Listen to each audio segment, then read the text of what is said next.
I hope everybody had a good long weekend. I know I enjoyed it.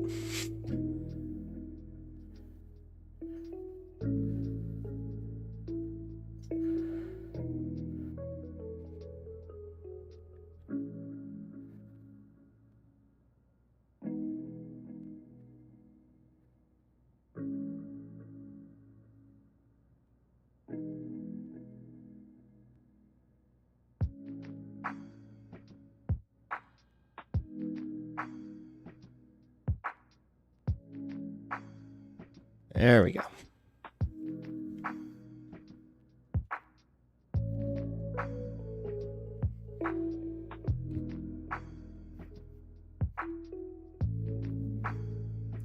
Hello.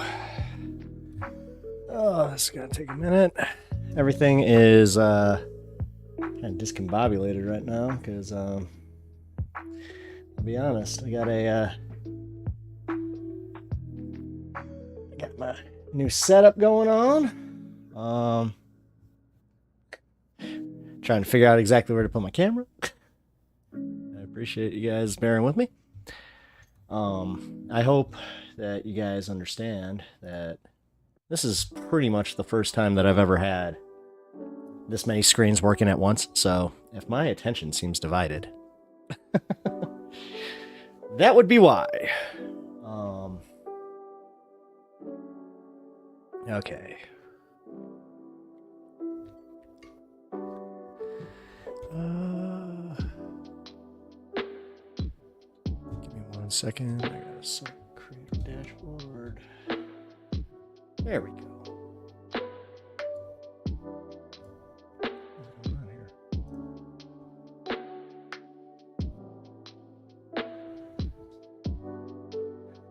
Okay. Sound off in chat, everybody. It's good to see you. Yeah,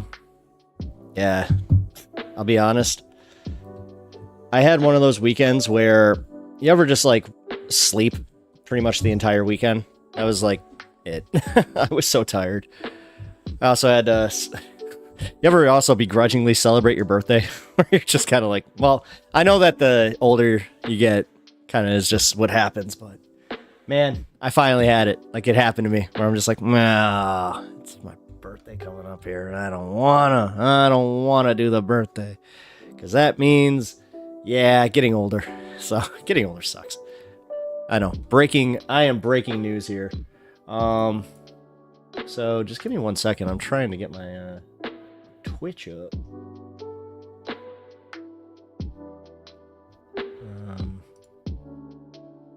Channel, creator dashboard, stream. There we go. Cool. All right, and everybody's in Twitch. Good to go. So, we have some stuff to get to. That's gonna be, gonna be fun. We got some Hasan. We got some Hasan talking about Destiny, which is kind of cool because did you know that Destiny is essentially losing his entire audience? Yeah, I feel like I'm at this point really with Destiny where you almost hope for it. I hate to say it, like you're just kind of like, dude, what is going on with you? It's so brazen. And it's the same shit that he's been doing for a long time where it's just like, are you just trying to be contrarian? I don't understand anymore because this is beyond contrarian. When you're pissing off your entire audience to kind of fit the mold of a Ben Shapiro or even a Tim Pool, who Tim Pool even started walking it back a little bit. He's just like, you know what? Maybe it's not exactly the best thing to just be like, well, come on, you gotta have some sympathy for rich people. Nah. Not a lot of people are jumping on board that one, which I'm happy about. But that kind of brings us to our first story here, which really, really pissed me off because I'm not sure if you guys saw that they're calling this woman a copycat, where they're saying that she's the first Luigi copycat. That apparently her copycat was just saying the triple D's to them, because I'm not even sure if I can say that on YouTube right now. With the way that they're like the police went after her, because dude, you want to talk about like freedom of speech and all that kind of like, you know, the way that these absolutists like to talk about it. But then you have a woman who is getting denied care, and then she just goes, "This is why this is happening," and they're like, "You're threatening me." Yeah. Here, check this out. If I can figure out how to bring this up. I'm sorry. Again, what is happening here? Oh my god. Okay. I've been having this issue where, yeah, it's not, like, pulling up anything that I pull up. Yeah, I'll be honest, this is starting to get kind of almost unworkable. I don't know what to do. Okay, screen, like, are you kidding me? So it's not going to let me do it. Oh, that's awesome. Okay, cool. Here, what I'm going to have to do then is I'm going to cancel that, bring this over here, and then pull this up here. There we go. And then bring this up here. Got it.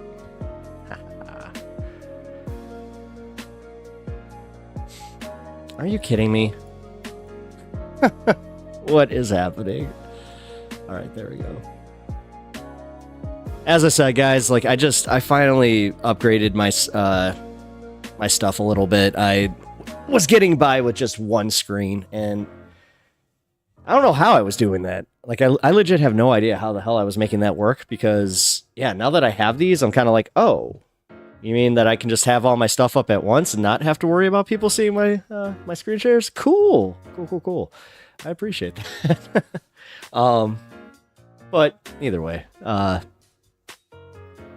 anyway, sound off in chat if you are just hanging out, because yeah, it is Monday, and honestly, trying to get out of the I just call it the itis, the weekend itis.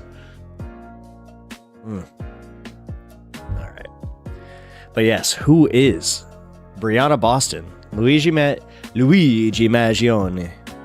the copycat arrested over insurance threat. Who is she? Look at her. She's so dangerous.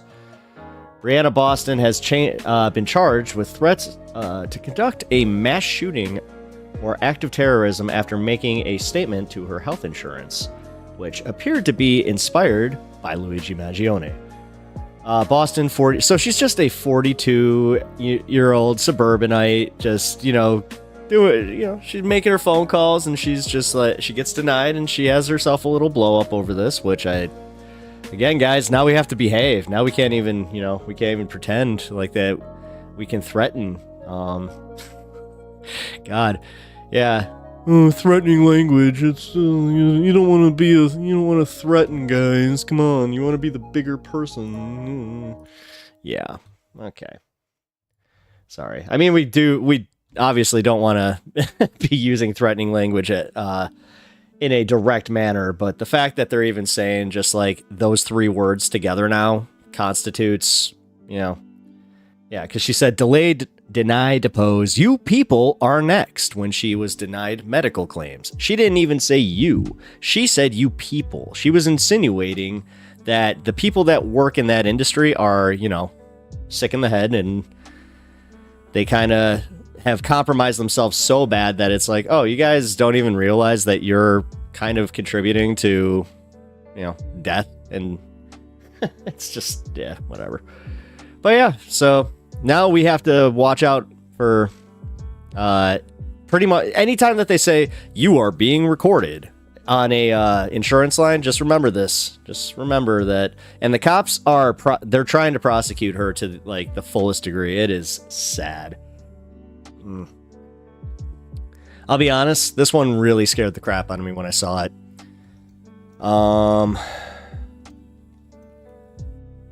You know what? Screw it.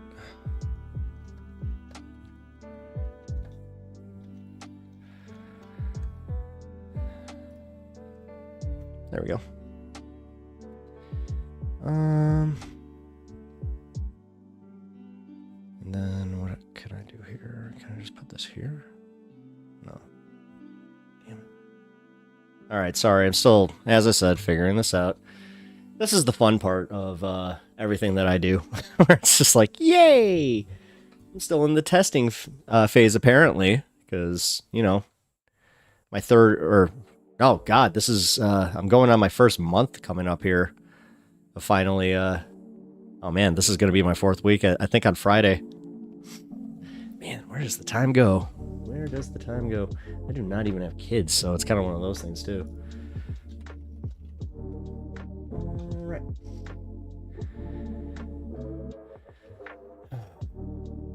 Yeah, by the way, this wasn't even like one of the sponsored news links. This was just something I saw over the weekend that really pissed me off, where I was just like, guys, I feel like this could be really bad for everybody.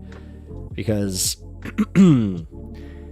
the man currently accused of Thompson's murder, Maggione, has been lauded by some over the internet. We already know all that. Now, let's see what... Boston appears to be the first person charged with making a copycat threat to the to health insurers. However, speaking with CNN earlier this week, Shark Tank's Kevin O'Leary explained why he believes that even with the threat of copycat killings over their heads, CEOs are taking the wrong lessons from the death of Thompson. O'Leary said that CEOs need to read the room when it comes to recent events and understand that hiring more security is not the answer to people's anger at the current system. And I love how the news is kind of just like, yeah, you know, maybe they should hire some more security. We want to make sure that the CEOs are okay. Ugh. Ugh. Yeah, gotta love it, though. All right. Well, as I said, this wasn't even one of the sponsored links. This was just like, ugh, those charges will be reduced if not dropped. Rome Dog, I hope so, because like let's look at it this way. I was thinking about if she gets one of those judges that wants to make an example of her, because like the thing with Luigi right now is that they really, really want to make an example of him, but they know that they can't just go, well, you see all this circumstantial evidence, like CNN has even been kind of caught playing that game where it's like they were just short of saying alleged about everything that he had in his backpack, about like also they did this weird thing where they were talking to his lawyer, and it's the most I've ever seen them press a lawyer to just say straight up like, do you think he did this kind of thing? And I'm like, what's up with this? What's up with this? Because they should know better. They should know better than to ask a defense attorney about that. But no shame, none at all. You know, we're back to the OJ kind of stuff where it's just like, oh, this is so sensational, but at the same time, I feel like, you know, they're kind of running in front of the billionaires with this one.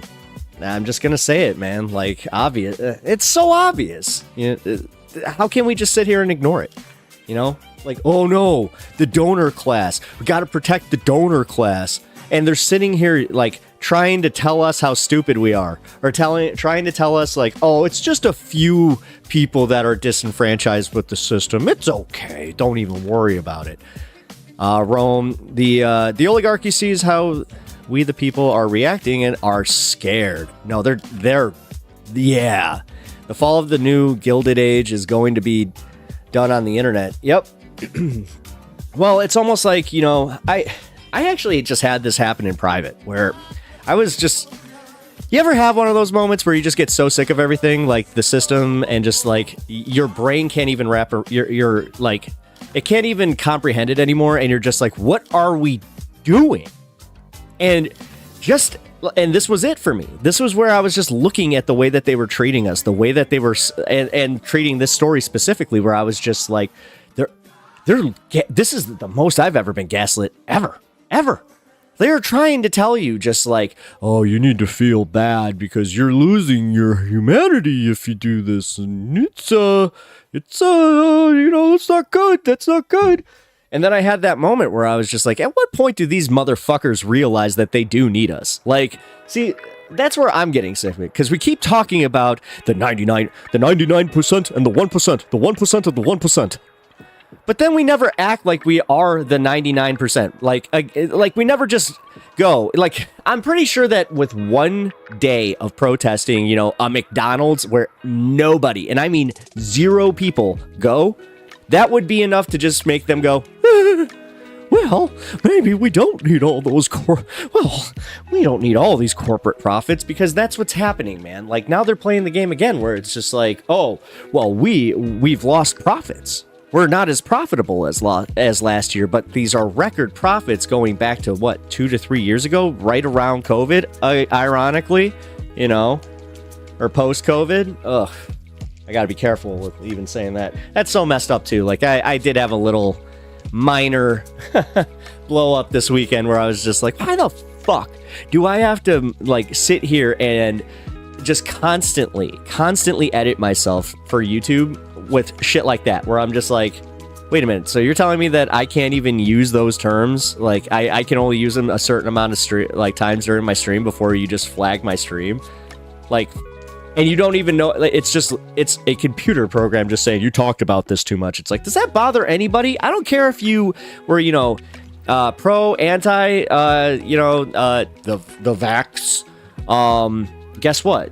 Like, we should be able to discuss these things. The fact that they're arbitrarily just kind of saying, maybe not. And it's not even just like, they're not threatening just demonetization. They're threatening, like, strikes on your frickin' channel. Like, that's the kind of shit that we should really, again, be super aware of right now. You know, this idea that it's like, we have these platforms, and Rome just brought up a good point here, how the revolution, the class revolution is being started on the internet. It's not even that it will be started. Let's be real. It is started. Fuck the Fauci ouchie. Fauci lied. People died. Blood in the Democrat hands. Well, I mean, Crazy Cat. You're the one who named yourself, so. Let's just put it this way. Again, even if you disagree with me, the fact that you can't talk about it openly on the internet should probably scare you a little bit. You know, that whole deep state thing that you guys always try to talk about. Hey, Girk, what's up? It's good to see you, buddy. Yeah, guys, I know that you guys are just popping in here, so I kind of upgraded my my stuff, and I'm just having a little bit of a learning curve. Let's just put it that way, okay?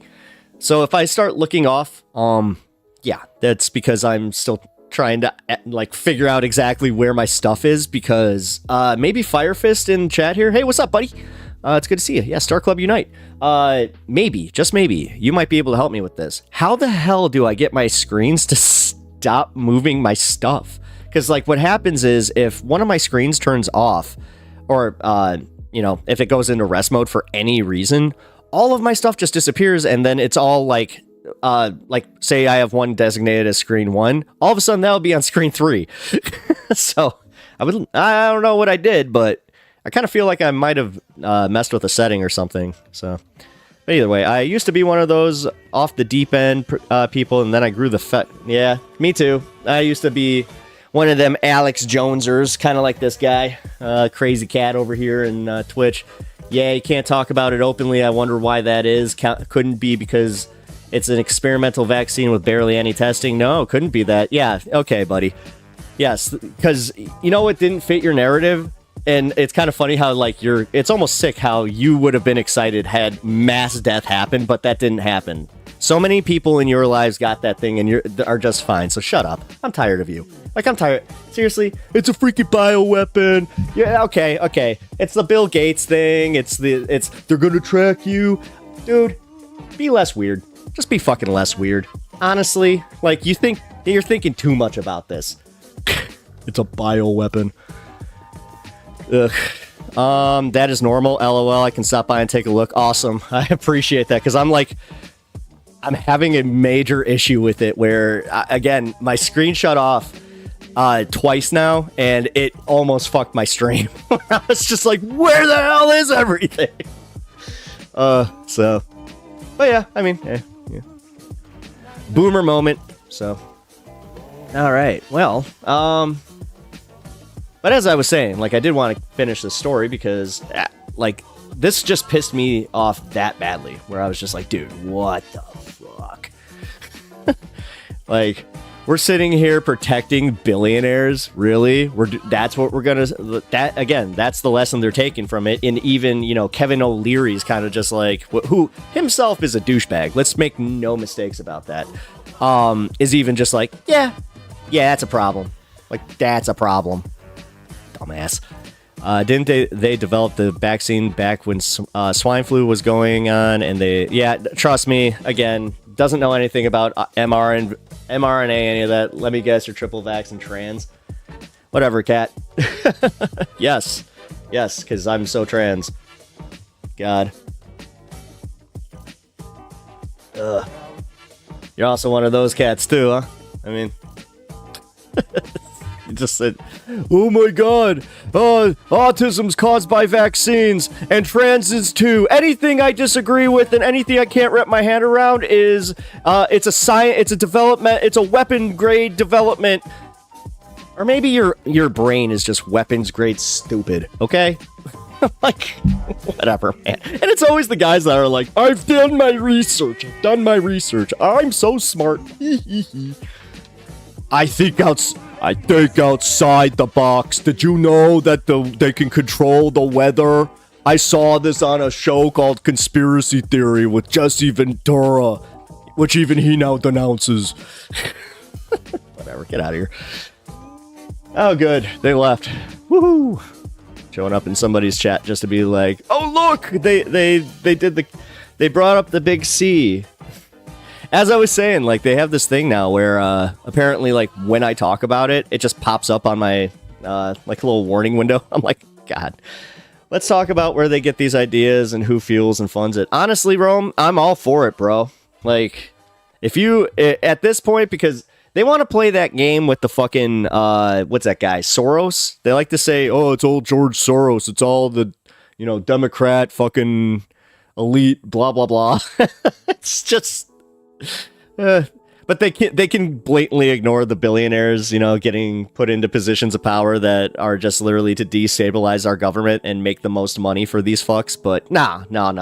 It's the deep state. It's the Democrats. And then they're going to sit there again. Then they can pivot so easily and just be like, they're the reason I don't have any money. Though these damn lefties. Oh, well. You're making fun of doing research, right? Yeah. No, I'm making fun of the people. I'm making fun of the class that claims they do the research and somehow comes out with stupid shit like that. Again, also does the research, but doesn't have a doctorate, doesn't have a, like you guys, you never put your money where your mouth is. It's not like you never get anywhere past your internet research. You never come out of it with a fucking degree. You just come out of it with, like saying, I know better than the guy with the degree. So, yeah, cool. But keep arguing with the, the YouTuber or the political YouTuber just so you can feel a little bit better because you want to just say Fauci ouchie. You missed that one. A bunch of weirdos. Dumbasses. Yep. Let's talk about where they get these ideas and who funds them. Yep. Oh yeah, my aunt is all about that. She posted a picture of a German soldier and said it was Soros in war. I was like, he was a kid, not a soldier. It's just, again, they can sit there talking about Soros and but then Elon Musk, the most uncharismatic billionaire, is literally doing the things that they accuse Soros of doing, and they're just like, what do you mean, deep state? What do you mean? No, it's only deep state when the other side, like when I accuse the other side of doing it. If my side's doing it, that's just normal. Like, these fundamentally unserious putzes. I'm fucking done with them. You're making fun of, so you need credentials in order to educate yourself? You are dumb. No, not to educate yourself. You need No, what you need for you to speak as an authority on the subject the way you are, you need credentials. But here you're telling, but yes, you can educate yourself to a degree before, but at some point, if you're not talking to somebody that is an expert in said field, then you're just in the wind there, dude. You might as well just be making shit up. So, which half the time that's what you people do anyway. So, have fun with that. Wunderbar. I feel like this guy keeps popping in and out of my Twitch where he's just like, boom, boom, boom, boom. He's just like, oh, they're a stupid libtard. I don't want to listen to him. Oh, but I got something to say. I love it. Mush is a citizen of South Africa. Oh, yeah. Mushk. USA and Canada. He shouldn't be working in our government at all. Well, no shit. No shit. It's all, I mean, again, these fundamentally unserious putzes talk about fucking immigrants, but only certain types. You know, never have I heard them talk about, you know, Polish immigrants or, you know, Ukrainian immigrants or even like using the dirty term refugees for Ukrainians. Like, nah, don't hear about that. They only brought up the Haitians. Gee. And, you know, I love doing the fucking passe joke where I'm just like, gee, I wonder why. Come on. Ugh. I'd love to see Canada revoke his citizenship and Biden too, so he's sent back to South Africa. He should be. That'd be hilarious. Honestly, Biden does have an opportunity to do a pretty big funny on that one. Kirk, libs are grotesque. They're responsible for the Ice Age. Oh, dude, come on. Didn't you know that that little squirrel was a Democratic plant? Oh my God, dude. I see. Now you just figured it out. You figured it out. I have a time machine. I found that fucking weird ass squirrel and I was just like, you know what? I'm just going to come. I actually just had that moment where I'm like, I stole the DeLorean, which again, not my favorite time machine. I think I established this on Friday that I thought that I wanted to steal the DeLorean, and if I had the choice between TARDIS and DeLorean, no, TARDIS all day. TARDIS doesn't break nearly as much. Think about it. In 3 movies, that thing broke like 8 times. So, like, pretty much every time that they went, you know, Back to the Future, it didn't work. I think Doc Brown got 2 successful journeys out of it.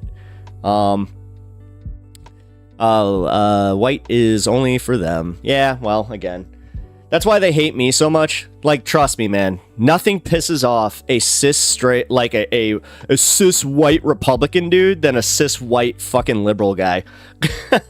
Like, if you thought blue hairs are their enemies, come on, y'all. We got 9 watching. Can we get some likes and shares, please? Oh, Rome, thank you. Yeah. You know what? I gotta get on that. Yeah, welcome back to the week. God, welcome back to work. Hey, yeah, leave that like. It's free for you guys, and it really helps me out. I also appreciate it. If you haven't sounded off in chat and you would like to, I do understand just kind of hanging out. I like that too. I kind of found myself doing that a little bit this weekend and being a lurker. But then I noticed that I was lurking, and I joined the chat. So, if you guys can do the same, I would appreciate that. I like Smile 2 and Apples. Lisa PT. You really like Smile Part 2. Do you like Part 1? Like, you're dead serious. Like, because I think this is the second time that you've jumped in my chat with that. You do? Okay, cool. Help. The fix. It's okay. It's okay. I understand fixations, especially on movies like that. I don't know. Smile 2 did look really good. And, I really like that actress too, so, which if you haven't seen the Power Rangers remake, it's not bad. She played Kimberly and she was pretty good in it. Anytime I go visit my family in Atlanta, I get yelled at for being a white POS. In all fairness, they live in in College Park. Oh, geez. Yeah, I mean, this whole thing where, like, the other part of it is do we need to stop shaming the cis white man? And I mean, I got a little bit of a hot take on that one where I'm like, yeah, maybe, I don't know, because they have done a thing where now it is just like you even say that you're like a cis dude. And again, I've brought this up multiple times on my stream, but I had a really weird argument where I was talking about standing up for trans people and just being an ally, and they kept telling me, like, you can't be an ally. You can't be an ally. You're not, part of the LGBT community. I'm like, yeah, but isn't that kind of part of being the ally, is like that I am not part? Whatever. Again, that I feel like I'm arguing semantics, but that's part of the problem, in my opinion, is that I really don't care. Like, even if it is that, cool. Like, I'll agree, and I'll also be respectful. Like, but it's also kind of like, is that really the hill to die on type of thing? And also, like, are these the arguments that we want to start having? Because you know how these people react, and they scapegoat, and then they turn the narrative, and then we sit here going, well, it's class war narrative now. It's class war narrative, or not class war narrative. It's like, oh, well, they're talking just specifically about the trans narrative, and that's where I was going with the class war narrative, where I'm like, well, now that we have something that we can all agree on, I'm of this mind where we need to protect this at all stake. Like, so we just need to stay the course. We need to also maybe, just maybe, and I say this like in all seriousness, pick our battles. And that's where I was bringing that up. Like, maybe don't go there like with the smaller shit. But I don't know, man. Like, I am so hyper fixated on keeping this momentum from Luigi going on, but I'm not sure if you guys noticed it the same way I did, where they are really they're burying every story about him now. Like, he dominated the news, but this whole week has been very quiet. And then the only real like big story to come out of it was the copycat story, where they're just like, hey, see what she did? Maybe don't do that. Ugh. Hey, what's up, Weasel Lord? Good to see you. Yeah, I'm here. Working, but I'm here. Hey, well, I don't want you to feel like this is a chore. I mean, I would like you to come here organically and just not feel like you're pushed. But, I appreciate it. I do appreciate it. It can be difficult to be proud of my Italian heritage when I'm there. It's sad I can't wear my white people rule shirt anymore. Oh my god, I remember like my first time seeing some of those shirts was in Florida, and like I asked my dad, I'm like, are they trying to be funny? And he just looked at me kind of like just dead serious, just no. oh shit. Oh man, the corporation is working overtime to bury that one. Oh dude, this is the scariest one that I've seen in a long time, because it's so brazen, where it's just like, what are we supposed to do? We're supposed to ignore this? We're just supposed to go like, no, that's not how it is at all. Like, what? Like, come on. Like, God, it always starts with Florida too. Well, that's where okay, man, maybe, just maybe you have an answer for this. With it being in Florida, you would think that just like even those types of things happen all the time. Like, all the time. With Mayo Clinic being dude, I've seen some wacky shit happen in the Mayo Clinic, the nursing home there. The nursing community, I should say, because it's one of those ones where you can live in your house, but it's a nursing community. Like, they have staff all over. My grandma and grandpa were living there. I saw some stuff where I was like, okay, well, how is that not on the news? I'm talking people getting chased by golf carts kind of shit, where I'm just like, this is weird. Don't bend over there trying to invade Djibouti. Djibouti. Nice. I appreciate that. TikTok is alive with it though. Yeah, but TikTok, sound off in here, Firefist. You were talking about how you're legitimately just getting your TikTok fix in because you feel like it's just gonna be gone. Which, I'm not sure if that would make me use it more. Like, I've kind of found myself using it less, to be completely honest, because now I'm just like, again, the ultimate funny is just to start Vine back up. Like, it's the same damn thing. I still don't understand how this many people haven't put that together. I've had a conversation or two where I was just like, yeah, it's just like Vine. They're like, oh, it is like Vine. I'm like, how am I the only one that realized that? That's insane, because I didn't use Vine either. I'll be completely honest. I know, like, I was the trendsetter on this one. Hey, what's up, Bloodstone? Good to see you. Yeah, I didn't use Vine. I didn't use I barely use TikTok even. I don't use it to watch stuff really. Like when my friends send me stuff is when I'll watch it, but I never go on the feed. I hate short form content. I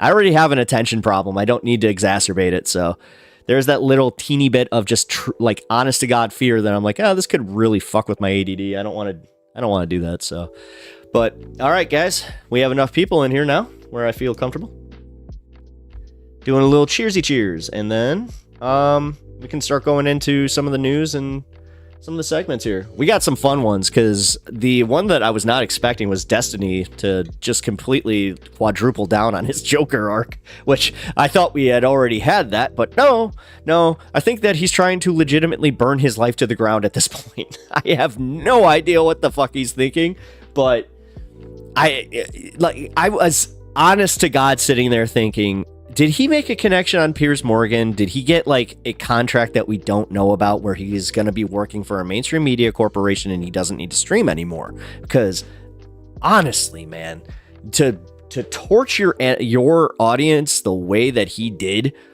whoo boy, that was rough. That was really rough.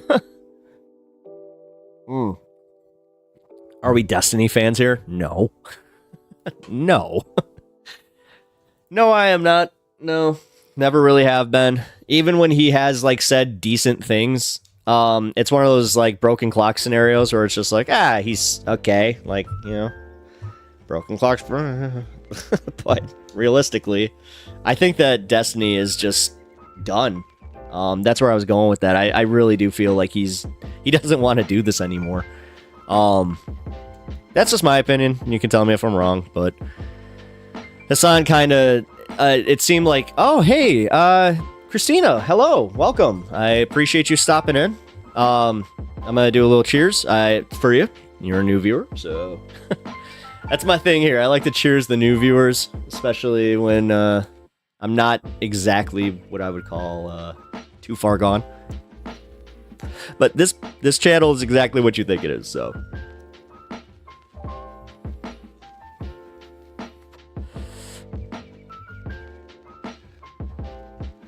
Kirk. Looks like I'm the only one. Sucks being the hottest, coolest guy in here. Jim and Skittle. What's the minimum age for those communities? Asking for a friend. And I honestly would like to know, because I've been having a weird thing where I thought that like it was always kind of like a joke about, 15, 16-year-olds getting into politics and coming onto Twitch and shit. It's been happening to me where I'm like, you're how old? Even 20 is a little like, you're a child. But then again, I did just have this where I saw a comedian recently and he had a really funny bit about Dan Soder. He had a really funny bit about how when you hit a certain age in your 30s, it's like right after 35, but right as you're edging 40, you just start seeing like anybody under the age of 25 as just legitimate children. And it's so weird when they have their own kids, when they like are talking to you about business, when they're wearing suits. that was the big one where it's like, oh, look at you wearing your dad's suit. Oh, that's adorable. But then I'm just sitting here, I'm like, well, look at me. Especially the closer I get to 40, I'm like, well, I got nothing to talk about, definitely. Christina, we love lefty channels. Oh, cool. I'm lefty. That's for sure. Thank you for not asking like directly. I've been having that a lot where people just are, oh, what's the leaning on here? And then I have to say I lean left because I am trying to cultivate an audience of more than just, left-leaning people. I would like to have people that, disagree with me to a degree. I'm very, very staunch on the, standing up for trans rights. That's a big one. Like if you come in here and you're gonna just try talking shit about trans people, I'm gonna ban you immediately. I have no patience for that shit. Unless one of my community members just says, I want to debate this asshole, then it's like, okay, we'll allow that. But outside of that, I can't stand that shit. Because you want to talk about like bad faith. dude. It's everybody. Even in my own life, even in my personal life, I'm a lefty streamer. So yeah, like, yeah, I'm good at reading people. Oh, hey, cool. I didn't know that. Man, I keep forgetting about that too. Where I'm like, oh yeah, other streamers might check me out. Hey, I'm very poor at the networking side of this. Where I'm, well, ish. I've reached out to people on my time off and during like their streams occasionally, but as far as my own, I've had other people just pop in and be like, "Hey, we want to raid you," kind of thing. Like, I'm getting used to it, but I appreciate you guys checking me out here. Kirk, you caught my attention. I disagree with a lot of what you say, but you have a funny personality, so I stick around. Nice. Funny personality. I'm just a silly guy. Well, again, if you disagree with me, I always also, like, I will, to a degree, debate. It really... My biggest thing with debates is, number one, and I hate using this term as much as it's used online, but it has to be good faith. You have to actually want to possibly learn something or a different point of view from me, or because like that's how I debate, where I'm just like, I genuinely like want to know what I have wrong and, you know, possibly learn like a different position or understanding different positions a little bit better. But I hate it when people just, it's all about trolling. It's all about, you know, getting your little buzz line in or using it almost like a rap battle. We're just like, nah, I'm not going to participate in that. Sorry. I don't got time for that. Well, just, I don't got energy for that. But I've also been accused of, oh, you're just going to run from debates because you, yeah, no. Kind of like this, there was this guy in my Twitch chat over here, Crazy Cat. He was being he's being a little bit of a dill. So, which, yeah, whenever I say Twitch chat and I look that way, that's what's up. So, I finally got this stuff up and running, guys. Which, for me, I hope you know, this is a big deal. Because I'm not good at this shit. I am not good at this shit at all. So, Rome, man, you're holding it down in chat today. Yeah, hit that like button, guys. Let's push me in the algo. Let's get going. Oh yeah, big news actually. I did want to address this real quick. Let me put this over here. Then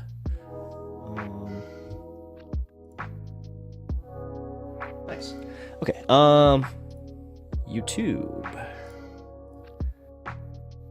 YouTube is now.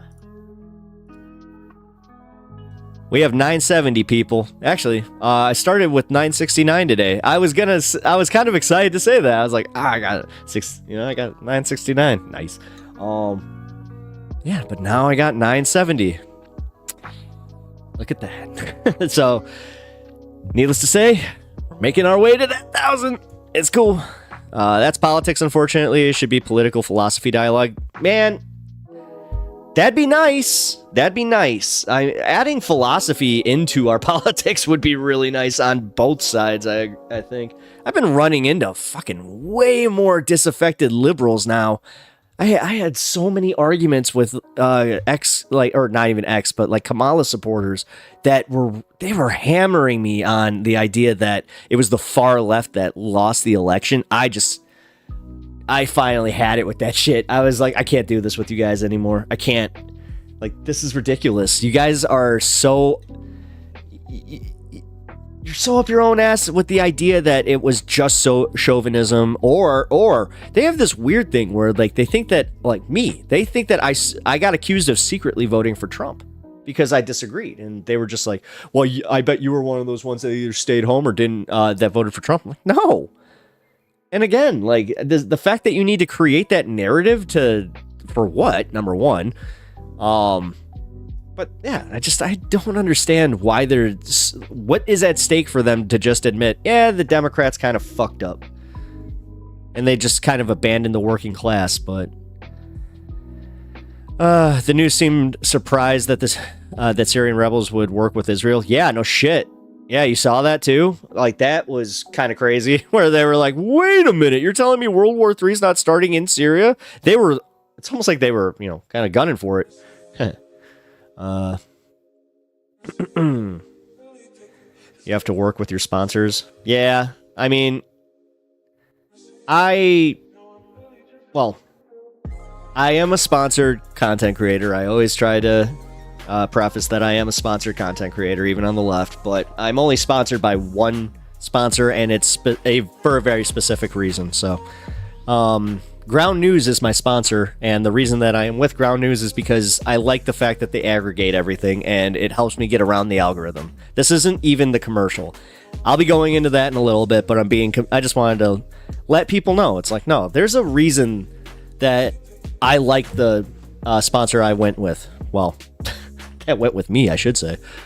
But yeah, you should definitely check out Ground News. You can use Pep Talks TV for 15% off, but if you don't, just at least check it out for the free one. And just, I wish more people would see how beneficial it is, because a lot of people get turned off by the fact that it's like, oh, it's a paid subscription for news?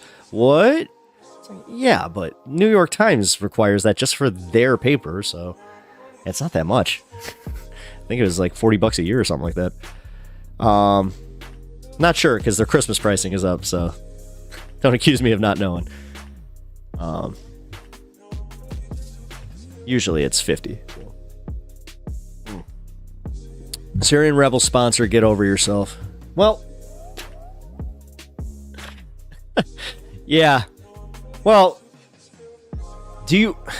Alright, I was about to say, somebody also kind of pointed that out to me, where they thought that HTS was working on a deal with Netanyahu. Man, I wouldn't put it past it, because, like, the way that the mainstream media just decided, like, nah, we don't even want to report on this. Even right now. Here, look. So, I updated my Ground News, and now I will be going into a little bit of a sponsored segment, but, here. Give me one sec. There we go.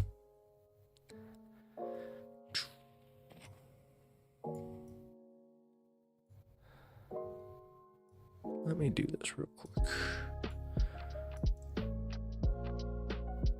Okay. So,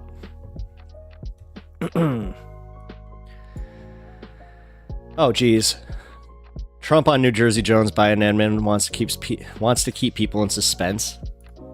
He's still playing. He's playing an us versus them game, right? Even now. Trump expressed concerns over the use of drones in New Jersey, stated that the Biden administration wants to keep people in suspense. Why? Highlighting the lack of transparency. I mean, I hate to say that, okay, he might be onto something there, because it is weird. Let's just be, like, completely real about this. What? What the hell is going on with these drones, guys? So, I wanted to be mad about that, but then after just a half second of reading it, I'm like, crap. You know what? I hate to say it. Trump might be onto something, specifically with, let's get on the drones, but the idea that Biden's keeping us in suspense. Yeah, okay. Now let's go to Syria. This is the nice part about this. We can just type Syria. War Monitor says Israel's.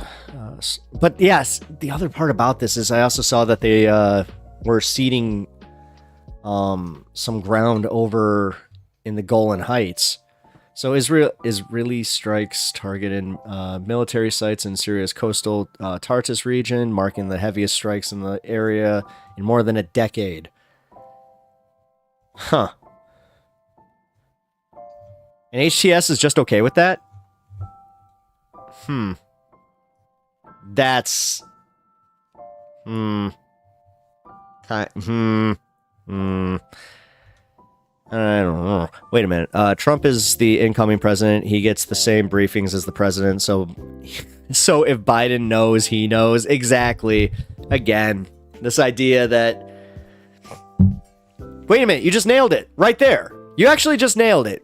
what he's trying to do is he knows that he's not going to be able to do anything here, so it's like one of those last like little things where he's just like, oh, I'll put this on Biden, you know, so I don't want to be blamed for this. There's only so much blame that can go around, and they're totally gonna be pissed when they realize how much the groceries are gonna cost.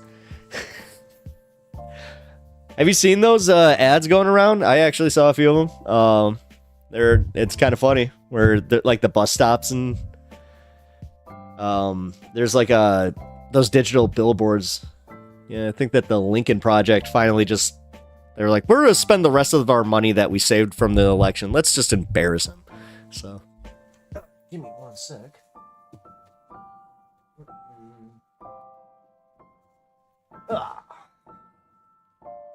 And then we can go into the rest of this segment.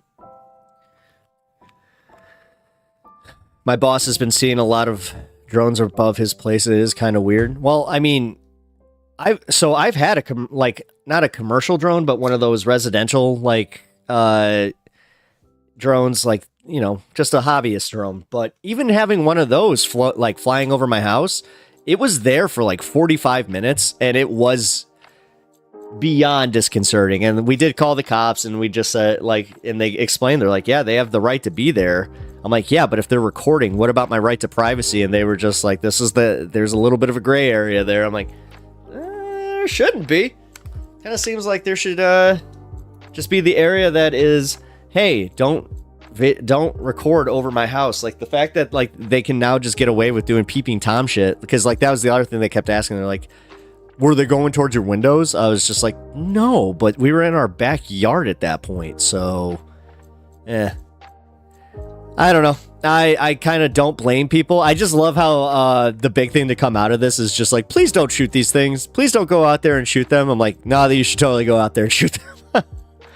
They are there for a reason, and we can't do much about it. Yeah, what reason, though? The fact that they're being so secretive about it, the fact that now we have to play the speculation game. They're talking, I mean, you had UFO conspiracy theorists before they were just like, oh, no, they're actually just drones. But then, you know, the whole, they're drones the size of cars. Last time I checked, a car wasn't, you know. Yeah, I'd say motorcycles. But yeah, that asshole that was like, they're the size of cars. When I finally saw the one that dropped, I'm like, that's not the size of a car. Maybe a Geo. They're there for the same reason that we can't do much about it. Trump not lowering... Oh, wait. Rumdog. Trump not lowering prices, enacting tariffs, and jailing the workforce is going to ramp up what Luigi started. Yeah, no shit. I think that he kind of went, uh-oh. You know, I thought that this might be easy. But now... They have what kind of consciousness? Class consciousness? Oh, no. Oh, boy. Gotta put that out. Maybe not the best time to talk about my tax plan. Yep. Bloodstone, we don't know anything until the government wants us to know. Yeah, I know. Well, no. Nah. Again, in this information age, though, that they have, you don't think that that's just part of it? You don't think that they're just muddying the waters purposefully all the fucking time now? Where they're just like, yeah, let's make it so, like, nobody knows what the hell is going on. Oh, shit. You know what? If any of you guys have your Twitch available near you, pop on in and just, yeah, do whatever, whatever is considered an engagement over there. Because, yeah, I'm just trying to let people know that I'm live there, but I can't... Wait, can I do that? Oh, here we go.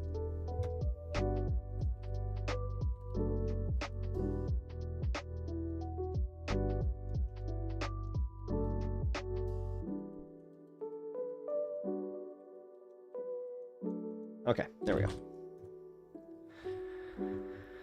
There. And then, you know what? As much as I was going to talk about Syria, I kind of want to go on into the drones. Like, I do want to know more about these. Claims government knows where drones originate from. Here we go. President-elect Donald Trump claimed Monday that the federal government knows points of origin of the mysterious drones. Oh, you know what? He actually might. Well, you just brought up that point. So, because of that, that's why he might be finally just like, yeah, you know what?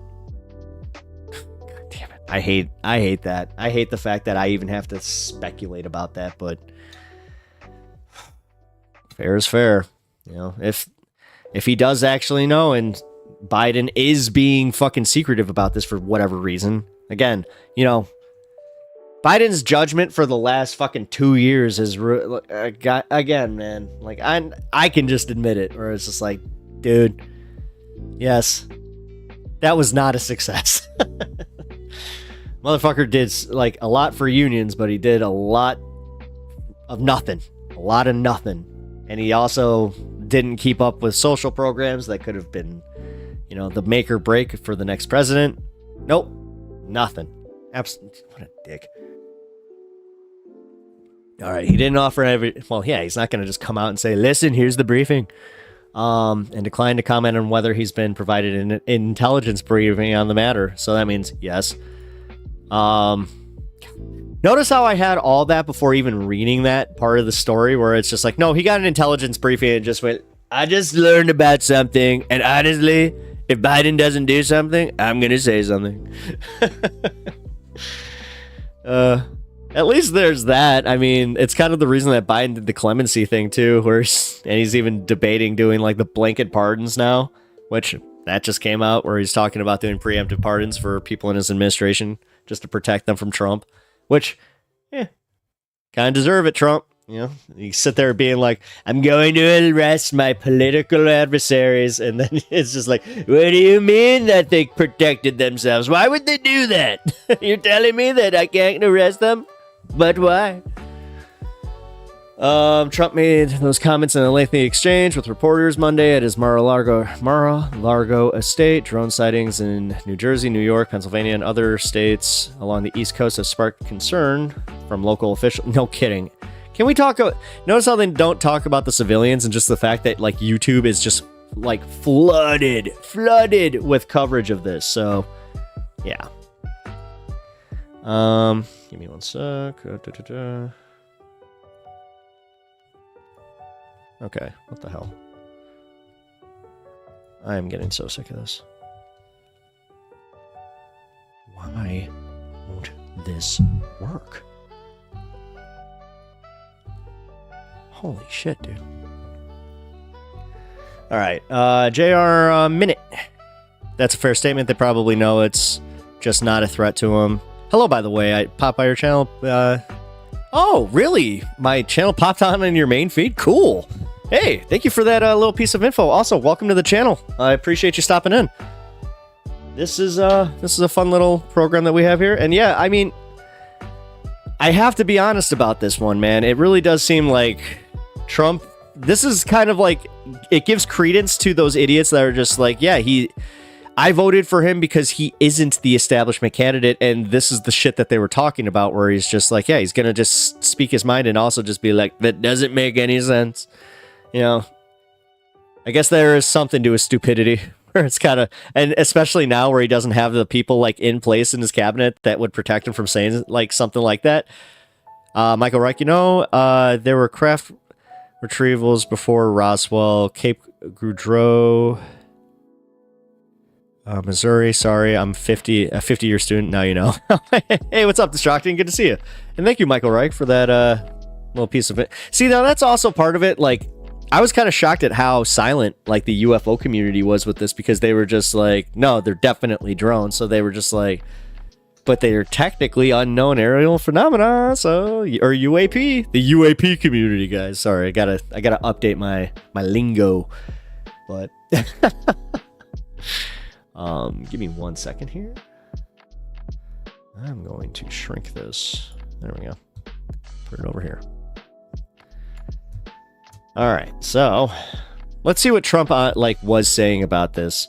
The government knows what is happening. Trump claimed, although the extent of the government's knowledge is unknown. Look, our military knows where they came from. If it's a garage, they can go right into that garage. They know where it came from and where it went. And for some reason, they just don't want to comment. And I think they'd be better off saying what it is. Our military knows, and our president knows. Our new president knows. And for some reason, they want to keep people in suspense.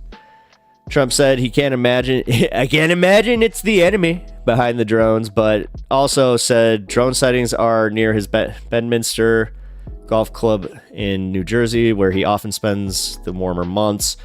For some reason, they don't want to tell the people, and they should. Because the people are really, I mean, they happen to be over at Bedminster. They're very close to Bedminster. So he's just like, the people, I mean me. Come on, just tell them. I think maybe I won't spend the weekend in Bedminster. I've decided to cancel my trip. Oh, wow. That actually, interesting. Federal lawmakers are pushing for more measures to track down the drones. On Sunday, Senate Majority Leader Chuck Schumer said he's requesting the Department of Homeland Security deploy a detection system. Deep State, guys? Deep State, like, they want to now make it so the detection system means that we can't use drones for, you know, ourselves and helping. I don't know anymore. Mike Waltz, a Republican from Florida who is Trump's pick for National Security Advisor on Face the Nation, said federal agencies are pointing at each other to figure out what's happening. The FBI is the lead agency investigating the flying objects.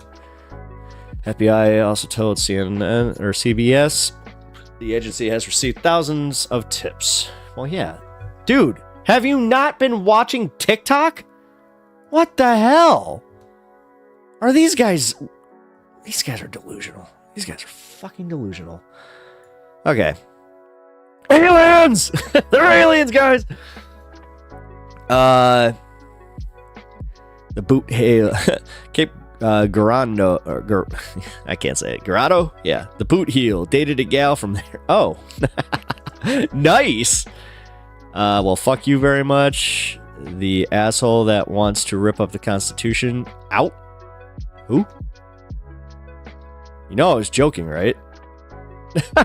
What the hell? Did Mike just really like bounce because he thought like, oh, this guy's a Trumper? Really? Not the right type of UFO. LOL. Some of them just look like small aircraft and bad cameras. Military is saying there's no heat signature. Aliens. I wish it was aliens. I so want it to be aliens. Same. It is the military collecting human data for some experiment they want to do and are currently doing. I mean, then they could just do that with like the... Did you not see like how expansive the Big Brother state is when they were searching for Luigi? Like, that's the one thing I gathered from that news coverage was just like, holy shit, like... We really are watched. It's a miracle that like they can't solve more of these crimes. It's almost like they don't want to. It's almost like there's like, you know, how much money did they make?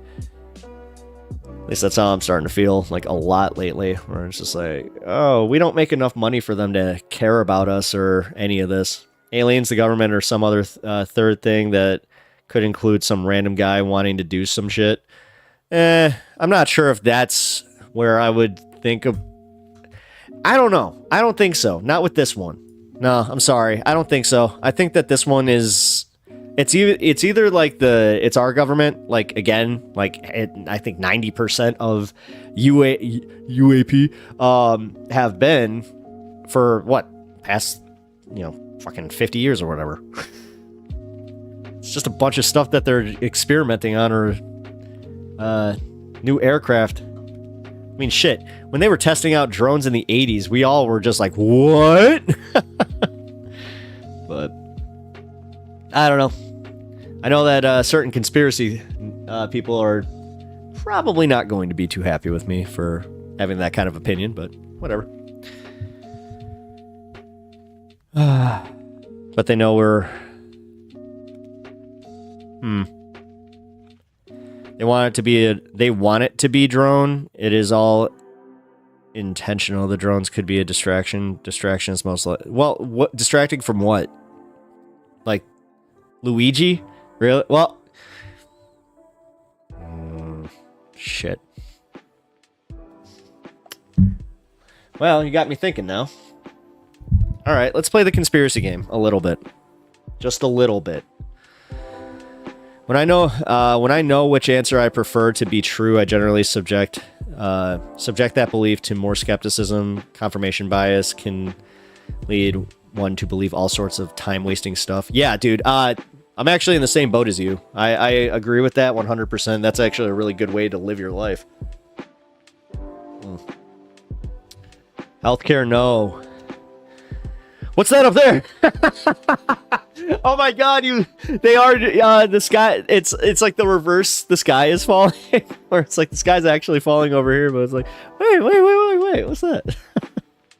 All part of a social experiment. LOL. Look at the drones, not this other thing. Where, yeah, wink, wink. I like alien strains. When I was buying retail, make it fruity or make it alien. Yeah. God. I think there was a OG strain that was UFO, wasn't there? I could have sworn that there was one. I know that there was one called Alien Head, or like Alien Cookies too. Sorry. Little bit of a stun lock because you got me thinking of strains. I'm like,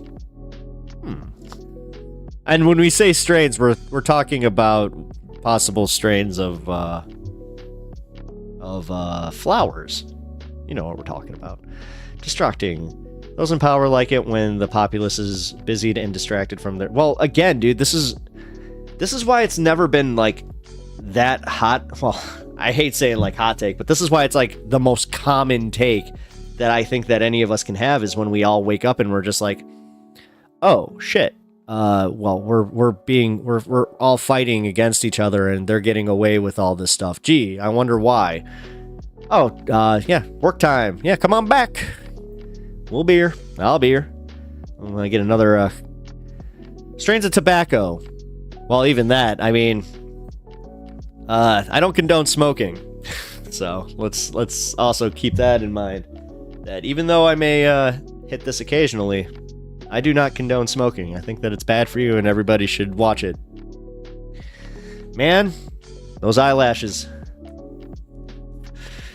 They're so, like, the timing. I don't know what's up with that. Also, cheers, guys. Alrighty.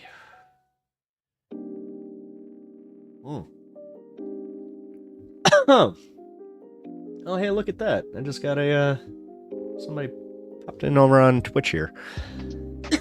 Hello. Welcome. I appreciate you, popping in here. Oh, cool. So I just got somebody... Oh, it's Alien Kush! Thank you, Unimoogle. Thank you. That's the one I couldn't think of. I knew there was one, because I was just like, wait a minute. I really liked that one. That one was really good. And when I really like a strain, I tend to kind of just, yeah, love it, like, and try to keep it for forevers and evers. I have some, I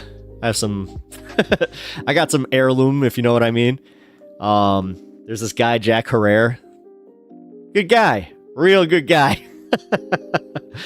Matt John, what's up? I also found you on my really? Man, they're pushing me. Like, that's weird. Like, the algorithm must be really, like, pushing me there, because, yeah, for two of you to say that on a live stream, I understand, like, when you guys are surfing for videos, but dang, like, my live streams usually were, like, I'd get lucky if I had a few people see them, but I appreciate that. That's awesome. I prefer sativa. I just got a hybrid for Christmas. It depends, because even some hybrids, like, they smoke a little bit better than I would say, like, sats, because sats are, if you're like me and you have a little ADHD, they could actually do the opposite. Duke, quit playing coy, you dork. I see. We're taking back the term dorks. I love calling people dorks. Especially, like, oh, speaking of dorks, here, I got a funny video I wanted to watch real quick. Where is it?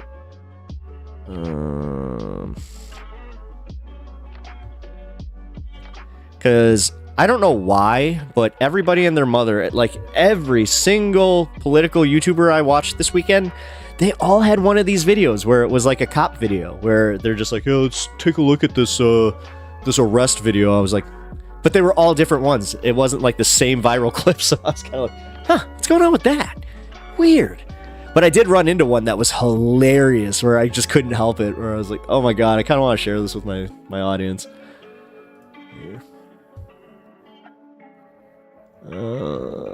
Oh, also guys, there's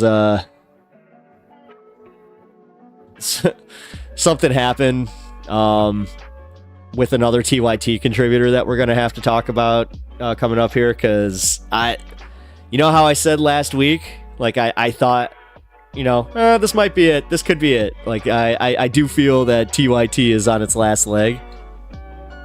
It looks like they're about to lose some big contributors, so that could be a big problem for them, especially if it's JR.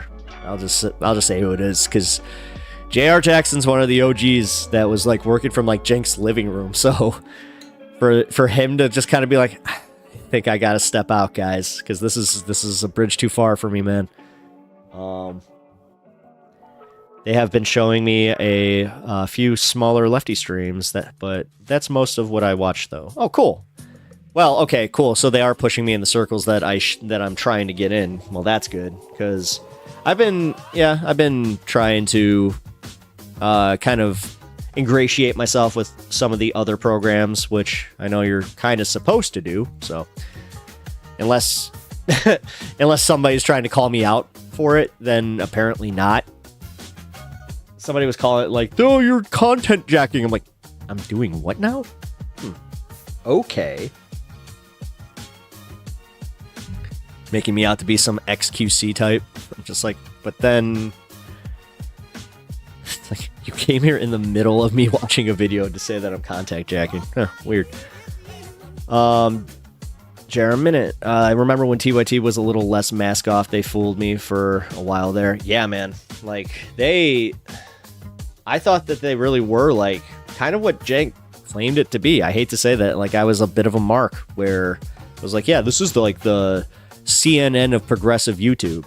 And I thought that they're, you know, the fact that they had the studio, the fact that they have like a really good production value, I thought that was something to kind of behold. But now look at them, Polymarket, like they're Polymarket Studios. They're a crypto betting site that they can't even use in the country that they run their show from.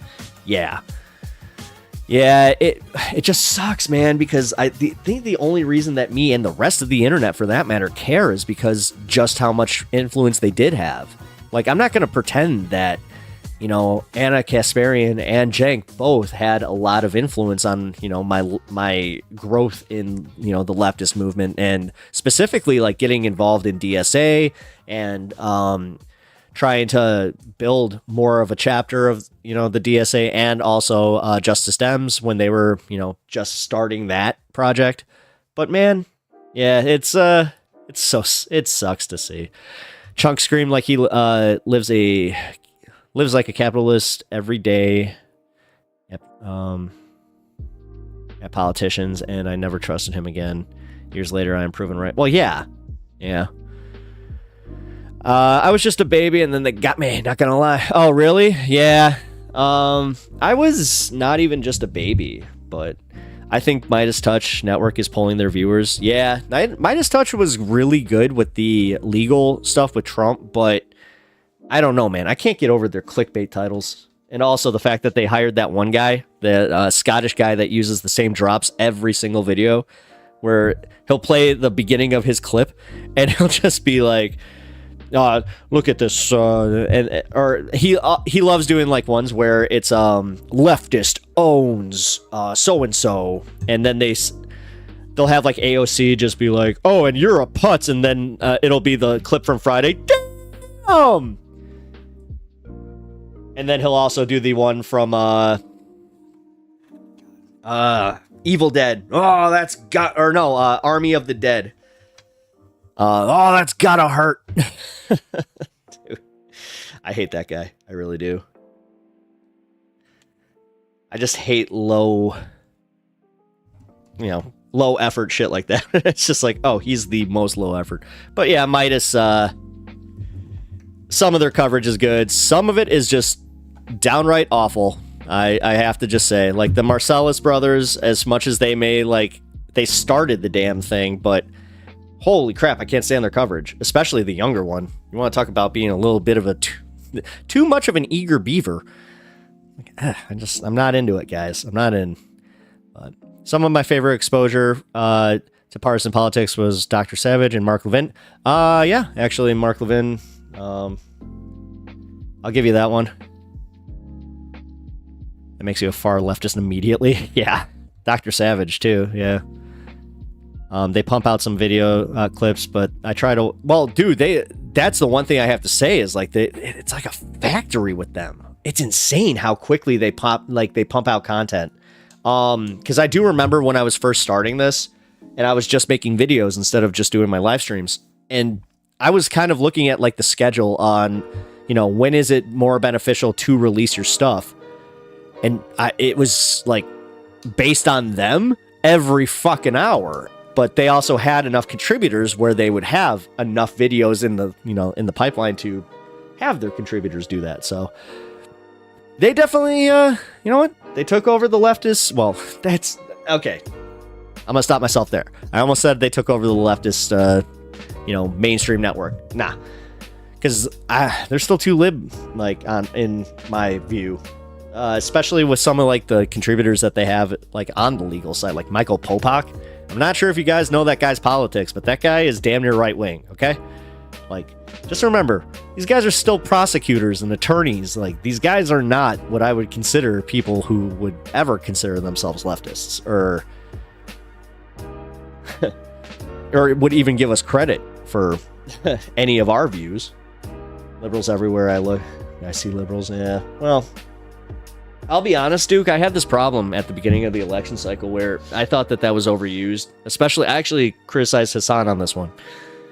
Because anybody that he disagreed with, he was just kind of like, oh, he's damn liberals. Or, oh yeah, he's just a lib kind of thing. Which, I hate to say, at that moment, I was kind of like, that sucks. Like, let's not do that kind of stuff, because realistically, I don't want to, oh wait, the auditor's new lawyer is a contributor. Yeah, I saw that. I actually saw that. Yeah, she's one of the main contributors on Michael Popak's show, Legal AF. Yeah, she's pretty good. I like her. I don't know, man. Like, I had this issue with Kamala too, where the whole prosecution thing, pro-cop thing, actually kind of brings me into this little funny video I was talking about, because I always, like, I got a weird thing where I don't like cops at all, but every once in a while, when you see something that requires, a cop to show up or a cop to be there, there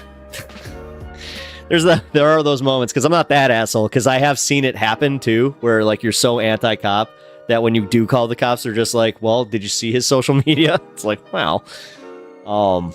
Yeah.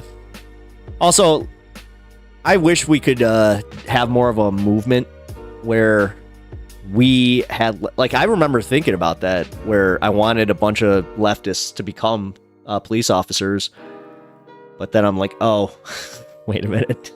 That might be harder than I thought. And yeah, turns out it seems like it's geared to kind of weed out anybody that has those sensibilities. So, do you remember when I said last week that they were going to do the insanity plea and bury him in the mental ward? What I say? You were right. Although the insanity defense, somebody actually brought it up where it's if you've ever seen The Sopranos, it's the Uncle Junior move, which could work, because remember, he's not poor, and he has enough money from like just other contributors now where it's just like, ooh, yeah, she used to be a prosecutor in New York. Yeah, but she was actually one of Luigi's lawyer. Yeah. I hate to say she's also better than that, guy that kind of seemed like he was a day drinker. I'm just gonna say, I'll let you know.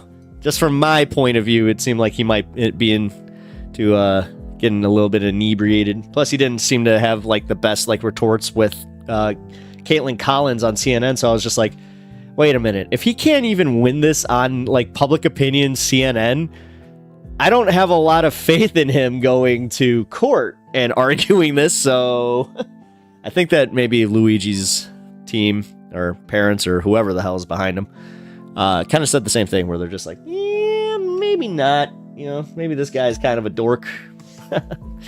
As I said, I've been using that term a lot lately. But all right, so let's take a look at this really funny fucking video. Oh no! Wait! Oh no! Shit! My cup's leaking. Oh shit! That's a bit. Ugh. Oh no! No wonder. Hold on 1 second. My little mister thing just started leaking. Like, it's spewing water from the top. Uh-oh.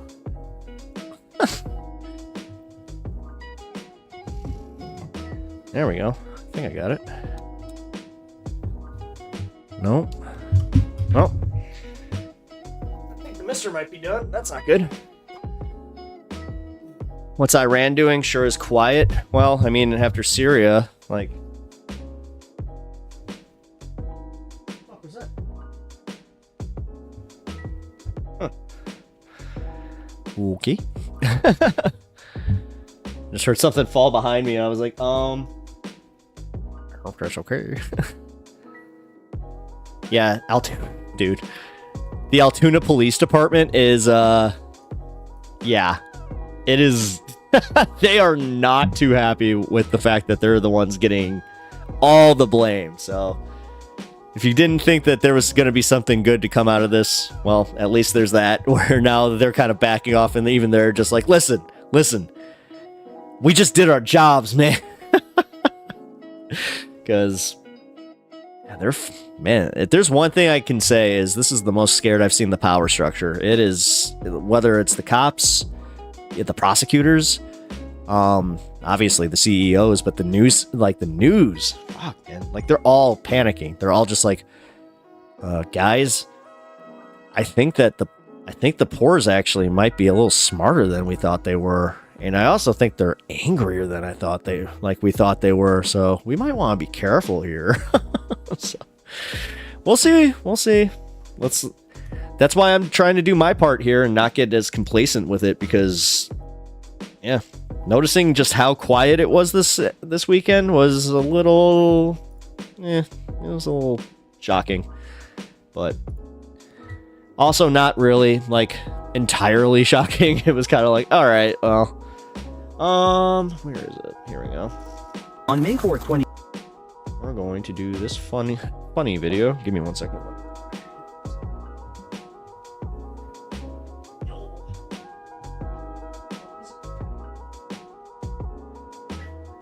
All right. Ready? I'm ready. Switch.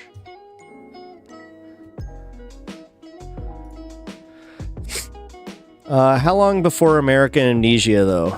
Well, that's my point. Like, that's why I'm trying personally to do something about this. I know, like, yay, small leftist YouTuber does what he can, but I feel like we can not do that. We can build the momentum. We can not listen to this, but with how quickly people on the right are now trying to embrace some of like the Ben Shapiro narrative, there have been a few people just in my personal life that started toning down their rhetoric, even though when it happened, they were just like, yeah, based.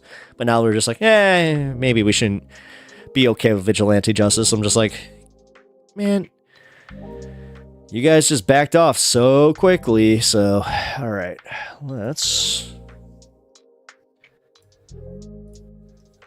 check this out. Give me 1 sec.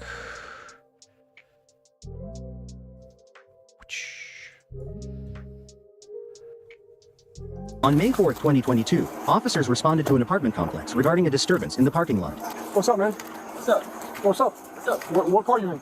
I ain't in any of these Let's cars. go. Then you gotta get out. Let's go. Nah, I don't gotta go nowhere. You live here? I don't got. Yeah, I live here. You don't got. Okay, what's what your you walking address? up on me like that for? What's up? What's your address? Take that vest off. Come on. Oh my god.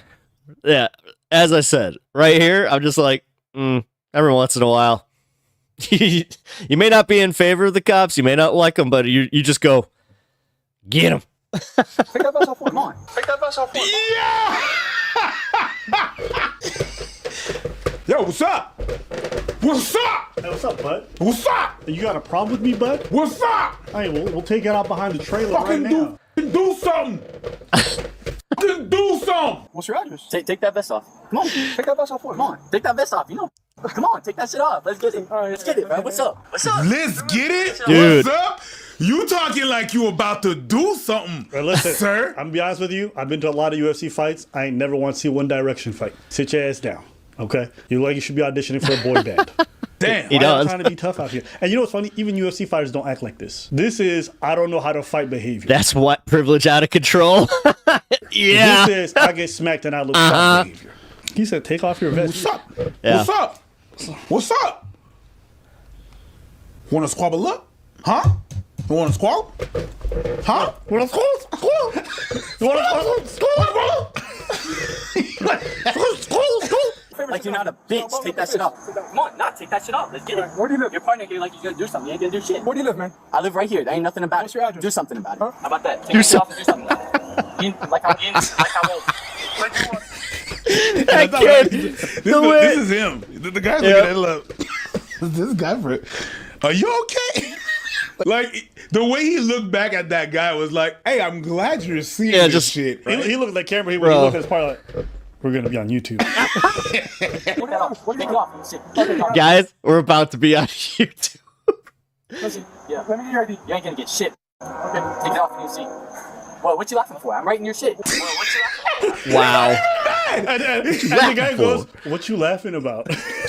He's not even mad. He's just, yo, nothing happened. I'm asking you for Hold on, a hold on. week You know and you're what's- about to get fucked up. You never know. One Direction might fuck him up. Let's give him Maybe. a listen. Let's go. All right, let's see what Backstreet Boys got. Writing your shit. Take it off. Bring it back. Bring it back. Because he went like, oh. You can't be talking like that. And every 30 seconds, go do something, do something, do something, huh?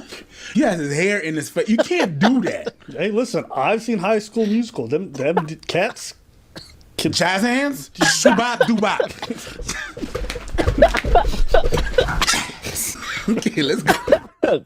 Yeah, from Twitch chat. This kid needs someone needs a lesson. That guy is huge. Yeah, see that the fact that the cop was just like, come on. Shubop Dubop. Shubop dubop. Let's go. That's also why I do think that he was just like, I think we're about to be on YouTube, because he saw the kid kept going like this, and he's just like, I can already technically tag this kid. Hey, I'll give you that Shubop Dubop. Shubop dubop. Woo. Jazz hands. Take it off. Dude. Sweep. You saw- No. The sweep. His head hitting the bumper. Yeah, you also heard the like air from the like when he lands just go. Oh my God, I love everything in that video. Put your hand behind your back. Everything Put your in hand behind your this. back. Stop resisting. Put your hand behind your back. Put your hand behind your back. Stop resisting. Stop resisting. Put your hand behind your back. Put your hand behind your back. I'm a minor. I'm a minor. I'm a minor? Did he say that? No, he I'm a did minor. Not. No, you can't just, I'm a minor card after you do all this. Nope. Nope. You know what? You talk like that to a police? Jail. Jail. You go to Minor jail. card? Jail. And get punched by a grown up too. Also jail. You want to do adult behavior? Yo, you want to do adult behavior? Get some adult punishment. What you gonna do? You ain't gonna do jail. Yeah. If you're a minor, behave like one. Respect your elder. Because you don't want these adults to put their hands on you. Do something. Do something. You Yeah, asshole. hold You on, get hold that- on. But then, like, dude, the second that you turn 21, like, I had situations happen like that a few times where, any other time that we were at a party, they would just be like, dude, you don't want to, get involved. But they were also perfectly fine with the fight going down. Those same people, like when I turned 21, immediately would just be like, we gotta go. This ain't worth that smoke. You don't want to trust me. That's a felony. I'm like, why? And then they were like, because you're an adult and they're just kids at this point. I'm like 2 years older. What? That shit to a 6 foot, 6 foot, 7 foot, 8 foot cop. You did that. I saw it. We all saw it right like. Do something. Hey, you a bitch. Do something. Do something. They like, come man, me wanna go home. Sit in the chair, so thinking about what I did. No, you're not a minor. You're grown up. So why'd you get in my face? What, you gonna hit me? No, sir. Huh? No, sir. No, sir. Good. No, sir. No, sir. You need because sometimes when I was a kid, I needed a little bit, just a little. What's up, Matt? Good to see you. Just to shake you up and to be like, oh shit, where my manners at? I think I lost them. I found them. Crazy. Thank you very much. Yes, now it's sir. My guy rolled in talking about, hey man, your pronouns are bitch. And now he went, sir? Yes, sir. Yes, sir. My lord? God, no, because at the beginning of that video, man, like, oh, he was going at him just like, my come on, do something, do something. Yeah, you Yes, sound sir. like Yes, I sir. told you stop balling up your fish, right? I did. Okay, so why'd you get in my face? All right, stand up. Not me too, sir. Hey! You doing that? Hey, back up! Hey, back up! Back up, back up. You doing that? Hey, back up! Right now. The f you doing, bro? Back up. It's no big deal. It's no big deal. Oh, it's almost like this whole family is just a bunch of Get back right now. Back up. Back bunch up. of real winners. Hey, what's wrong with y'all, man? It's no big deal. What's wrong with y'all? And here comes Dad with the mullet. Okay, this is the most Florida thing I've seen in a long time. It's all good. What are you gonna do? What are you gonna do? Oh, look, See, Florida so- plates. Imagine That that. looks like his brother, right? Yeah. They got the same bowl cut. Yes. And I'll say this. You know, we're seeing we're Raise the laughing, same. right? But this is what happened when some of y'all act like fucking idiots. Yep. It's not y'all. Yep. It's your family that y'all hurt. Yep. It's the people around you that you guys hurt. That's why we tell y'all to stop fucking around. Find out. It's like that went to Philippines and now he dead, right? Who did he Yep. traumatize? We're gonna. His family. 'Cause I he think did- we might actually at near the end of stream check that out because that's a crazy He wanted to story. listen to nobody. Yep. You wanted to do whatever you wanted, found some consequences, and now everybody want to talk about but you traumatize the people around you. That's why I call these people assholes. They don't care. They know something's wrong and they still do it. So this kid, do I feel bad for We're him? a No. minor I feel chords bad for being his brother. struck that What's his brother Metallica supposed to song. do? He was inside. He came outside and see his brother being arrested. He didn't see what happened before. But he didn't do nothing. That was a you don't know that, good buddy. one. We Good don't one, Deep know, Stars. but it's a natural reaction to want to protect your sibling when you see it. 100%. Because you didn't expect this, right? You were just in the backyard. Now they're in handcuffs. Yeah. Right? So that's the fucked up part is you hurt them. I don't know if the guy. No, I've also I've been in that situation too, where you just don't know what's going on, and you're just like, "What the hell are you doing?" And then you also find out it's like, dude, he tried to punch a cop. It's like, oh, That's no. holding him back is his dad, but he's doing the You're like, right "You're going to thing. jail, my dude." He's gonna save one of his son because the other one is gone. No big deal. Sit down. Tell it. It's no big deal. Tell it. It's no big deal. Tell it, bro. You need the balls to drop a bit, right? That's put your head down. Put your head down. Put your head down. Wait. Put your head down. Expressing this bit. Bonus cards. Okay. So don't waste. The people know that. Bro, these kids, man, they want to act and say whatever they want. Then when they find these consequences, they want to run on the fact that they're a minor. You know what, though? I'm gonna be honest with y'all. Some of the people know that they are behaving. Minor they're privilege? behaving like adults, and they want to use their minor status when Minor things don't go privilege. well. Oh, dude, have you seen these 15-year-olds that are literally like 6'3", so, like 200 pounds, and That's why it's I just say, normal? Sometimes these 17, 16-year-old man, fuck them kids. Fuck them kids because they're out here acting like big people, and then they run and hide. Hateful sadist, I hate cops. Yeah, me too, honestly. But like, I was just explaining this to my chat right before I started this video, where it's like, even though I do hate cops, when you see a video like this one, where it is just a fuck around and find out like situation, where you just go, all right, he's gotta learn this lesson. About You I'm know? a minor. Fuck that. That goes for everyone. Yeah, some of y'all need to get smacked because your parents didn't smack y'all. Y'all deserve to get smacked. There's like the societal handicap that some of y'all groups have that you use and abuse. Absolutely. You think that because you're a kid you can run up and talk crazy? No, you're gonna get this squirt. You think you're a woman and you can't be touched? So you're gonna put your hands on people and don't think nothing is gonna happen to you. You're gonna get this work, okay? I'm not for that, but that's the ramification of your actions. Absolutely. It is what it is. You think you have some kind of handicap? You're an Adrian Vixen. No, I'm an absolutionist. I would be. Trust me, I would be. Again, hey, I'm not a fan of cops in the slightest, but I've also been in a situation where I have needed them. So I don't want to be that, like, have you heard the stories about the streamers that, you know, they're super outspoken, you know, anti-cop leftists, and then, you know, something happens and immediately the cop, trust me. Or privilege? Yeah, don't. You can get this. What's going on with him? Step out. Step out. As much as I, like, believe that, I also do have to live in this stupid country still. Hey, wait my keys, bro. I'm sorry. I was just hyped up drinking. He said I was just hyped up drinking. I thought you was a minor. What happened to that? So you act like a Actually, fool. Duke of Bread, I literally said that earlier, where I was just like, honestly, I think people are not adult until 25. Yeah, no, for real. Like, I was people. making a joke How about it, but I mean that, though. You want to fight them. You drink alcohol. When all of it comes crumbling down, you want to hide behind you're a minor. So who sold you the alcohol? Who gave you the alcohol? Yeah. Because that person can get that work too. Why's he going to jail? If you get in my face, I'm I'm not gonna in your take face, you bro. with I'm him. sitting as close as he is, and you don't have a problem with him, huh? It's 3 feet of space. You a bitch, Go stand bro. over there right now. You's a bitch, bro. You bitch made, bro. You bitch made. Joey! Joey! What happened, And now you calling someone else bitch made? Yo. My guy. Your pitch was crazy. man? Did you say yo bitch?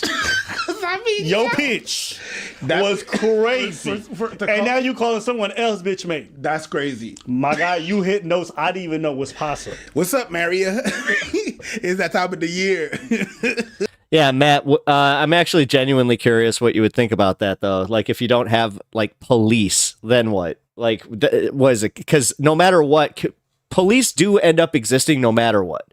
Because you go back to, like, any civilization, there has always been an authority, like some type of authority that, like, cleans up the streets, takes care of criminals. Like, crime does exist. Like, this is where I'm just gonna jump off on and just say, nah, I'm not that far. Nah, because listen, I've been the victim of enough crimes to be like, no, and that sucks. The thing is, being the victim of crimes fucking sucks. And no, there isn't always that easy solution of just, oh, the community can make this, we could come together and figure this out. That's not always the solution. I'm sorry.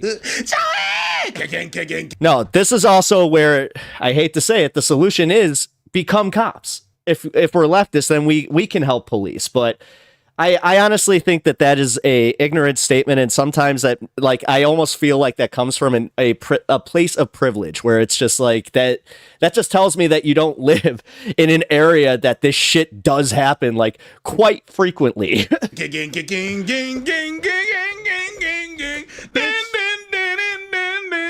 And I, Joey, what the fuck you do? You bitch made, bro. You bitch made. Damn, both the kids is fucking lost. Yeah. And that's on the parent. If that is the dad, look at that dad. Community organized emergency response. Police did not exist until recently. Before that, it was always community self-policing. Military is brought if needed. I don't know, man. Because, again, I could go back to, like, the biblical times. It was always just... Dad, he don't even respect you, bro. How is it that a dad is present and a cop is present and the son is the loudest one? Yo, my dad would have smacked me in front of the cop and would have put me in handcuffs himself. Adrian Vixen, okay, got it. See, all right, Adrian, I appreciate that, and I appreciate your support up to this point, but seriously, this is also part of my problem with the left, is, like, if you guys can't agree to disagree on certain things, and then you just bail out, like... Again, for something so minor where I'm like, nah, I think that, as much as we can work to have community self-policing, I'm all for more social programs. It's just there are legitimately violent people that cannot be in society, but, like, I don't ever see anybody having an answer for that. So, I mean, okay. If you would have seen, not for the cop to take me away, but I'm about to get fucked up at home. That's crazy. And that's what I mean. When you see all these kids doing it, 95% of the time is Duke of Bread, that's even worse. In biblical times, it was it was the military, no police. The British invented civilian police, and recently, Parents. And then you see the parents get in front of them, and look what the parents. I mean, even the Romans. The Romans had it was like a military branch, but yeah, it was they also had like their own fire department. He's doing. He's just trying to hold them back. Your son don't respect you enough when you tell. Hey, listen to. That's some crazy shit. All right, Adrian Vixen. Then I'd like to have a discussion with you and be educated about it. I'm not claiming to discuss I'm not claiming to be an authority on this, but I'm just saying from my personal experiences, which anecdotal experience is lived experiences do have a place in this. I can just tell you, I don't have the solutions myself. I do know where I stand on community policing. I know where I stand on over policing. I know where I stand on the idea of military, having a militarized police system. That's also not okay, but I just don't fully agree with you on being an abolitionist. That's pretty much the long and short of it. But I also, again, I'm actually speaking more to your reaction on this one. And honestly, if you want to peace out, that's cool. But for real, this is why the left does not ever make any actual headways because of shit like that. Because it's also not going to bring anybody to your frame of mind by just saying, you're wrong, fuck you, peace out. My mama or my dad was there. And you caught me in a bad mood today with that shit, Adrian, and I'm sorry. And they see me be talking crazy to the cops. I told you several chances. I said, hey, stop balling your fist. Chill out. I appreciate you. As I said, I do appreciate you. I appreciate the size of your community. I appreciate the fact that you supported me, but I'm not going to kiss your ass just because I have a disagreement and I want a fucking audience. All right, I accept your apology, but we didn't have to take it to this level, man. Well, you look like you were going to hit me. I know, and I apologize. All right, what's all the balling up your fist? Sorry, so I'm just headed up here. There's a situation going on, sir. Honestly, I apologize. Yeah, but listen, man. Listen. Anytime you come across police, you ball up your fist. This is the video of Johnny Somali? No, it's not. What do you think? I'm gonna punch you back. I'm gonna let you punch me in the face. No, I know, sir. Trust me. So if you would taste me, I'd understand. Truthfully, you got me in my ribs. We have courts to enforce laws. We can do better community police. Yeah, no, I'm not. See, that's the thing. I wasn't disagreeing with that in the slightest. I think that, yes, as far as having community policing, it would be so, but the other part about that right now, Matt, my problem with that is we have such a disengaged populace. We don't have neighborhoods that, even in my neighborhood, I'll be completely honest, we are kind of segregated, even though we are so close to each other. I don't know my neighbor's name, or any of that, so there's a lot of that. If something were to happen, there would be a lot of the I see nothing because I don't want to be involved. Other type that shit happens way more than you think, especially in the area that I live, where you see homeless people all the time doing things that technically are illegal. I always turn the other cheek. Most of us do. Honestly, until they start getting either belligerent, it has happened, or there have been times where they turn violent, or that's all. That's kind of what I'm bringing up here, where I'm just I don't know what this, what's the answer for that? It's a couple times. It's fair. Dude, yeah, I don't know what your gig is, but I appreciate you calming down. I'm sorry. Okay. But also, I'm going to harp on this one. When you say somebody's not educated about something, that's a real good way to educate somebody, is just by smugly being you're uneducated about this. I disagree with you. Okay, fuck. It's not personal, man. I'm doing my job. I appreciate you being sorry, but you screwed up. Okay. Yeah, I apologize. That is the most Destiny way of thinking I've ever heard. Yo, I am one. No, I'm really not a fan of cops. No, this has nothing to do with that. He really is doing his job. Yep. He really be doing his job. And it's easy to apologize after the fact. I say, I'm sorry, I really messed up, blah, blah, blah. He's not letting Deemstar's capitalism. Absolutely. The thing is, it's listen, until we're not living in a capitalist society, which I'm sorry if I can't, me personally as a leftist YouTuber, cannot change that immediately. I'm sorry. you off the hook, and he shouldn't. No, he shouldn't. And he shouldn't. He shouldn't. Sometimes I feel like I'm on the hook for that too, where it's just am I to be blamed for this system that we live in that I have to participate in daily? You fucked up. Yeah. Because right now, it's very easy to say all the right things because you're recognizing the consequence of your actions. Sometimes you actually need to suffer those consequences properly. Vraiment, ça. That's it. So we make sure your ass don't do that shit again. Yeah. So your brother sees what happens when you act a fool. Because if we just undo the cop, How do I know you're gonna tell your brother the truth? Are you gonna actually be remorseful? No. Go suffer whatever consequence. And also, people can say, "Oh, he didn't do nothing." Sorry, nobody's gonna wait for you to swing. No. And I remember exactly what happened. He steps forward before the cop. Yeah, he did. He stepped forward one time, and then the cop said, He did. "He said, I can't let you get close." No. Chael Sonnen. Yeah. What? You don't know I can't let you get close? No. From Ultimate Fighter. Please stop. I can't let you get close. God, I remember that shit. You country Brazil. No. You He went like that. He went like that. Chill. Chill. You in Brazil. Chill. You going to learn. Chill. But there are housing first programs that currently exist and can be supported. Oh, hell yeah. No, housing, again, this is the weird part. Like, I feel like when people have minor disagreements with me, they kind of just equate all of their disagreements that like they have with other people onto me, where I'm like, yo, I am all for, again, social programs, like more social programs. I am for more drug programs, drug rehabilitation programs. I am for more housing programs. I am for all of this. That just like, it comes down to my main point of like the whole community policing thing. It is kind of like, all right, well then we need engagement, because unfortunately there is also the problem with enforcement. Like, as I have this problem, like every time I think about traffic enforcement, where I'm just like, God, I hate, especially because when I get caught, when I get caught doing something stupid, but then it's just like, oh, we've all been there. We've all been like, this guy needs to be arrested. We've all seen that driver. I can't let you get close. I can't let you get close. Boom. That just sounds like a Street Fighter line. Round one, fight. I can't let you get close. Soon. You're gonna pay. You're gonna see. I don't wanna be your friend. He sounds like he has a stuffed nose. I don't wanna be your friend. I don't want to be your friend. This is Brazil. You go to man. You go to learn. I don't want to be your friend. That actually is perfect. I don't want to be your friend. I don't like you. I don't want to like you. I don't like you. I don't want to like you. I can't let you get close. Turn into a bit. I don't want to be your friend. Over here. Yeah, that's Aron. I'm right here. Putin's puppy. We need a police department that solely polices the police, not just the internal affairs unit, but a separate entity entirely.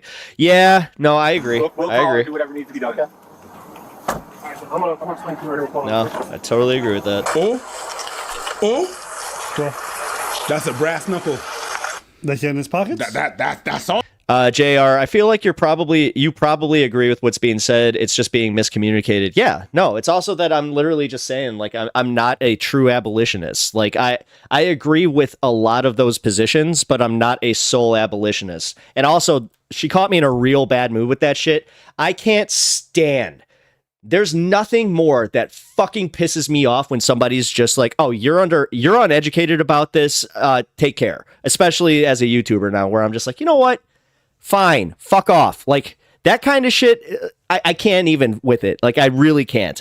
Nothing pisses me off more than condescending assholes that are just like, I am smarter. I have my soapbox and I will dictate who is right and wrong in this situation, and also not be charitable in the slightest. Not the cop that has that. Okay, I didn't see that. Like I explained to you, unfortunately, right now, he's going to be arrested for what he just did. All right, they're going to. What's the charge? Out of curiosity. I'm going to talk to the other officer exactly, find out what his exact charges are. What's going to happen is he's going to get taken down there. They're going to process him, and then. Why juvenile? How old is he? 20. He's 20 years old.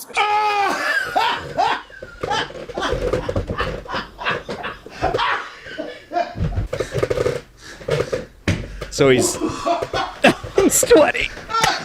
He's Oh shit! The plot twist!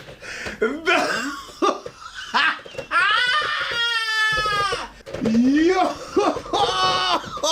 So you lied. All that shit about, I'm sorry, man to man, I should have done that. And then he said, I'm a minor. I think it's probably resisting arrest or something like that. They've been together because I wasn't around for a while. It's probably a misdemeanor. It's probably a misdemeanor resisting arrest charge. yeah. I mean, he's not gonna get anything. No, he's fired up about it. Get back inside. Get back inside. You saw that? The brother trying to come out, the dad's just pushing him in. Yeah. He's like, no, I want to be out there. And the parents like, get the fuck inside. Which is crazy. No, you should. Because my dad, he would have been like, get inside. No. Oh, yeah. And here we go, where it's just like, were you abused by your parents? It's just like, yeah, I had a dad like that too, where it's like, you knew if you fucked up. And then I'd be like, no, but I thought. And then he'd be like, who asked you? who gave him permission to think? Get your ass inside. Get your ass. We have courts to enforce laws. We can do community policing for protection. Police are not supposed to protect you. They're not required to. Well, I mean, technically they are. Like when they take it's just fine. Our doctor's not required to take care of you. Like, dude, what? God, that's because of capitalism. Just because we don't have it doesn't mean we can't. I mean, right. The thing is, we have to start doing what we can now. So like auditing programs are probably the best thing that you can do in these scenarios. Like, honestly, I'll watch the audit video after this, because then we can see how it's done, where we have to work with this, because this is also something that I don't like doing, is playing this theoretical game of, well, when we don't live in capitalism, that's not going to fucking happen. I'm sorry if I'm a realist. I'm sorry if I'm probably gonna, like, more than likely die. Without, like, I probably won't even have my Social Security, but, like, dude. But what? Wait, the last time someone tried, the FBI killed them all? Well, what the fuck? Mission to what? So is that so? I'm actually misunderstanding that argument then, Matt, or if that is an argument. So are we supposed to not do anything then? Like, if the FBI killed everybody that tried? Now, you see, I'm saying all this. He would never say this. He would look at everyone. Everyone would know that's what Putin's puppy. These guys make a good duo. Yeah, that's why they have 2.1 million followers, man. Same. These guys are insane.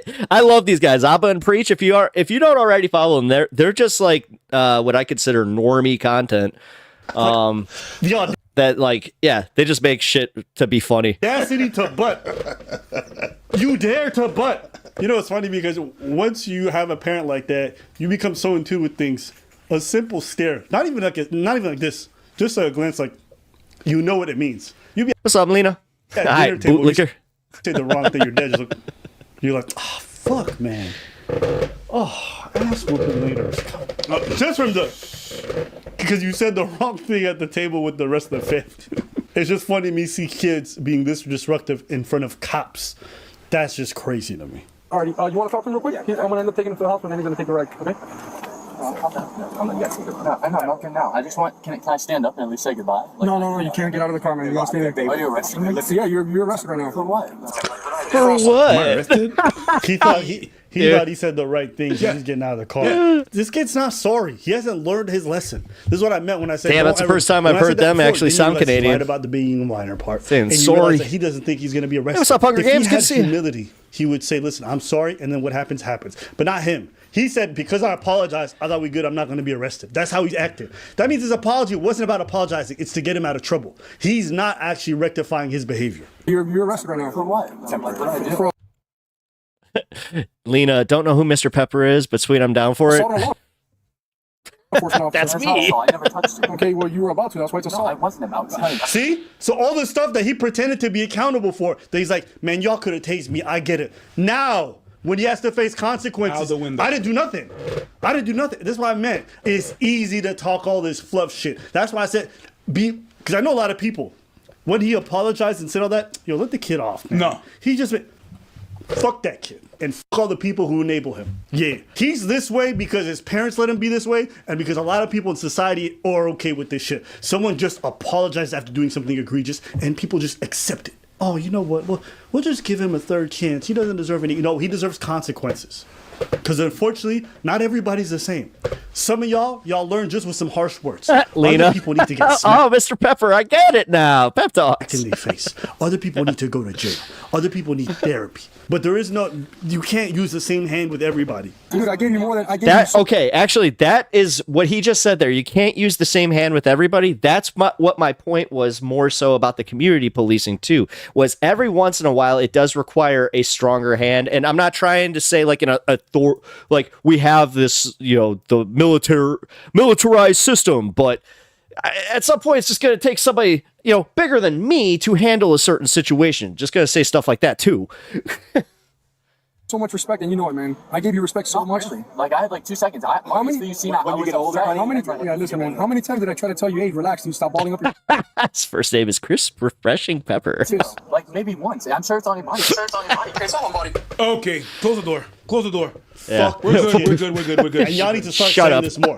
I can't even say kid anymore. He's 20. No, he's 20. Man, this guy. Fuck this dude. Censor the F words, please, because we said it quite a bit. Notice how they did? I said it like maybe like once. Do you even know what you were called for? Called for like disturbance or what? I mean, I know a decent amount about cops. Something like that. One of your neighbors called. Neighbor calls for a disturbance. Yeah, something like that. But why did y'all go after him? Of course he's gonna say it against cops. That's enough. C'est maintenant que tu dis quelque chose?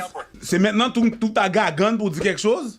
After how many minutes now that you say something? Hey, listen. God Man, when damn. he starts speaking Haitian, that's how you know he's just like, ah. Been drinking and stuff, or been drinking a little bit? No. Sure. Yeah, 100%. Now he hasn't been drinking. Book him. Throw the book at this dude. Book him. 1 minute he's minor, now he's 20. 1 minute he was out there for drinking, now he's not drinking. Serial liar. Yo. So a bunch of people were saying that, like, you got in the officer's face and stuff and told him to take Well, his we fist were off. close, yeah. Like, I was talking shit, I'll admit, but that's just talking shit, If I had so much time to touch him, if I was gonna touch him, I would touch him. I was just talking shit, I'm stupid. What were you saying to him? Like, I don't even remember how it happened. I was just talking shit. Like, I don't remember. See? Has selective amnesia. You know what? I be forgetting too. But what did you do with her? We're just hanging out in her bed. What were you doing in her bed? I don't remember. But she's pregnant. Like, what are we talking about? Yeah. In PA, they won't even allow lawyers past the AC room because of the conditions being so bad inside that they know the laws. Oh, shit. Jail. Straight to jail. Is he going to do jail time? Probably not. It's a misdemeanor. Not a big deal. But, he's an idiot, and he's going to have to suffer from this a couple more times because it's clear he hasn't learned his lesson and he won't anytime soon. Anything else from you? No. Yeah, he's going to have some more hard times, that's for sure. Mm-hmm. Because I don't know where you get off talking to like that to cops. That's crazy. Take off your jacket and do something. Ooh, balling. I mean, can we just say what it was, though? Like, him and his brother were obviously drinking. I think they got called for like a drunken disorderly type of thing, and he squared up to a cop. Like, that's kind of, yeah. I just like how what came out of that was a broader conversation about policing, where I was just like, oh, I didn't pass the purity test. Okay, cool. Like, again, I'm glad that I can at least get these broader conversations out of the way. So, it's not even gonna pretend that that's like the fucking most annoying thing about being a leftist. Especially one that, like, apparently, like, if you don't have a poli-sci degree, just don't start streaming. Like, especially don't, like, do political streaming. Like, yeah. Like, you're just not smart enough to be doing this. You can apologize and get away with things since when? Well,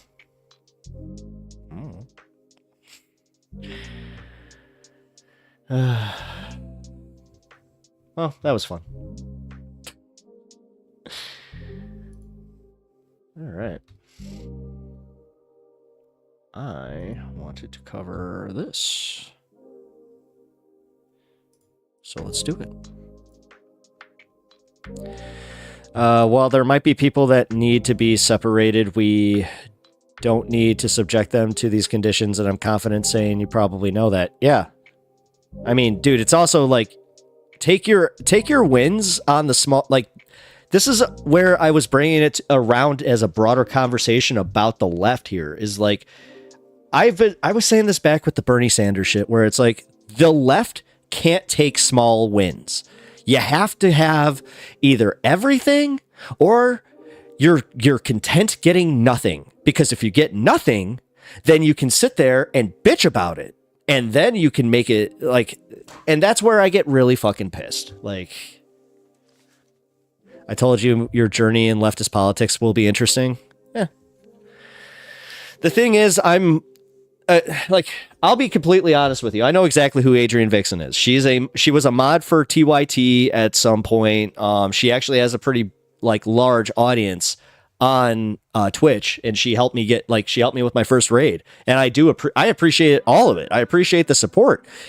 But what I don't appreciate are people coming in like to my community and then doing that thing where it's just like, you're so uneducated on this, and then just being smug and condescending, and then just going, I'm out, peace. It's like, all right, cool. Then I'd put my, oh, wait, sorry. I got arrested protesting outside a hate church for Palestine. The arresting officer tried so hard to antagonize me. Then I'd put my arm back up and he fumed. Yeah, I mean, dude, I really don't want to go into like all of my stuff that I've had with police. You know, I will just say that I've had more than my fair share of negative interactions, to the point where, yeah, like I'm not a fan in the slightest. But that's also where I'm not gonna sit here going, I have all the answers to fix all, like, everything too, because so many, I'm gonna just make this a fucking moratorium on the fucking left, since this is the stuff that does piss me off, and I guess you guys should just know, is like, again, the fact that all the answers yet no action. Like, we never have anything. Like, the problem with the left is that we argue with each other, we cannibalize each other until nothing gets done. I was just pointing that out. Like, again, the fact that Adrian did that to me, where she was just like, good luck, bye, like, kind of shit, instead of just, you know, calming down a little bit, kind of going, oh, well, that's one bad take. You know, that's also what pisses me off about, like, that community specifically, is like, you can't have one L take. You have to capitulate your thoughts to them, and they don't see it. They literally don't see how fucking insane that is. Like, if that's what you need from your YouTubers, I'm not your YouTuber. I'm not going to sit here pretending that I think a way that I don't, or I'm also not going to sit here taking shit like that, where it's with somebody that is, you know what, a bad faith arguer. That's because, again, if you're not willing to educate somebody on something that you're gonna just blatantly say you don't know what you're talking about, all right, have fun being effective. Fucking annoying. Even if I win, I will still bitch about things because I'm just whiny. Listen, there's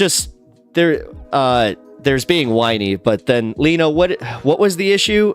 Here, give me 1 second. So Adrian pops in. I just said, she just says, no, I'm an abolitionist. Excuse me. And I just said, I'm not. And then somebody else in my chat just said, I don't think the police should exist. There are other ways to have social justice.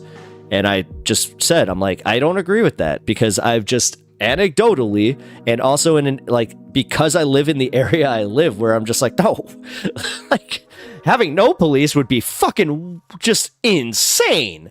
I'm sorry. Like, not even just no, Lena, not prison abolition. She's police abolition entirely, because it's for community. Like, they have this idea that a community will take care of itself if there are no police, which is just bullshit. Because look at how many people like go into public service. You know, yes. Because this would be a winning argument if there was a huge left-wing contingent of cops that all of a sudden came out and just said, we're being silenced, we can't do this. But nope, So, I'm sorry.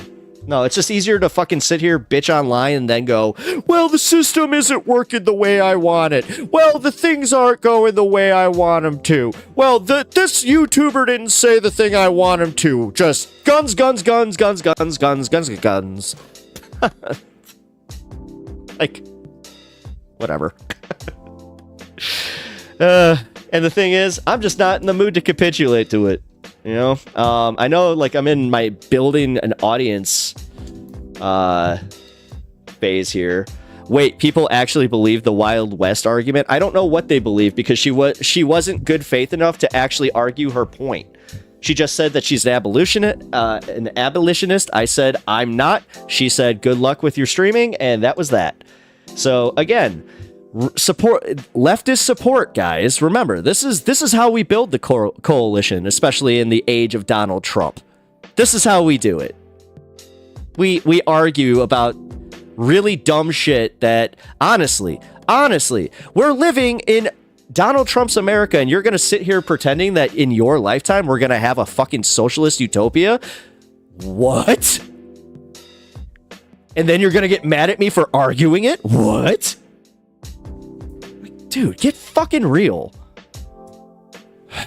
I'm a prison police abolitionist, but I think there's a ton of confusion about what that means, i.e. I believe in communism. Let's slowly reform capitalism. Yes, Lena, see? Thank you. Thank you for being a decent communicator on that and explaining that to me, and not just immediately getting angry at me and condescendingly going, well, I'm out. The good abolition, oh my god, abolition. Thing is, I can literally see that. What is going on? Arguments I've heard place abolition on as the ultimate goal, with the steps to get there being debatable. Well, yeah, exactly. The fact that they're debatable, but that's the thing. There's no debate. How are you going to debate with somebody if you can't even, like, again, in good faith, fucking, like, explain something to a less educated leftist? Like, dear God, the amount of people on this fucking platform that just do that shit, where it's just like, it's insane. That totally sucks. I'm hoping there were other things going on with her emotional state. Whatever. I mean, if Adrian wants to do that, I mean, it looks like she unfollowed me, so, yeah. You know, it sucks. Like, again, the fact that she was, like, somebody who rated me, and, like, I got a decent amount of people from it. But also, if that's the type of person that she is, like, then fuck that. I don't need that type of engagement in this, in my journey on the online left. Because, again, like, oh my god, oh dear god, guys, I did the ultimate thing of criticizing. I didn't even really criticize it. I just said, nah, not really. And then she's just like, okay, lost the plot, bye. So, and I think that that's where I'm honestly pissed off, where it's just like, oh, okay, so I can't even, like, reiterate enough how much that pisses me off, where it's just like, this is how you build it, guys. This is how you do it. This is how you beat Donald Trump. This is how you beat the right, is by fucking ground stomping on the left that's already, like, Jesus fuck. I really am pissed about this. I'm with Lena on being communist and reforming our capitalist system. I also know it will probably not happen in my lifetime, but see Hunger Games, but you seem to understand the concept of changing these things, of like the, you know, like the way that we can do it. It's small changes. It's also that you have to live in these systems. Like, what I disagree with in the abolition movement is living your life like it already is like that. I think that is fucking insane. But whatever. I agree with you. I think that if we can, we should make the small steps. We should definitely be for prison reform. We should definitely be for, you know, getting, the money out of the prison system, and also demilitarizing our police, and, definitely expand on certain social programs, because here's the bitch of it too, guys. Like, we live in an American society that really is pro-cop, whether you like it or not. The majority of American society is pro-cop. So the way that you do that, again, is get more leftists involved in policing and then change it from the inside. But again, that's too hard. Too hard. What am I supposed to do? Like, so I'm not going to sit here just bitching about this the entire time, but for real, guys, this is not it. This ain't it. This ain't how it's done. So I also like she doesn't see like the power play that she just did, like coming into a small YouTuber's community, bringing in like 50 plus people into the community, and then kind of acting like well, you should be thanking me for this type of thing, and well, I may have made a mistake. God. Yeah, I think this is the first time you guys have seen me legitimately angry at something like this, where it's just like, no, like, fuck that person, fuck that thought process, fuck that. Like, that shit sucks. If you guys think that that's gonna, like, win us any movement, like, ever, like, what the hell? No, what will win us this is honestly, if like someone like Adrian, who has that large of an audience, says, hey, do you want to debate this? Call in, or even just like we do a text debate. Nope, didn't do that. So, all right, I'm done. I'm for reforming into fully automated gay space communism.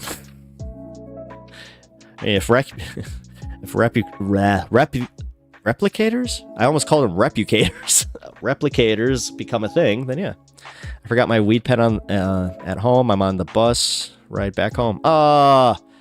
Yeah. You gotta love that when you're in the middle of like public transport and like you have your pen and you're just like, I don't think anybody will mind. I have definitely been in that position before. It's kind of fun. But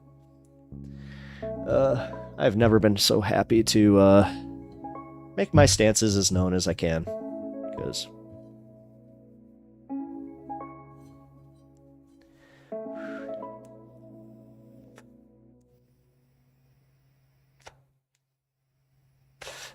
okay. Oh, sorry. Somebody just popped into Twitch. Hello. I appreciate you popping in. How are the cone blunts? I like them. I use exclusively rice paper now. So that is a kind of a new thing that I started doing, but there's a brand that you can buy that's exclusively rice paper. I'll have to find it for you guys and I'll pop it up. It's definitely a lot better for you. It like, you avoid that. You can't change policing by becoming a cop. That's how you change systems. I hate to say it. It's the same thing as saying that you can't change the system. Raw. Yeah. You got it. Yes, the raw. Like sugar in the raw. You got it. Nah, Duke, I disagree. Saying that you can't change systems by not participating in them isn't... I think that is just inherently fucking... Then how do you? Especially when that said system... Like, if you're not producing a viable option to replace it with... Because it's only viable to the small contingent on the left. That's what I keep bringing up here, is we're in this fucking echo chamber. So you guys can get mad at me for not being anti-cop enough, which is insane. If anybody in my actual life heard this, well, you know what? Fire Fist. Since you know me like IRL, let's have you sign off on this one. Am I pro fucking cop? Like, for real, man.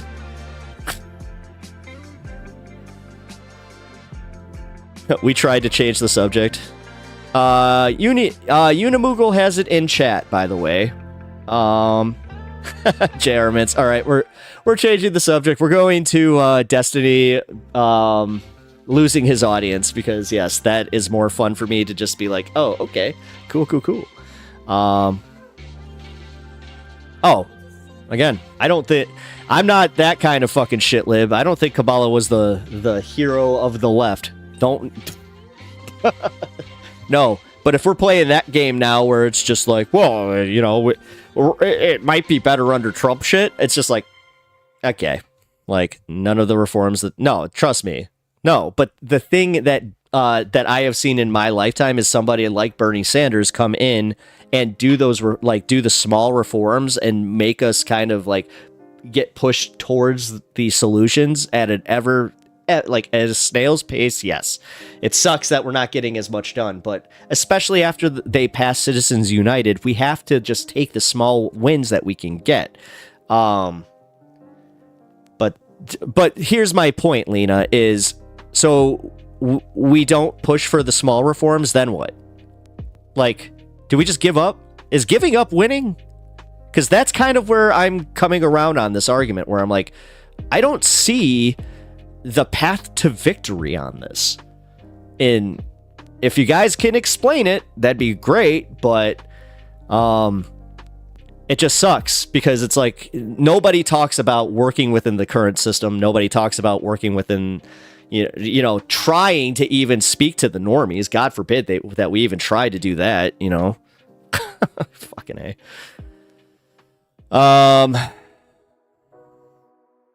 Oh, I can also verify you do not love the 5-0. Thank you. Like, literally, we have code in my house. Like, it's telling that they kicked Bernie out, though. They didn't kick Bernie out necessarily. I mean, yes, they railroaded him the way they did, but no, what's telling is just the fact that how close he got and then how panicked they got at the DNC. Like, number one, again, I don't know why I'm the only one that wasn't surprised by that. Like, what? I totally saw that coming. The fact that it was Debbie Wasserman Schultz, and it was like the week before that she had just been on Bill Maher talking about like how she's going to bring like reformist energy to the Democratic Party and maybe get behind somebody like a Bernie, and then she pulled that shit. Well, who's the next Bernie or bust AOC? I mean, well, again, this Bernie or bust situation was ridiculous. Like, the fact that we even played that game with Biden, when it's ridiculous. Do we think that a second Trump presidency would have been better at that time?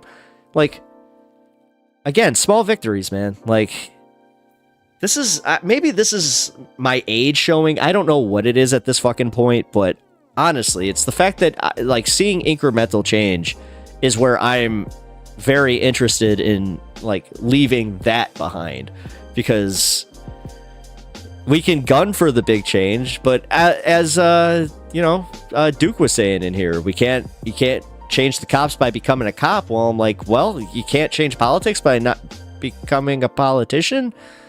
Like, realistically, now I am legitimately kind of confused. So how do we change anything then?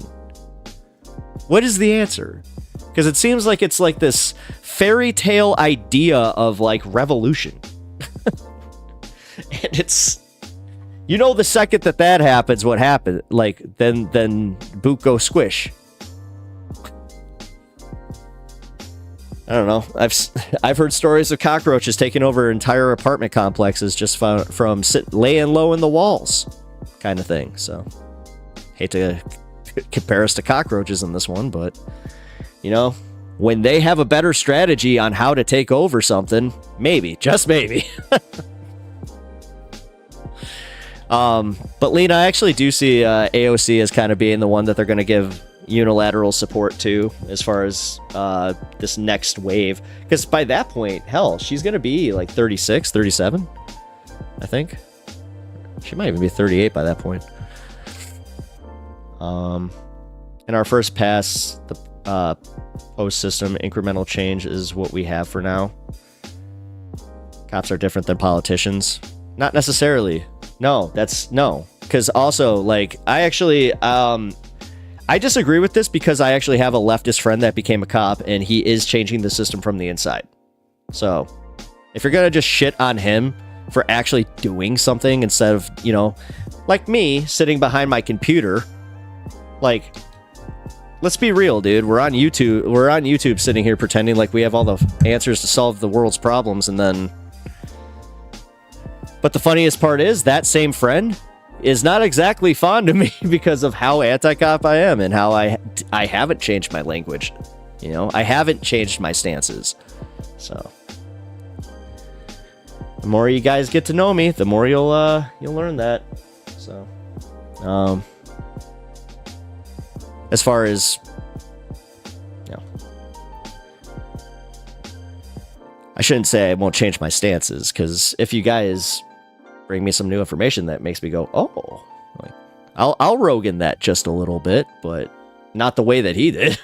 Let's put it this way. You guys could probably Rogan me a little bit farther left, but see, that's the thing. Don't push your luck when you come in here with some fucking, you know, whack-ass idea of how we're going to unify by calling out every member of the, you know, leftist YouTube sphere for having you know what's funny? This is not even that bad of a take. Like, really? Like, but as I said, I am done with this. It annoyed the crap out of me. I'm glad that I was able to make a little segment of it. Your friend might be trying to go, good work won't change it at all. He would do better as a politician if that was his goal. Not necessarily. Not necessarily, because he thinks that he can help from the inside, because he did see, like, kind of like the bro-y culture, but he also, he's helping police, like, a rural area where, yeah, he does actually, like, affect change there. So, again, man, like, it's kind of weird when I'm the one that's just kind of like, yo, this isn't the way it's done, but we could agree to disagree on this one. Okay, on the cop thing, it is more likely that he will be ousted for not watching their backs than he... See, I like how you guys can, like, sit there acting that arrogant and knowing, like, that kind of thing. See, it's so weird. Pretending that everything works that way, that there aren't small subsects where there are good cops, that are, you know, left-leaning people, or... Dude, again, this is not how we change it. This is not how we change the system, by just constantly pushing people away from it. You know, like, you don't think that having some cops on our side would be a good thing? Really? Like, okay. Like, fine. Jesus Christ. At this fucking point, I don't know how you guys expect to win anything. Like, for real. Explain this to me.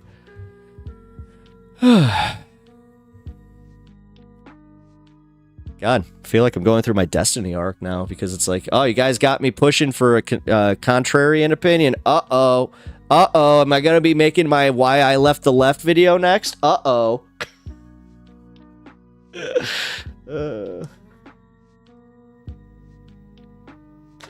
Speaking of...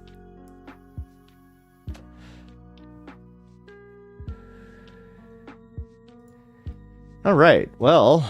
Apparently, Destiny is losing a large share of his audience, and nobody would be able to comment on that better than Hasan. So I'm just going to go and listen to what Hasan had to say about Destiny being Destiny.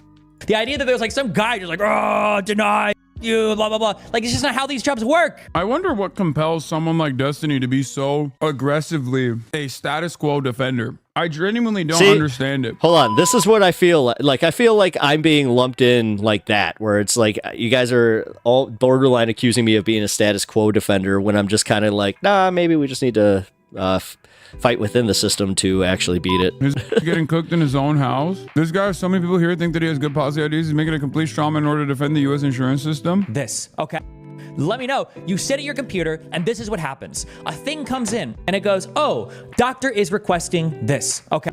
JR Minute, not saying that there are no good cops, there are just bad systems. That actually plays into my whole thing with Michael Brooks, where Michael Brooks said, be ruthless with systems, but kind to people. Okay? And then they have another screen, and it says, here are our there you go. standards of care, and here's what we provide. And then you look at this, you make sure there are no contraindications for the prescription or the I think that you found the right community here, JR. treatment or whatever. And then as long as everything matches and you click OK, approve, or you see there's a contraindication or there's some other thing that you suggest first, you go, oh, okay, deny. Oh, sorry. That's how it is. Sorry. The CEO is not walking up and down the aisles and being like, oh, that mother deny them. We need to make more money on that. Sorry about that. I oftentimes wonder, like, who this is for. Whenever I hear commentary like this, where I just don't understand it, like, what's the purpose here? Because becoming a hyper-specific, ultra-autistic process guy in this situation doesn't change the dynamic, doesn't change the reception. It doesn't, like, people still have their claims denied. And the CEO in this situation is just a standalone figure that is signing off on all of those actions. He's at the tippy top, okay? Like, this person didn't kill him because the CEO directly immediately went into the files and was like, deny that person's like back injury claims. Like, I think this is a part of what a lot of debate lords do, where they just like want to always be right and they want to also always be contrarian. So when there isn't anything that you can grab onto, you just get like ultra specific. It's like, well, the CEO directly is not causing this. It's like, well, no, the CEO is responsible. That's why he gets paid the amount of money he gets paid. And yeah, the CEO signs off on it at the end of the day. Also, who's he fighting for? I always picture like he's fighting for your mom's best friend, Karen, who heard it from Facebook, but she only read like part of the article. Basically the standalone figurehead for all of the wrong and maybe all of the right that the company is engaging in. The CEO is just as responsible for the deaths as Charles Manson is. He doesn't have to pull the trigger, but that's it. The difference between Charles Manson... The trigger is literally just the send on the email that just says, this is our new policy to deny policies. Boom. Manson is the CEO, however, is that... Then it's the same concept as dropping a bomb, like CEO gets mass money casualties. Off of making sure the profit margins stay at least 6%, okay? But the process in which those profit margins get up to 6%, there are a Hey, Lena, welcome back. ton of denials, okay? There are a ton of denials. And those denials are absolutely, those denials are absolutely causing so much pain, so much suffering. This is before we even factor in to the equation the necessity for privatized healthcare. It does not need to exist. Maybe as an alternative, if you already had a pretty fat, pretty robust social safety net in the form of some kind of socialized medicine structure, but that's not where we're at. Just because the CEO is not directly engaging in this process doesn't change that reality. What is this? I mean, Destiny is right. How can you speak on the insurance industry if you've never had someone who worked in the industry? Don't speak on it. You're right. My apologies. I had no idea how the insurance structure worked. You're right. I have to literally be someone who works in the insurance industry. It seems to me like you are someone who works in the insurance industry. And although you are a low-ranking employee, you somehow feel the pain of this CEO. I don't understand what's going on there. I am not a part of the Israeli occupying force, nor have I ever been a part of any sort of military structure, but I think I can offer decent analysis on all of the war crimes that the Israeli government is engaging in. I am not a chicken, but I know how to make a scrambled egg. This is not a decent counter-argument, chatter. This is yet another major issue that I have with debate lords, where they're just like bad. They're bad at arguing, but they think they're good at arguing because they think that they can LARP like the person that they're watching. It's very strange. That is the dumbest comment you can make. You're not talking to me. You're talking to him.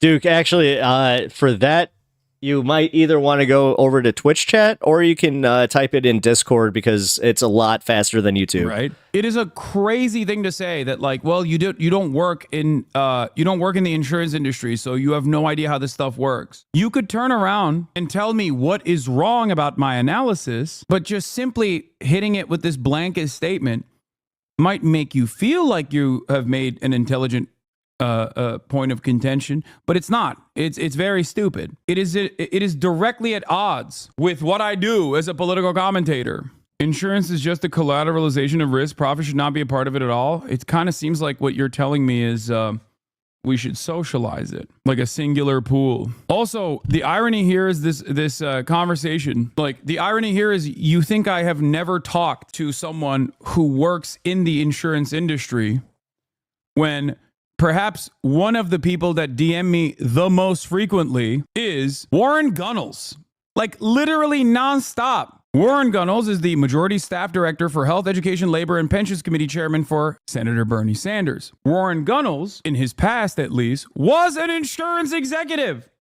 Like, literally. Perhaps the person who DMs me the most frequently. You shouldn't speak on matters regarding trust busting because you're not the chair of the FTC. Yeah. So many people... What is this? I found this channel yesterday, dude. People are insane.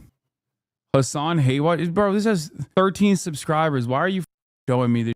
Like, Jesus Christ. Yes, dude, I have rabid and entirely psychotic hate watchers. I know. Some of them you can hear in the broadcast right now. They come in and they chime in and they chirp. Anyway, let's continue. I'll be completely honest. I am a much smaller YouTuber, and I emphasize the much, but I got some hate watchers. Like, oh, today, guys, lottery day. If the person that you're approving or denying care for, if their name starts with the letter D, we deny today because D for denial.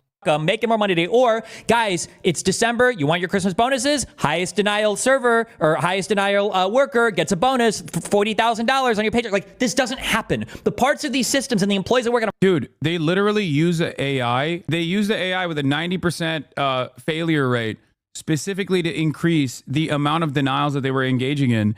And they don't have to do it directly. Yes, it is an indirect form of violence. It's just such a weird thing to shadow box against, because I don't think most people are making this argument. You're either voluntarily misunderstanding the argument that people are making, or you are deliberately making up a different argument that you think is at least weak enough. It's not one that, like, any real person believes. And it also does not change the reality on the side of the victims. It's a very strange way to operate. But I guess it's ironic because Destiny and his weirdo fans will always say Hasan is too scared of debate, okay? He's too scared of debate. He's too afraid, even though I debate plenty. And then they'll follow up and say, no, he only talks to, like, dumbasses in his chat, which is ironic because he's calling his own fan base dumbasses, because most of those people that chirp at me are usually coming from his fan base. But having... Wait, Duke, I am your biggest hate watcher. Said that... At least I'm, like, responding to a real person in my chat. He's just making this concept up, or rather responding to, like, again, someone that he saw on... God, I'll be completely honest with you, man. This is probably the spiciest I've been, like, on my show, where I'm just giving a little bit, just a teeny bit of pushback against what I consider, like, a far leftist idea, specifically with this one. But yeah, Twitter. It's surprise. Like a point that they made. Duke, you did call it, by the way. That he didn't fully understand. The real purpose here, in my opinion, the real purpose here is to try to address what the actual pressure point is, okay? It also is pretty crazy. Yeah, the only reason they have to use AI is because they cannot legally instruct humans to deny at the rate they wish to, so they can blame the over-eager AI denials as kinks in the process. Yes, it's plausible deniability. That's all this is. And actually, that is going understated, though, in a lot of this reporting. Is something that you really need to do if you ever get your claim denied is immediately go and repeal. Because the other institution that he defends vociferously... Nice. What's up, Distracting? Last client of the night. Cool. Israel also utilizes a similar structure in the form of lavender AI targeting systems, according to Israeli investigative reporters over at Local Call and 972 magazine. The lavender AI targeting system operates in an identical capacity. Most of the AI that is utilized in this day and age is not to actually be correct. It's actually utilized in instances where you can be incorrect, and it's good to be incorrect. Lavender AI targeting systems that create new targets at a rate that is far higher than normal human processing is done deliberately. It's done deliberately because Israel does not care about killing random. I do want to encourage you to always strive to be the bigger person. Combating leftists in fighting demands we have endless patience for those on the to the left of us, even when they're being immature. Well, yeah, but the thing is, like, again, even if there's immaturity, but then there's just legit, like, kind of what Adrian was doing there. I really don't like when people kind of do this bully pulpit bullshit where she kind of came into my community, again, larger audience, all of that. And then this idea that if I don't capitulate to one idea that they have that we disagree with, that's how they treat it, where it's just, okay, peace. Like, I was getting to know you, but this isn't it. Like, cool. And like the way she did it was what really pissed me off, where instead of trying to educate me, trying to educate me in a debate, any of that, nope. It was block me on, and then like she literally blocked me. Like, what? Yeah, fucking real mature there, guys. This is the same thing that happened with the MR Discord, and I'm going to just call it like I see it. This is the shit that's going to keep you in your bubble. Civilians. This way, they also get an addition. Duke of Bread, you're a good man. I get it. Politics is frustrating and people are annoying. The only part that actually bothers me is when you say this is the problem with the left. It feels like you're attacking. Oh, okay. Well, I'll be honest. Today is kind of more of a broader attacking day with that a little bit. I guess is because I had the weekend to reflect and argue points of contention about losing the election, and just to almost come back to that was just not what I was like, okay. And that was during what I wanted to do a fun segment where we all could essentially agree that kid was a piece of shit, but apparently, no. Whatever. Additional way to say, look, we didn't choose to do this. I guess we got it a little wrong. Oops. But also, Duke, I'll be completely honest, when I may not be attacking, but I'm definitely bringing up something that bothers me. I definitely bringing up something that does need to be acknowledged, because not acknowledging the insanity that is the leftist like community itself, where Fire Fist said this up there in chat before, where it's like, yes, no community eats each other faster than, the online left. There's a reason that there's so many memes about it. See, are so disconnected from the actual CEOs themselves. And I'm bringing it up because of the way that happened to me. So I'm sorry if Duke, I'm sorry if I am kind of doing the generalization, because you know what? I'm not going to pretend. Also, I'm not going to sit here and pretend that I'm not part of the online left. I also hate that shit, because that's where I say that the purity testing kind of comes in, where it's just like, are you trying to push me out of the community at that point? The idea that there's some... And I'm just bringing these arguments up because I don't see a lot of people do it. Guy just deny you, blah, blah, blah. It's just not how these jobs work. Who's saying that? I mean, I'm sure there's people that don't fully grasp it, but many people are using the CEO as a placeholder for the awfulness that they've experienced from the insurance industry. And I think the reality of the matter is, yes, the CEO is signing off on all of the awful shit that the company is doing. Oh, Lena. All right. Well, yeah. All right. Fine. I'll cheers you. That's why they get paid $10 million a year. This CEO did, at least. I wonder what compels someone like Destiny to be so aggressively a status quo defender. I genuinely don't understand it. There was a point in time when he wasn't rich. You know what I mean? It's not like he's super far removed from being broke. He has no values or morals or ethics. He goes with a win. Yeah, no. Desperation to be the adult in the room and unwavering belief in institutions / hierarchies. I know, but this isn't an adult-like attitude to have. This is actually an idealistic attitude to have. I'll explain. The American healthcare structure, the American for-profit healthcare structure is fundamentally busted, okay? It's the most expensive, and it has some of the outcomes.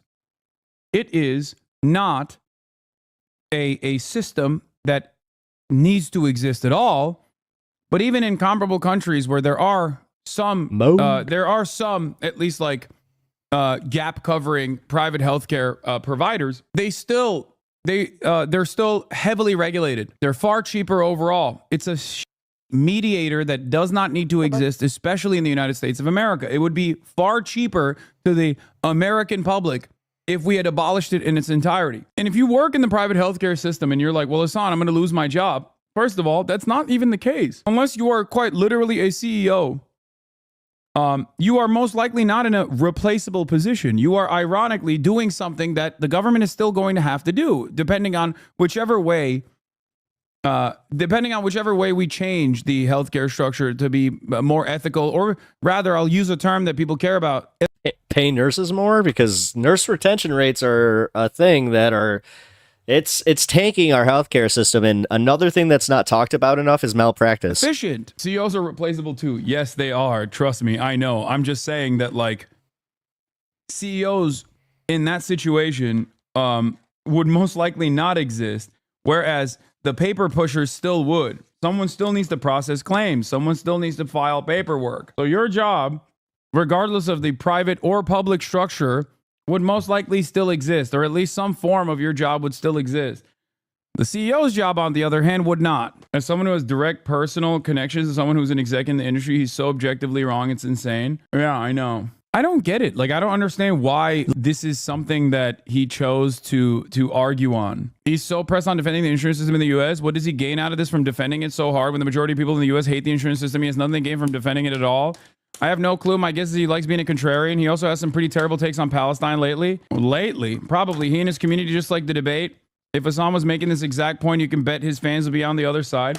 I like that random people know that, like, he just takes the contrarian position to whatever the my opinion is. I don't think that's the case. I don't fully understand what the ambitions are here, what the motivations are here. I don't think I'll ever understand it. It is a very strange way to operate. He's violently afraid of being wrong, so he's trying to stay safe. That's really interesting. If he was violently afraid of being wrong, he should probably agree with me a lot more, because lo and behold, you might not agree with this, but I feel like I'm vindicated quite frequently. It takes time, but it always happens at the end. But yeah, he is just wrong in general. It's just how you make money. This is how private healthcare works. They make money by doing everything in their physical power to make sure you don't get the proper coverage. I've seen his fan claim he earned millions a month on Twitch only. That made me laugh. Yeah, they also claim that my dad is a billionaire because they saw some AI articles. That, like I said, being pro-Israel after October 7, once again, you're just going to always have to hold that permanent L.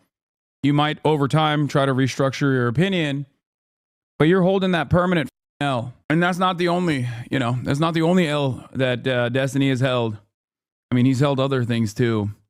Potentially the hand of a Nazi and maybe some other stuff from a neo-Nazi, but I don't know. Something that I always try to explain. You mean they made AI articles? Yeah, I don't know. But I mean, it's so stupid. You want to know why it's stupid? Because if my dad was a billionaire, like those AI articles suggest he is, he would literally be on every list. He'd be the second, third, fourth wealthiest person in the country, in Turkey. Okay.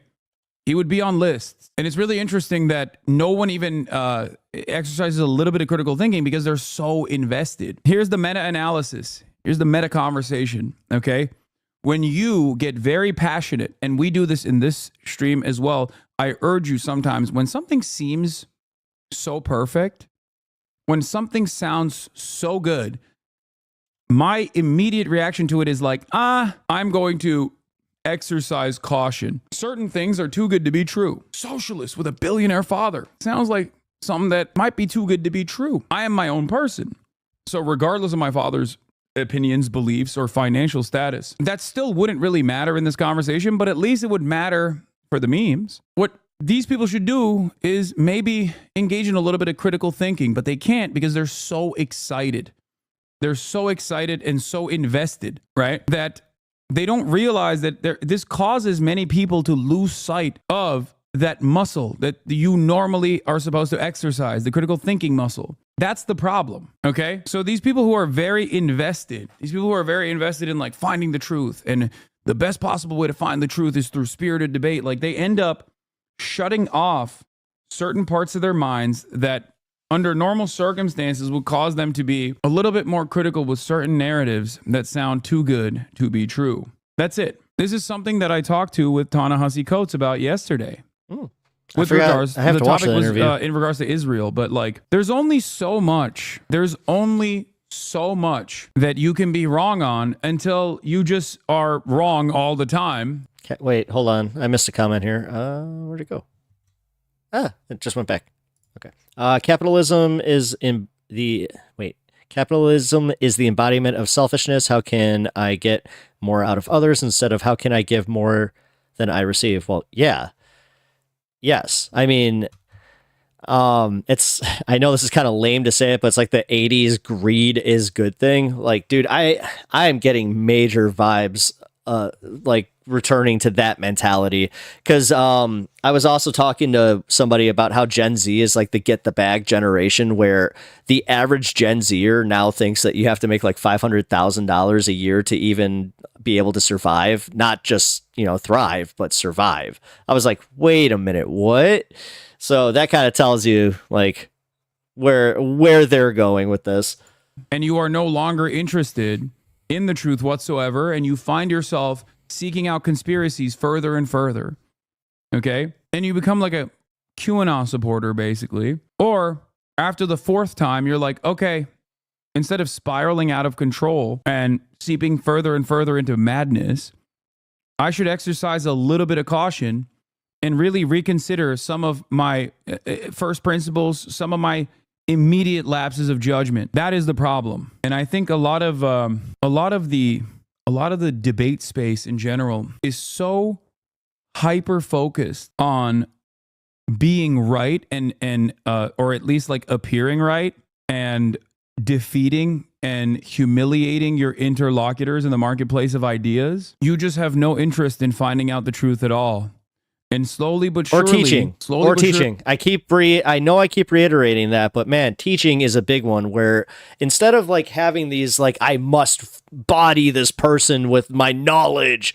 It's literally like, cause there are people that are like me where I'm genuinely curious when I don't know. So go further and further into trafficking in falsehoods, because as long as your in group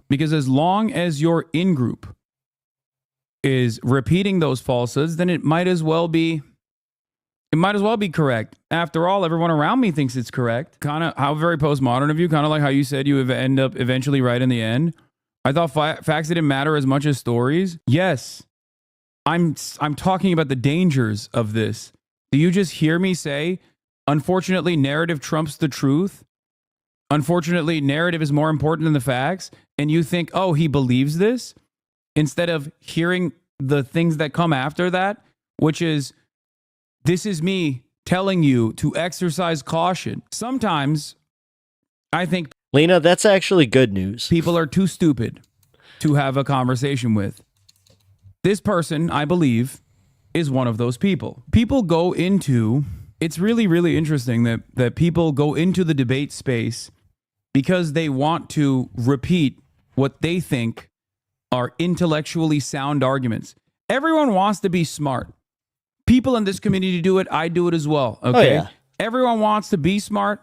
Everyone knows that maybe they're not that smart, but at least they want to appear smart. Okay. Now I recognize I'm a dumbass, and I repeat it. I repeat that fact. Like, all wait a the minute, time. I'm a stoner. Wait a minute. People in this community do it. People in Destiny's community do it. Everyone does it. People that read New York Times articles do it as well. Everybody does it. But the problem is when people are so predisposed with appearing smart and repeating a person's takes that has consistently been wrong, they don't realize that, they're not coming across as intelligent at all. Maybe rhetorically you can bully your interlocutor in that moment, okay? But you're still wrong. You're just confidently and loudly and proudly wrong. The difference is I think I'm at least smart enough to understand that I don't know everything. I mean, I'm the same way. I also try not to play the Joe Rogan game with it, though, where it's just like, I don't know, bro. I don't know. But then any type of influencer, but fuck, like his whole situation where it's like, dude, you sit there pretending like you just, oh, what do you mean I have an audience? I could just be a dumbass comedian. Hitchens, R.I.P. you dumbass. Yeah. Oh, Hitchens. He was one of my first pieces of atheist God fucking, I almost said propaganda. So I was just like, oh, hold on, but you know what I mean. I read his book first, and then I also read Sam Harris, which for that hot minute, especially when you don't know what like the IDW was, it was kind of like, and then you learn, and then you listen to Dawkins is what did it to me, where I was just like, Dawkins is an ass. Like, Dawkins is an ass. Like, I do not like fucking Richard. And then he came out just this year, he's just like, I think I'm culturally Christian. It's just like, what the fuck? It's Lena, all about atheist propaganda. Yeah, and you know what? I don't like that, like the new age atheism, where it was also kind of what Hasan was saying, like it's being the smartest guy in the room, being kind of just a condescending, douche of a human. So that could be considered a check on hoarding wealth in the markets. Blunt is strong with this one. See, this is why I love my community, is because we get it.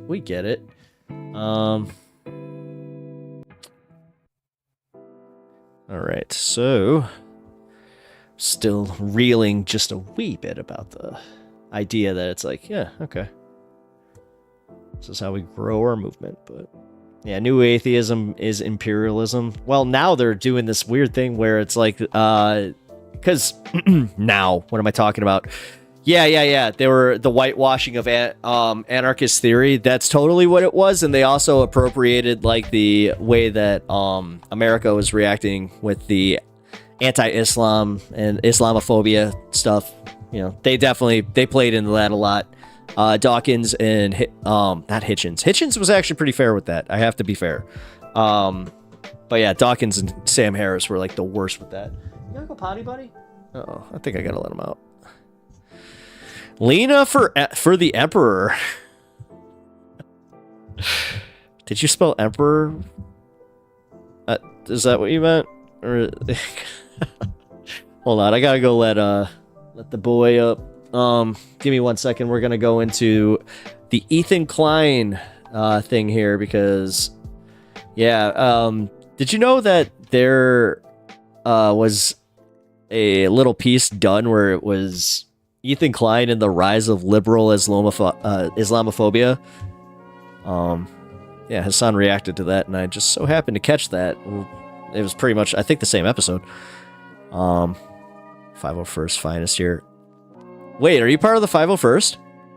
If you, Lena, wait, if you're part of like the 501st for real, I've wanted to, like, I wanted to be part of that so bad. I want to make my own armor. I know, and they technically I have to buy my, or like have the armor first, but just make me an honorary member. I want to be an honorary member of the 501st. If you don't know what the 501st is, it's a Star Wars cosplay group that almost, would you say, they used to exclusively be part, like, doing Stormtrooper gear, but now I think they welcome most just Star Wars cosplayers. Yeah, they do, because I remember seeing this really badass Darth Maul, and he was like, yeah, I'm part of the 501st. I was like, oh, wait, what? Is this like an IRL Star Wars LARP? I mean, I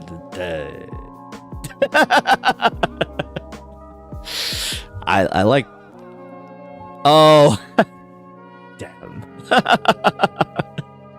Well, let me sit here embarrassed for a minute and also go.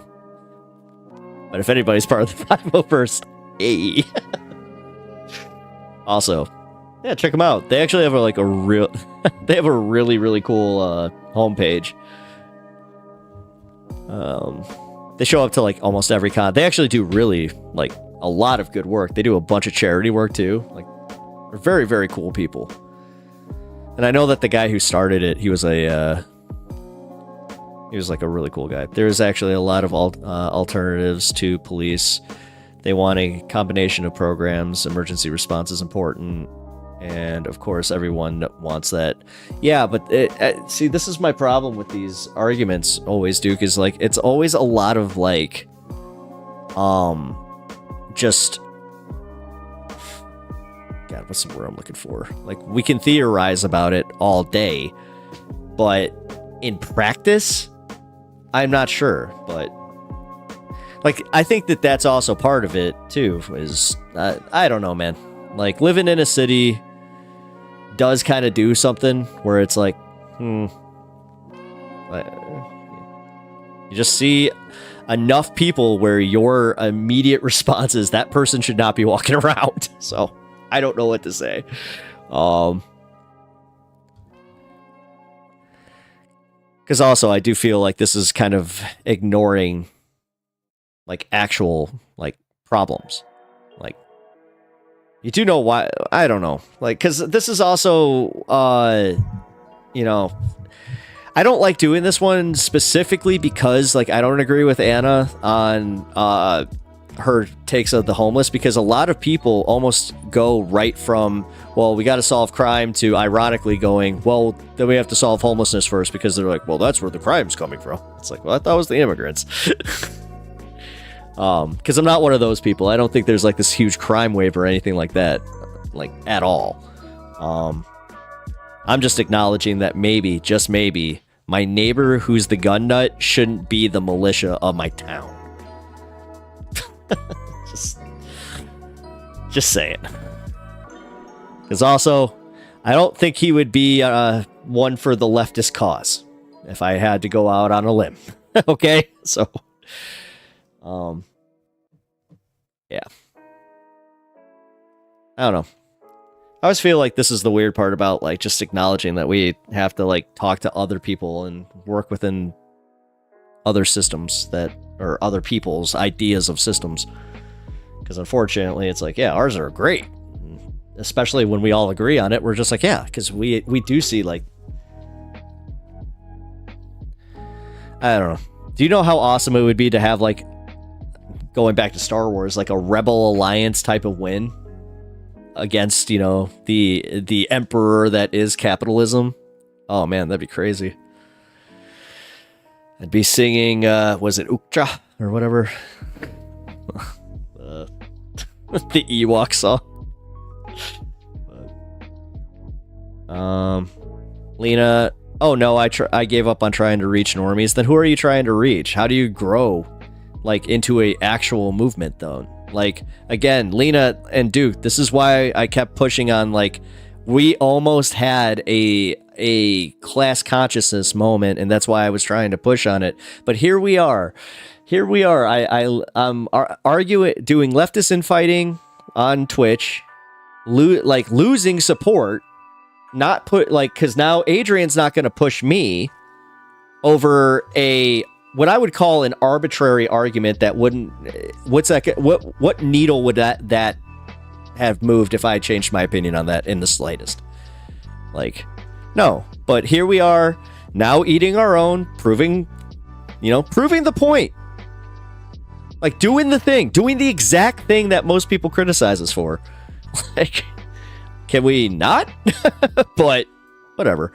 I often wonder about Republicans. Do they look at the empire and say, that seems cool? Yeah. No. Unironically. Fuck yeah. Lena, I don't have it, and I'm not ashamed to admit it. I'm just doing my best to just survive. Exactly. That's kind of my, like, I acknowledge that that's all of us, you know? Like, I encourage others to do what I'm totally unwilling to do at this point. Oh, that's where your second comment came in. Okay. I don't have it. I'm just not ashamed to admit it. I'm just, yeah, exactly. Well, again, Lena, that's pretty sensible, but also, like, and I understand it. Like, the thing is, I understand not, like, wanting to go and argue these points, but my bigger problem is, again, I can harp on this all day.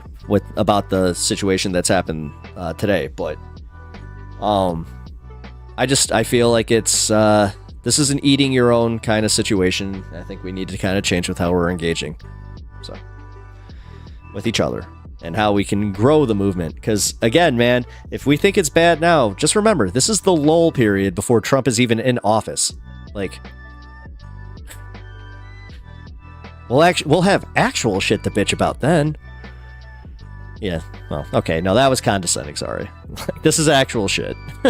Like, that's also part of the broader problem, is like that it does kind of turn me to like, oh, well, this is the problem I'm not going to solve, so I'm not going to hyperfixate on it, blah, blah, blah. Yeah, prison reform would be a good start, but what we call leftist infighting, the right call elitism. Well, Dave, unfortunately, not necessarily, because, again, the more that we just sit here infighting, the less we actually push back against them.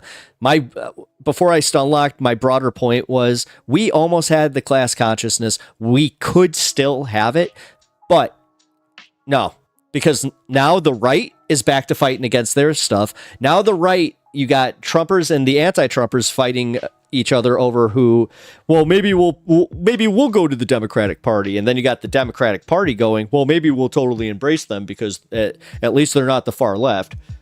And then here we are, just like, not left enough. Like, I don't get it, man. But this is also, you know, I would love to like be able to do this a little bit more, you know, like to actually build on, you know, tentative ideas that we can kind of put out in our community to start spreading the seeds of this. Because I think this is a good analogy for the problem that I have with this is, while I see the idea of spreading seeds and growing this, everybody else is mad that we don't have trees, so they keep walking on the seeds and killing the seeds. That is how I see this. Dave, under duress, I hope Luigi's trial gets proper media attention. There's no way it's not going to, dude. No, trust me. With how many threats they've been issuing, the police themselves, and how like Altoona, like the Altoona Police Department's essentially come out and said, "Hey, can you guys chill?" No.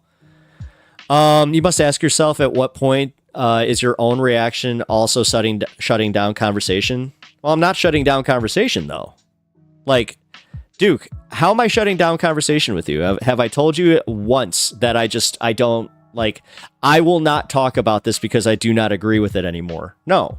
Guess who did that? The far leftist in this situation did that. So, like, just remember that, Duke. Like, the person that started this bailed.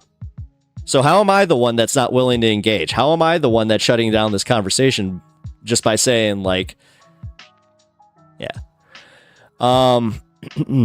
Put a table out at your local park with a sign that says "Got woke."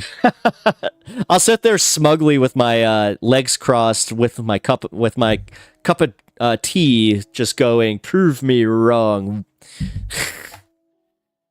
Oh wait, there was somebody that already did that? No kidding. If I'm being honest, I don't 100% agree with everybody on everything, ever. Disagreement is healthy. Well, JR, it's almost like you're human, and it's almost like that weird thing that if any politician, like, I ever agreed 100% with them, that'd be messed up, because I don't even 100% agree with myself a lot, you know? So, you ever done that thing where you actually, like, hear your argument back, and then you go, oh, okay. But that's also why I'm kind of harping on Duke here, where I'm just like, I'm not shutting down conversation. So, no,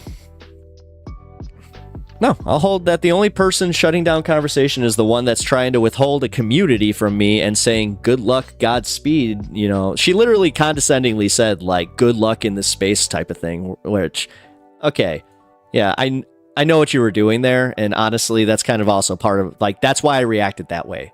Is, like, smug much? God, get a little taste of a community, and immediately they're just like, oh, look what I can do. I can raid you. Oh. And it's almost like you did that thing where it's like that little bit of power, and then you're just like, It's the same as what happens when you guys become mods. Jesus, she must. Is Adrian a mod on Majority Report? That wouldn't surprise me.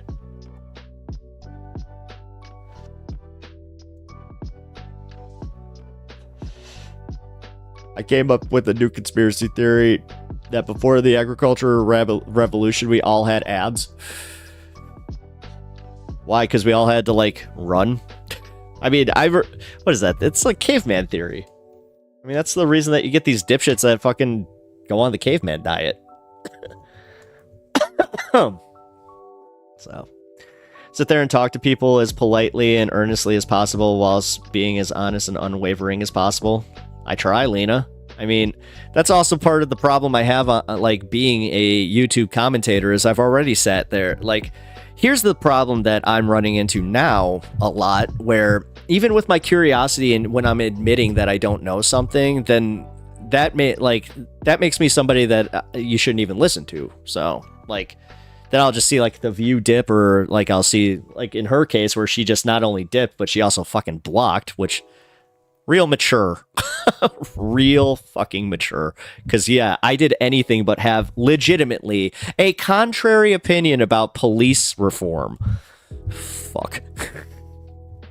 I'm not gonna let this one go today, guys. This is fundamentally, like, one of the more fucked up things that's happened since I've gotten on YouTube, and honestly, I've had this opinion about, like, the broader, like, left coalition, and I know you're not liking that right now, Duke, but dude, Vosh has dealt with this. You know, the fact that Destiny, like, he seems like he was the arbiter of it. Hasan even deals with this. Like, fuck, I've done this to Hasan, but, you know. Oh, expect more of it? Oh, trust me, I expect a lot more of it. That's also why I think I am harping on this a little bit more than I probably will in the future, is because this is, like, the first time. Dave Under Duress, I'm too late to know about it. Adrian Vixen, who was a mod for TYT and I think a few other larger channels, she has a pretty decent sized audience on Twitch. She raided my community on Friday, and you know what? I'm not even gonna say that I'm not. Like, I'm still thankful that she did that. Like, my community grew. You know, I enjoyed having that many people watching me at one time, especially at the beginning of my show. That was kind of cool. But just today, I was watching a Abba and Preach video just about this dumb white kid getting arrested in Florida, and it turned into a broader conversation on police reform and like police abolition. And I just made known that I'm like, nah, I'm not necessarily a police abolitionist. I think that I'm 200% for, like, police reform, and then if that means us joining, like, and becoming the police, then that's kind of. And Duke has brought up some points where I might be wrong about that, and I'm, you know, willing to discuss that more, because I would like to kind of get more points on how we can't necessarily change the system if we're not part of it. But yeah, that's also when you say things like leftist infighting, purity tests, etc. These are phrases that are going to turn leftists off. She is wrong. Yes, but you must be mindful because you also come across as smug. Maybe it's misplaced anger due to stuff at TYT. I don't know. There's a lot going on right now. That definitely is the liberal, not leftist position. Oh.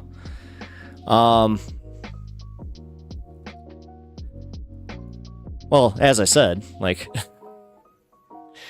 me on my leftist compass, I've always kind of even said, like, I'm not a communist. Like, I don't think that communism is, like, the answer. Like, but I don't think capitalism is the answer either.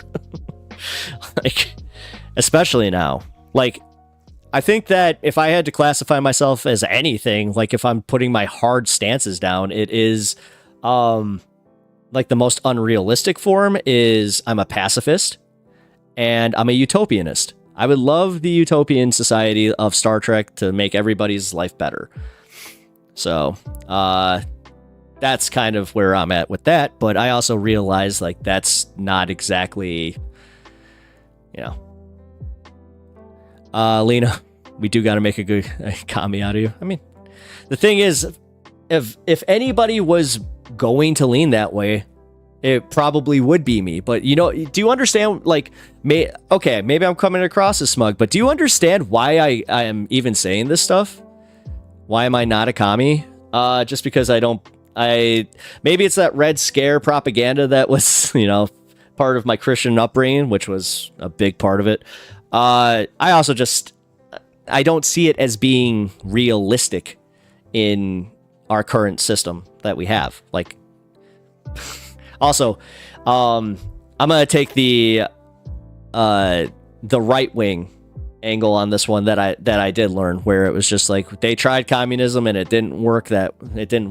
So, therefore, just from a layman standpoint, I don't see the merits of it as much as a lot of people.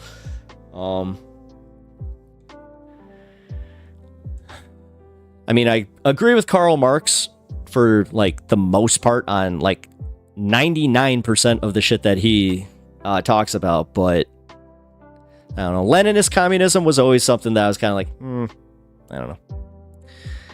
But hey, maybe it is the answer, and like you guys can explain it better, because that's also part of the problem is I've never actually had it explained to me as kind of just like a stoner layman who, number one, yeah, I'm not going to go read, like if you tell me to go read some literature on it, fuck you. Like, I'm going to play the American game on this one. Like, no, explain it better. Like, sell it better. This guy, like, again, this guy that goes back to where I've always been, where I'm just like, no, it's about marketing, and it's about if you can't get your message across clearly and concisely within a 5-minute conversation, then I'm sorry. Like, that's a problem. That's the reason that the right wins like so much, is because it doesn't require a lot of thought. It doesn't require, like, why do you think that the idea of a dictatorship is so appealing to people? Because they don't want to think. Like, communism has never been tried. Yes, it has. What are you talking about? It's literally a system right now in Vietnam. It was tried in Russia. It was tried in other places. What are you talking about? It hasn't been tried in America. So you think American communism is going to fix it? Why? Because we're so exceptional? That's socialism, LMAO. Yeah. Yeah, like, honestly, if you want my honest to God take, what I would love to see done in my lifetime is and this might be where I was coming at with this police thing, because I think that to win over and I know, guys, super unpopular with you to try and win over other people, but I think that trying to win over the broader electorate to our side to want these things is show them how well, like, it can work if it had more. So you invest more in socialized programs, like, and I know, policing. Fire departments is a big one. I can tell you right now that there have been some problems, with fire response, especially in rural communities. Even in city communities, there's been some. But then, yes, socialized medicine is the one that we have to, like, make work. But, like, this is where I was coming at it with the idea that we were getting so close to this class consciousness of, like, everybody waking up and realizing, hey, our medicine, our medicinal system is fucked up. We need to fix this. But as I said, and this is why I'm kind of smugly just going, meh, like, what now? And socialism has worked and continues to work better than capitalism all over. Yes.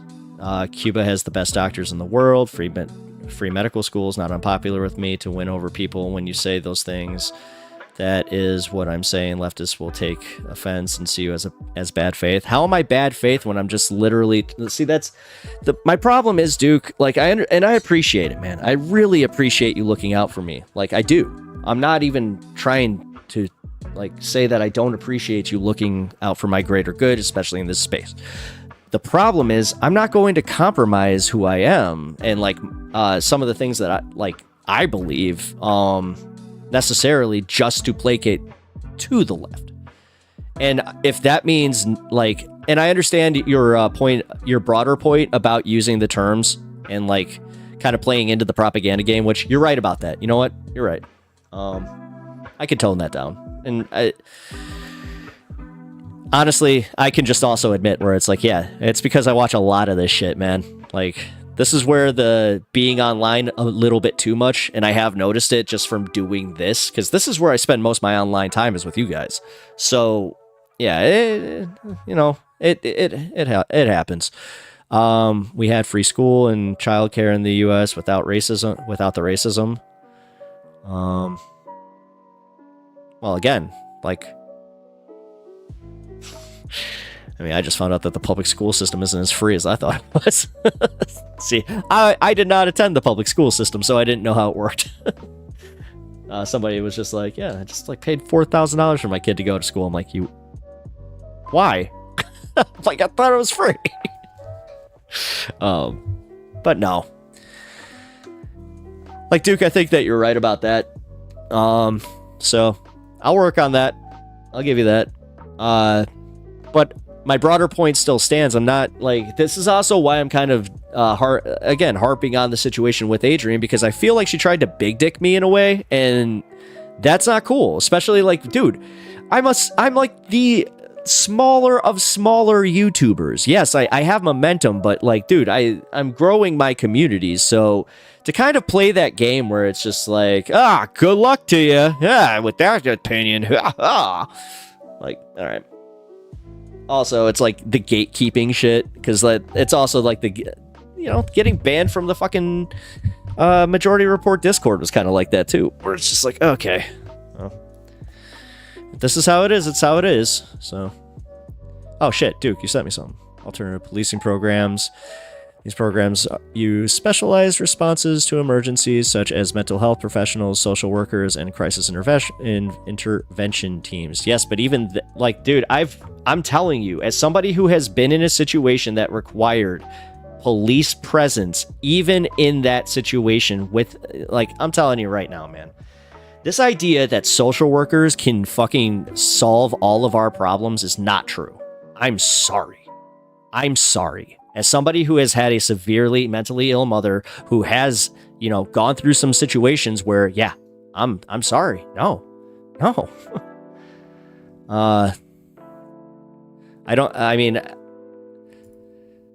don't know, man, because defunding the police, yeah, this movement, yeah, I thought that was just, you want to talk about a dumb marketing move. And this is also where I keep reiterating that, we do need to get broader support. Like, I know you don't like that, Duke, but I think that Lena, I'd love to come on sometime and hash some of these things out. Hell yeah. No, see, and that's also, yeah, I'm more than willing to have you on, have a discussion about this. If you're part of the Discord, just hit me up and, just DM me and we'll set it up. Because, yeah, I am more than willing to hear you out, and like you said, you're more than likely going to make a commie of me yet, because that's what I mean when I'm the Joe Rogan. It's not the audience, it's the mentality. Except I'm not as spongy. I do at least have, a core set of principles that I'm not willing to abandon like he will. Jesus. You want to talk about somebody that was just like, Oh, I have better audience share with this group? Well, it's just like, damn, dude, make it obvious. Fucking A. Those people specialized officers would still exist. The idea is not to give a gun show up to every first response. Oh, hell. See, again, JR, what you did right there accomplished more than any of the back and forth in this last 3 hours, is the idea of just not having a gun per freaking, like, it's the demilitarization, but also, yeah, like, go back to batons. Okay, that's kind of funny. What is it, the Keystone Cops? Give them the big, those big hats. That'd be kind of funny, but okay. No, but I understand. See, I understand that position a whole lot more. And surprisingly, that resonates a whole lot more than just even trying to explain like the defund the police thing. I don't know. This is Duke, you know where I come from. I'm also I know you don't like it, but I'm always going to try and bring other people here. Okay? Like Google reform verse abolition diagram real quick. Wait, what? Oh, okay. Here. I can do that.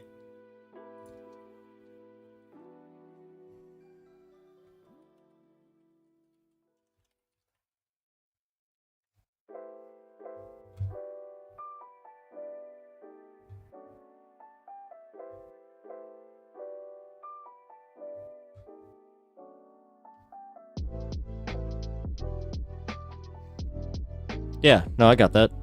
Reformers want to reform it. Abolitionists want... I mean, did you not think I didn't get that?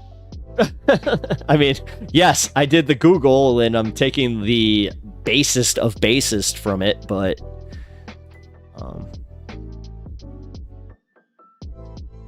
we need better messaging, agreed. Yes. That's why I'm here. Honestly, that's my mission to work on, like, in this space, is to do more of that. As much as, again, like, trust me, guys, like, it's not lost on me that I may have, like, if I saw this if I was more grifty, let's put it this way, if I was in this for getting the instant fame and, like, the instant audience and really pushing myself into these communities, then I would have backed down and I would have just been like, I am so sorry, Adrian. Can you please accept me? And can you please just break it down for me how dumb I am and just how I'm sorry. Like, I feel like maybe I jumped the gun on this one, but whatever.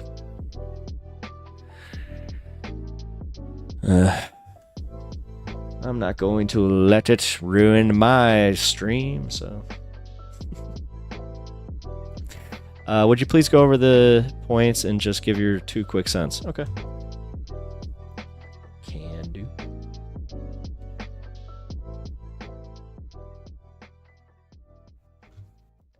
We'll go through critical resistance.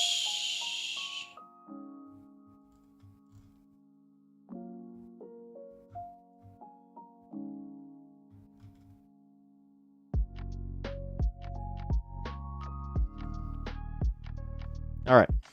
I think I got this now. Abolitionist steps in policing. Here, let me bring it on up.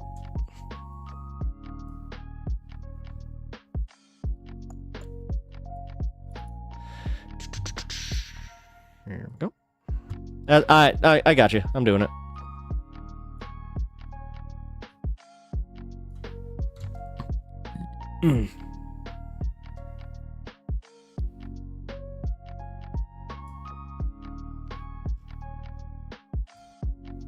Hold on. Oh, thank you, distracting. I'll get to that. Ha ha ha, you are a good man. I knew roughly where you were at politically day one. I mean, it's also why, again, man, like, I know, like, it's almost like a bitch fest at this point, but that's why I reacted the way I did. You know?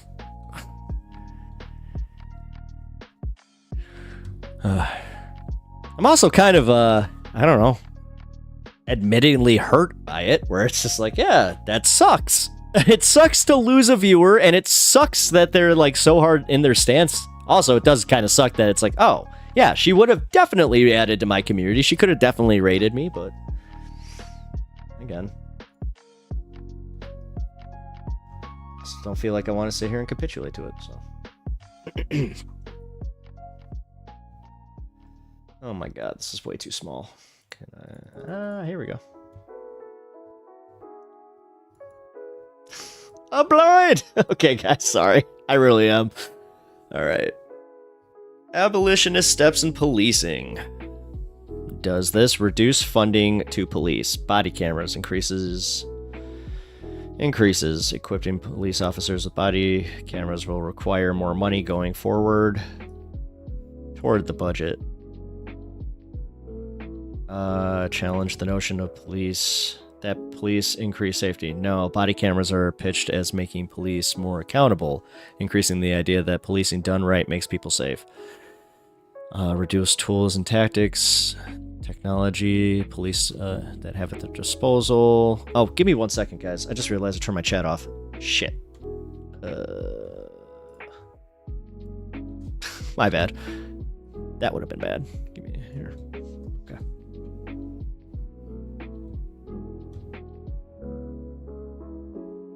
The famously well-known left-leaning to full-blown commie pipeline. Well, again, it wasn't that hard. I just kind of feel like if I were to wholesale buy into it, I would have bought into it when Michael and Jamie had their back and forths.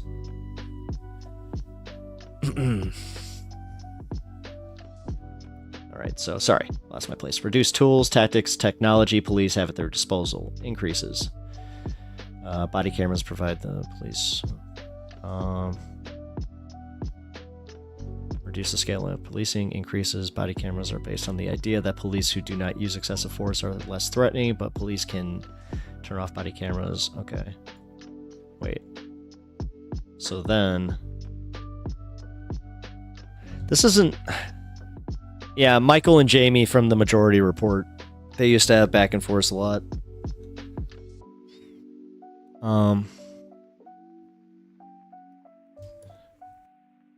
I feel like this isn't the... You know what?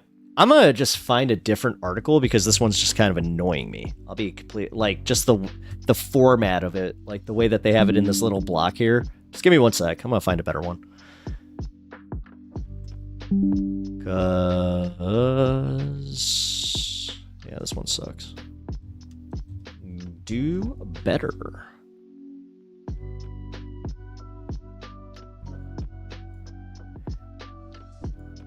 Lena, did you have... Uh-oh.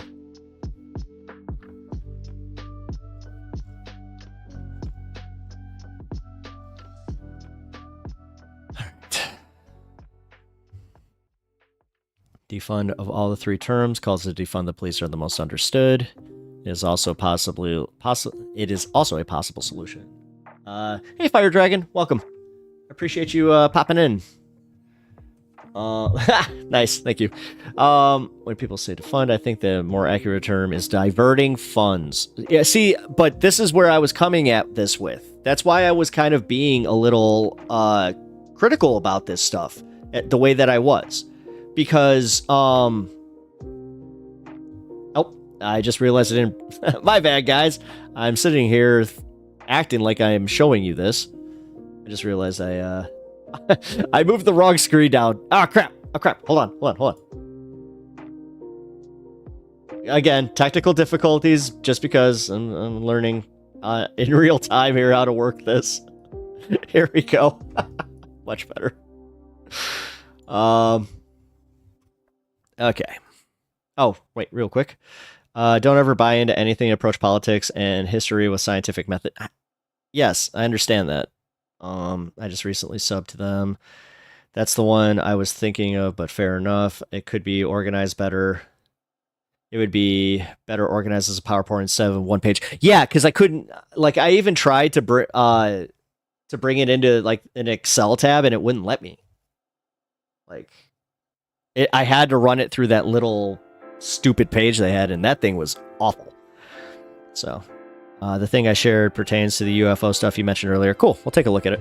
I do think marketing and propaganda is super important, especially nowadays. Yeah, this is why I keep, like, again, this is why I came into this space the way that I did. Where I'm trying to speak more from, like, a marketer's point of view, where I'm like, guys, also, Duke, I know it annoys you, but that's why I do harp on the idea of getting a broader audience, because that's kind of the whole point of marketing, is trying to bring over a wider audience to your product. So, sorry, forgive me if I see, leftist politics as a product to sell, but it was cool hanging out. Glad I got recommended your channel. Catch you next time. Thank you, JR's Minute. Yeah, pop on in whenever. I am on Monday through Friday. I'll be on at 4 tomorrow, and then I usually pop on at 2 on Wednesday. So, Then Thursday is our late stream. I usually pop on around 7 or 8, and then Friday is back to normal. So I appreciate you stopping by. And Fire Dragon. Also, how are you? You know what? I got to ask everybody else how they were doing. So, yeah, JR, I'm glad that you found me. I think that you just made up for Adrian's unsubscribing from me because she took me back to 969. You just made up my 970, so thank you.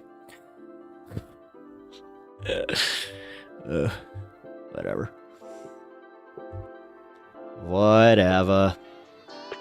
Oh yeah, sorry. Getting back to this. All right. So yeah, the divert funding. See now, right there. I know it's not as sexy as like defund the police, but diverting funding is a lot easier to explain. Maybe we can just divert the funds from something that's super unpopular. According to the American Civil Liberties Union, to defund the police would mean to cut the amount of money the government spends on law enforcement and focus those funds on services that are more desperately needed. These services may include job training, educational, affordable housing, healthcare, and even more violence prevention programs. Calls for defunding also include creating specialized crisis intervention teams, similar approaches that would take the place of police officers in certain situations. Yeah, see, and I'm all for that. And I do understand that one. And also, like you were saying about not necessarily having a police officer, but having a specialized social worker in that scenario that could essentially work as like a bodyguard. Yeah. In a healthy society, your schools, your mental health clinics, your hospitals, your social services would deal with issues of conflict.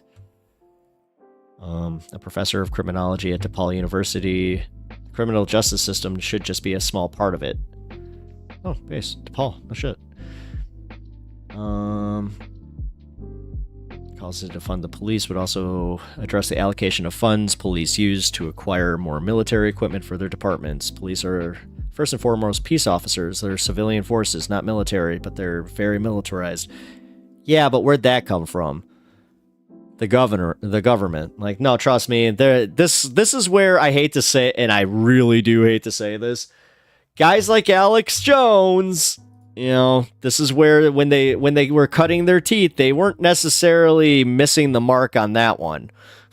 Where it's like, because that's where he got his, like, he got really big, was just like they're bringing in military equipment into our police departments, and you know, that's when I was kind of like, well, this guy might be onto something.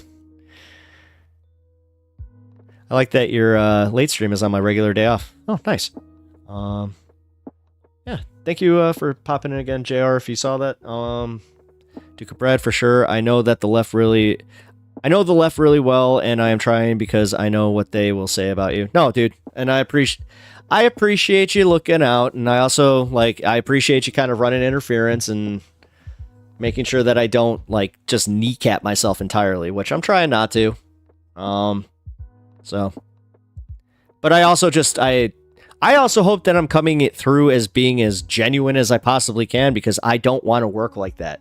Listen, that's the one thing I'm going to do on this platform, is not let other people dictate how the fuck I do my show. If I wanted to do that, I'd go work for some radio station with a program director. Play it safe and, get paid pittance, but at least I'd have insurance. Maybe. Because I'm pretty sure Clear Channel cut that too. Divert is definitely the superior 2 syllables to the single slogan. Yeah, and that's kind of my point, though. Like, dude, I know this is lame, but I kind of think of people like my mom when I hear these things. Like, my mom's the one that I would have to sell this kind of crap on, because my mom is, she's open-minded. She does kind of vote, like your average American, I would say, but not for Trump. She didn't vote for Trump. But she classifies herself as a Republican classic, so, you also gotta Gotta work with what you got, which is weird because she was like the most like, you know, leftist of hippies back in the day. So, Duke of Bread, I hope my messages don't come across as hostile or angry. I'm autistic and I'm straightforward. Political debate stopped getting me upset years ago. No, dude. No, Duke. No. That's also why I appreciate you like being just saying these things. I'm also admitting that you're not wrong. Like, again, dude, like, I know you're not wrong. Trust me, losing viewers is not exactly the, like, as I'm kind of sitting here preaching about, like, hey guys, maybe we shouldn't be so preachy and also like telling people how they suck. And then I'm literally just like, hey, you guys suck. And I'm being preachy. So, try to calm that down a little bit. But no, distracting. I think of it as reallocating resources that go to policing towards policing towards institutions. Oh yeah. Well, yeah, but that's what we're kind of saying. And honestly, that's why I think they kneecapped the systems the way that they did, is to make it like, dude, do you even remember people that remember like the mental institutions, like the way that they used to run? Because I'm a kid from the 90s. They do not run the same way that they did when I was a kid.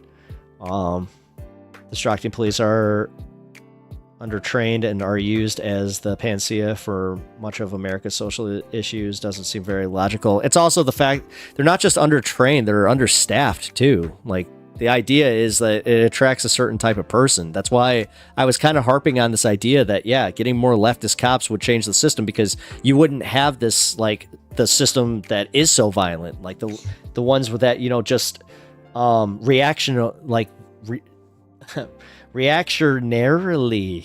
Oh my god. I just had a stroke. Reactionarily.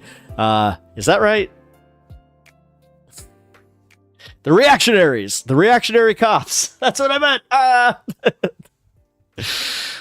My dad used to work in mental institutions. I've been hated by his stories my entire life. Haunted, I'm assuming you mean. Yeah. Yeah, it's also why I kind of reacted the way I did. When they were talking specifically, like, I'll just be honest. I had one situation in my life where it was like a dangerous mental thing.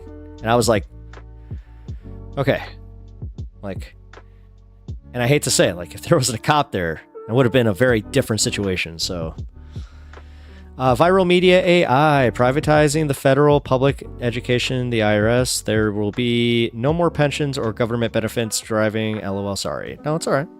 Why are you apologizing? Thank you for the comment. Appreciate you popping in. I just, yeah, I assumed you meant haunted there. Distracting. But no, trust me, man. Like, that's why I'm kind of okay with doing this the way that I have been, where small start. Also,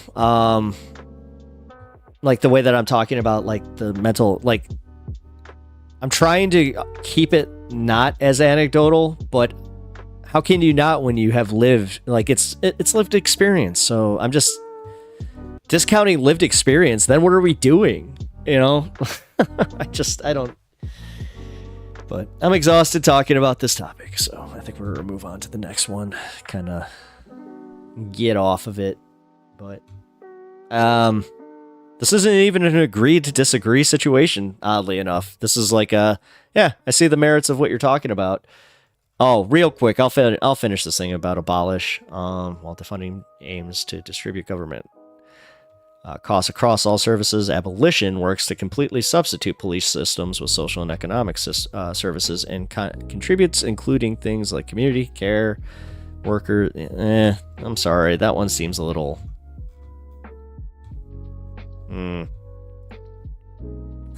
Dare I say pie in the sky.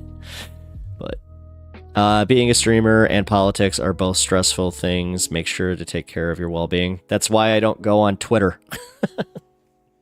That's why I don't play the social media game. That's also why I'm trying not to play the numbers game as much.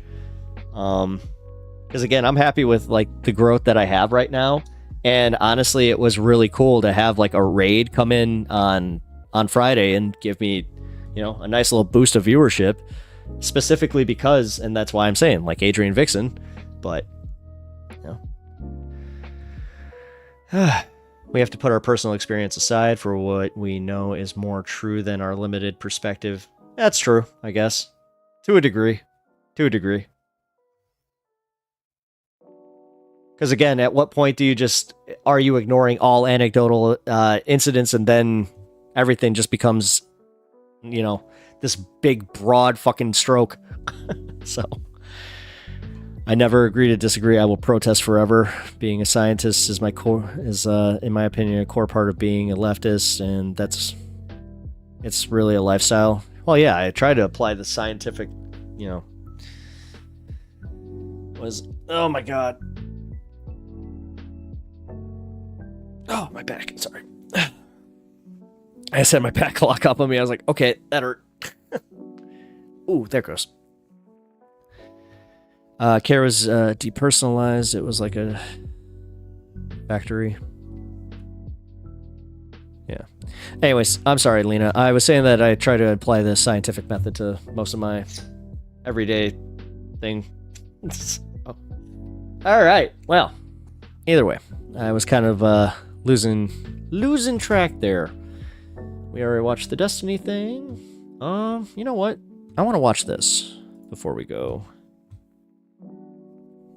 to the next segment. Let's go to every anecdote is a data point, but we must understand our limited perspectives. Oh yeah, that's why I try to definitely get out of my own perspectives. Trust me. My broader point was ignoring anecdotal evidence is also kind of like, yeah, not healthy. So that was just my broader point on that one. But what we watching? You recognize the inherent flaws in building reductive models that exclude the improbable without allowing the irregularities to skew your framework. Yeah. Oligarchs running our country. Thoughts? It's too bad we don't have a national ballot initiative so we can vote for policies instead of parties. Yeah. No, trust me. And dude, something as simple as ranked choice voting. God, that would just make all the difference. Yeah, see, that's also, actually, you know what? Thank you, Viral Media AI, for asking that, because that's why I think I've been pushing back as hard as I have today, is because I feel like we're sitting here missing the forest for the trees when we're arguing with each other over things that aren't, you know, these arguments don't change anything in our everyday lives, and they aren't going to for quite some time if we, again, also just keep arguing this shit online and then just doing the thing where it's like, well, none of this is ever going to be implemented. Like, that's why I think that focusing on, you know, fighting Trump, fighting the Republicans, fighting the oligarchy, like, this is, yeah, it's definitely something that we should be making a priority because it is very, very real. Like, very real. This is something that I think a lot of leftists, I have been seeing this, are getting involved in political drama on YouTube. They're focusing on like smaller scale stuff.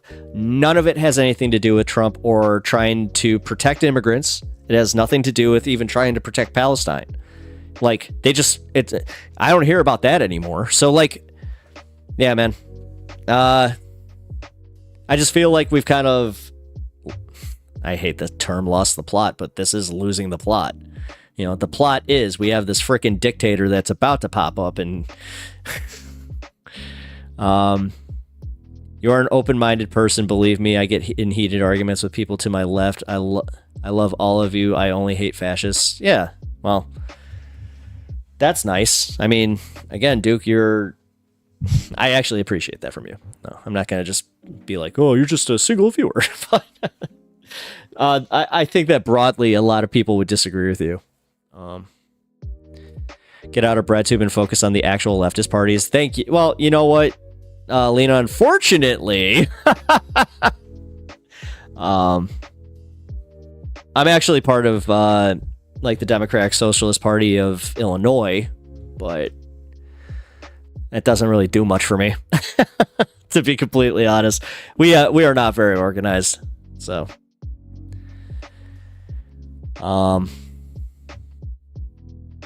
also, I haven't really changed my party affiliation since like 2016. So, I hope that's good enough, though. I hope that, you know, am I left enough? Am I left enough, guys? Am I left enough? We can work with that. Cool. See? It's an oligarchy and a gerontocracy.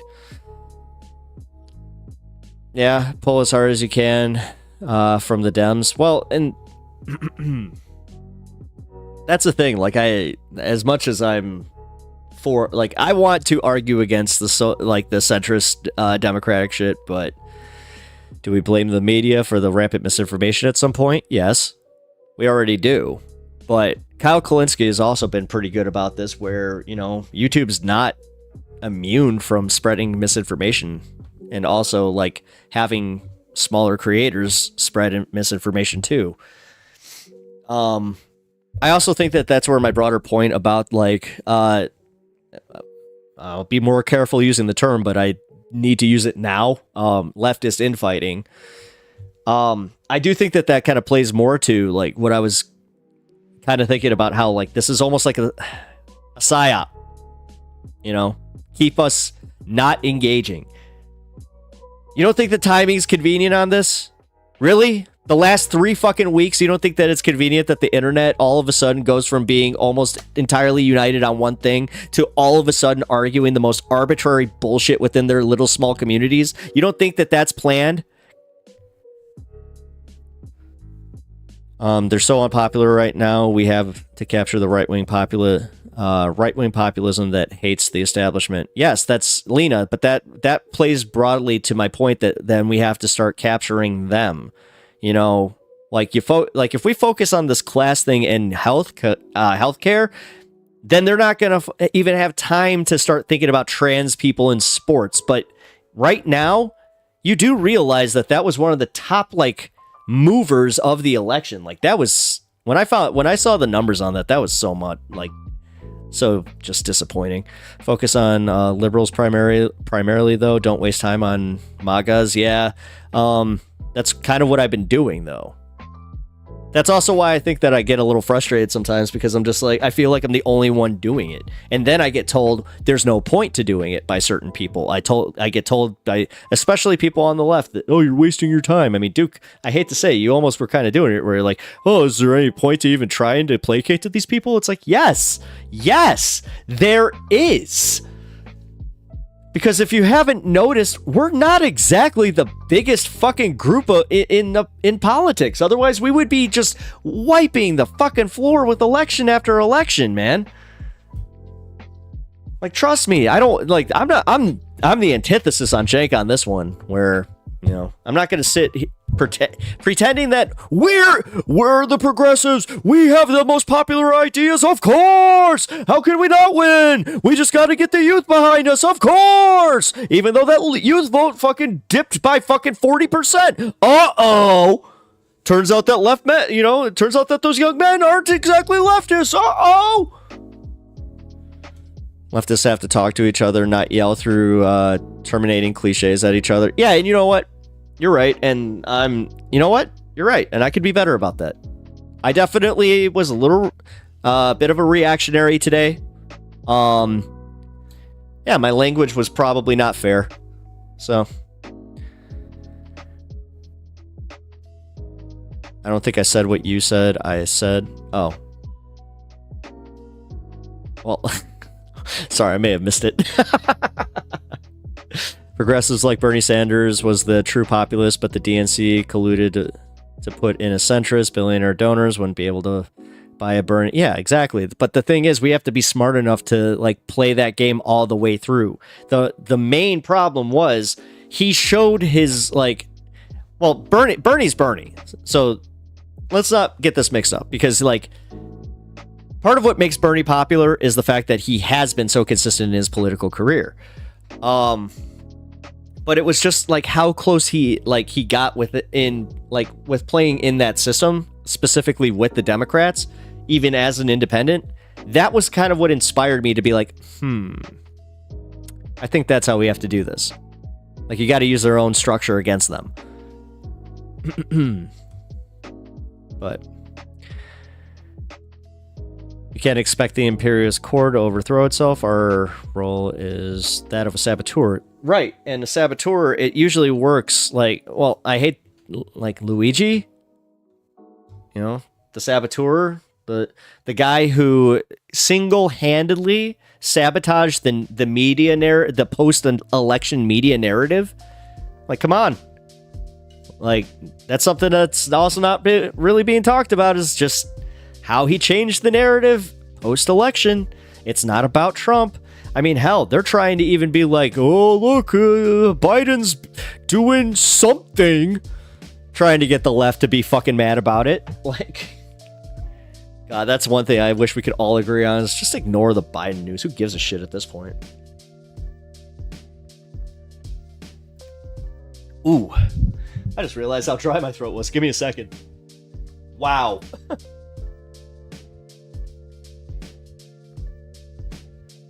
Holy crap. Hey kids, don't do what I do, and not drink water while you're talking. Whew. That almost hurt. I was like, oh wow. I love Luigi. All the leftists I know are going hard. Well, it's not, Lena, it's not even just leftists. See, like, hey Lex, what's up, buddy? Member squad in the house. No, Lena, I can tell you right now that it's not just leftists. I have a bunch of, like, what I would call, like, hardcore MAGA heads that have been also in agreement about Luigi. When I heard, okay, so, like, one of my best friend's parents are as hard right as you can get. Just period. They are not buying into the fucking narrative. They are saying the same thing. They were saying kind of like, I still don't think it's even him. I think that they're like, this is all, you know, it's all staged, and they're just trying to silence all of us so we don't, you know, all recognize that this is all this is happening to us. And I was like, what?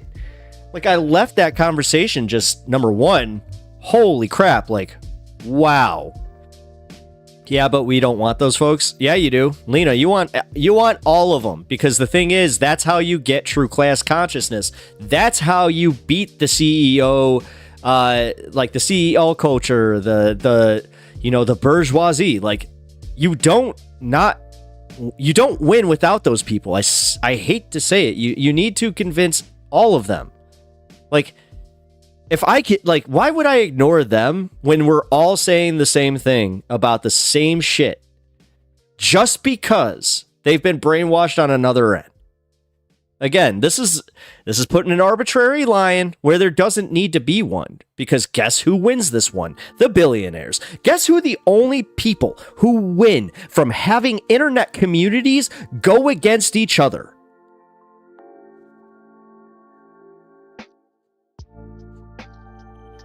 It doesn't matter if they voted for the oligarchs or not. Like, you also have to at some point you have to understand, like, that, yeah, they've been duped. Like, I sympathize with these people. They've been sold a bill of goods. Have you ever seen somebody that, like, bought a car that you know they shouldn't have bought, but, like, they didn't take you to the car lot?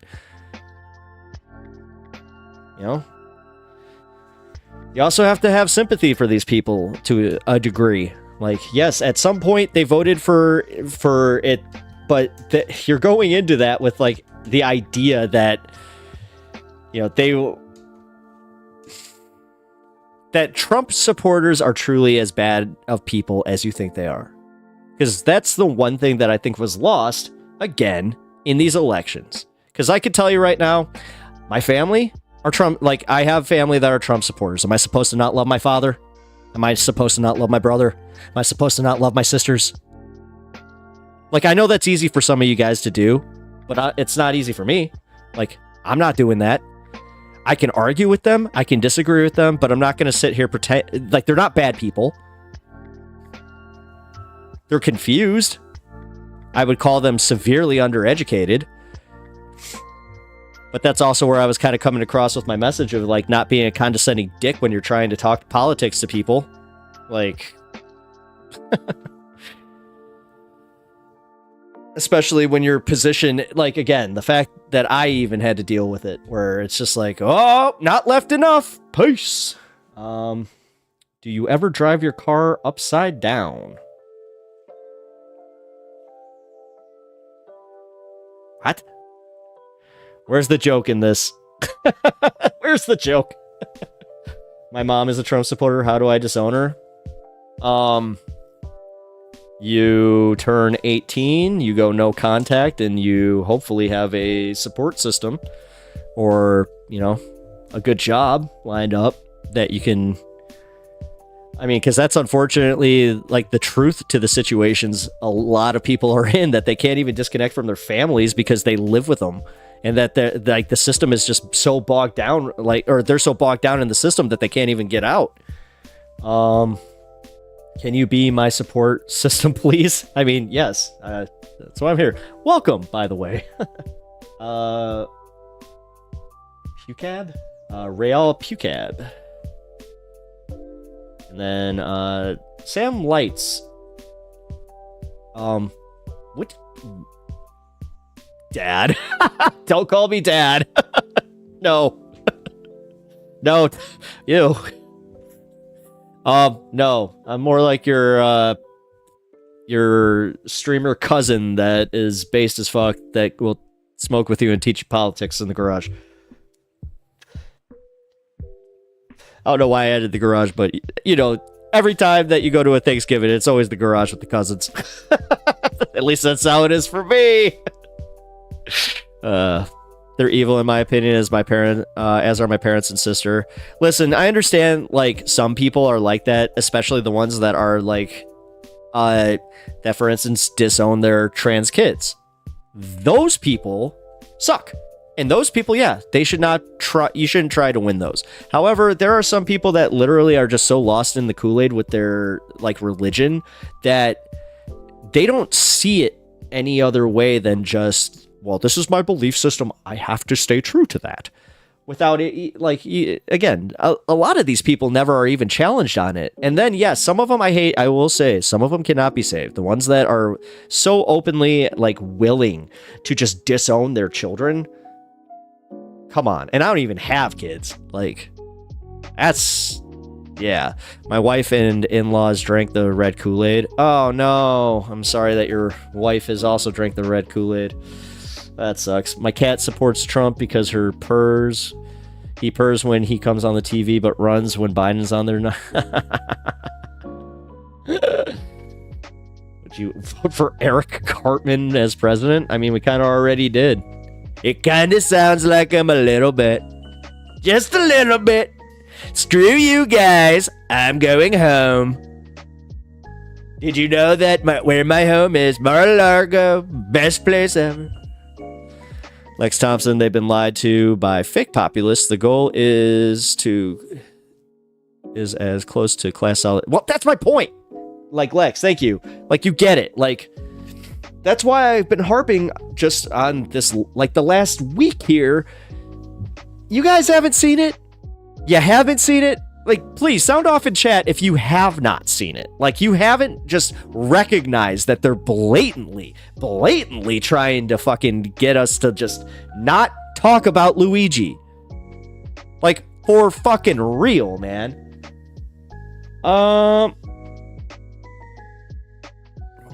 Trump 20 ever boo. What? Okay, whatever. I'm confused now.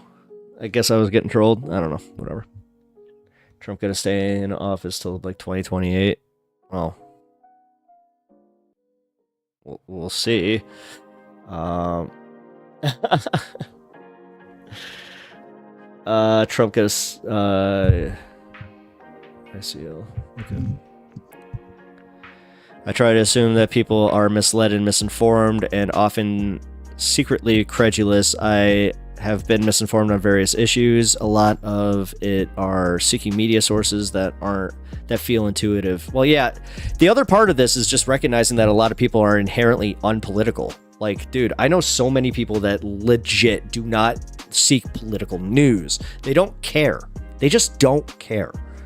You know, but that doesn't make them less, you know, I hate to say it, of a citizen, especially it doesn't take away their vote. So, yeah, Trump has been floating his third term. I know. Trust me, he was already talking about FDR. Like, why is anybody surprised by this? Like, he was also talking about ratifying the fucking 14th Amendment. Like, I don't understand how many, like, again, where am I supposed to go with this? Like, that's where I'm at. I'll actually admit I'm kind of confused where to go with the Trump coverage right now, because he's not in office. Meanwhile, Biden's still a fuck up. Biden is still just, you know, Bidening. He's doing whatever the fuck he does. But realistically, it's all a bunch of reactionaries going, oh my God, did you see what Trump said he's going to do? Did you see this person he's going to put in? Oh my God, oh my God, oh my God. Psychedelics help me take life more seriously. Shit, they help me. They help me do the opposite. Oh God, I gotta take this off. I'm sorry. Oh, hurting my ear.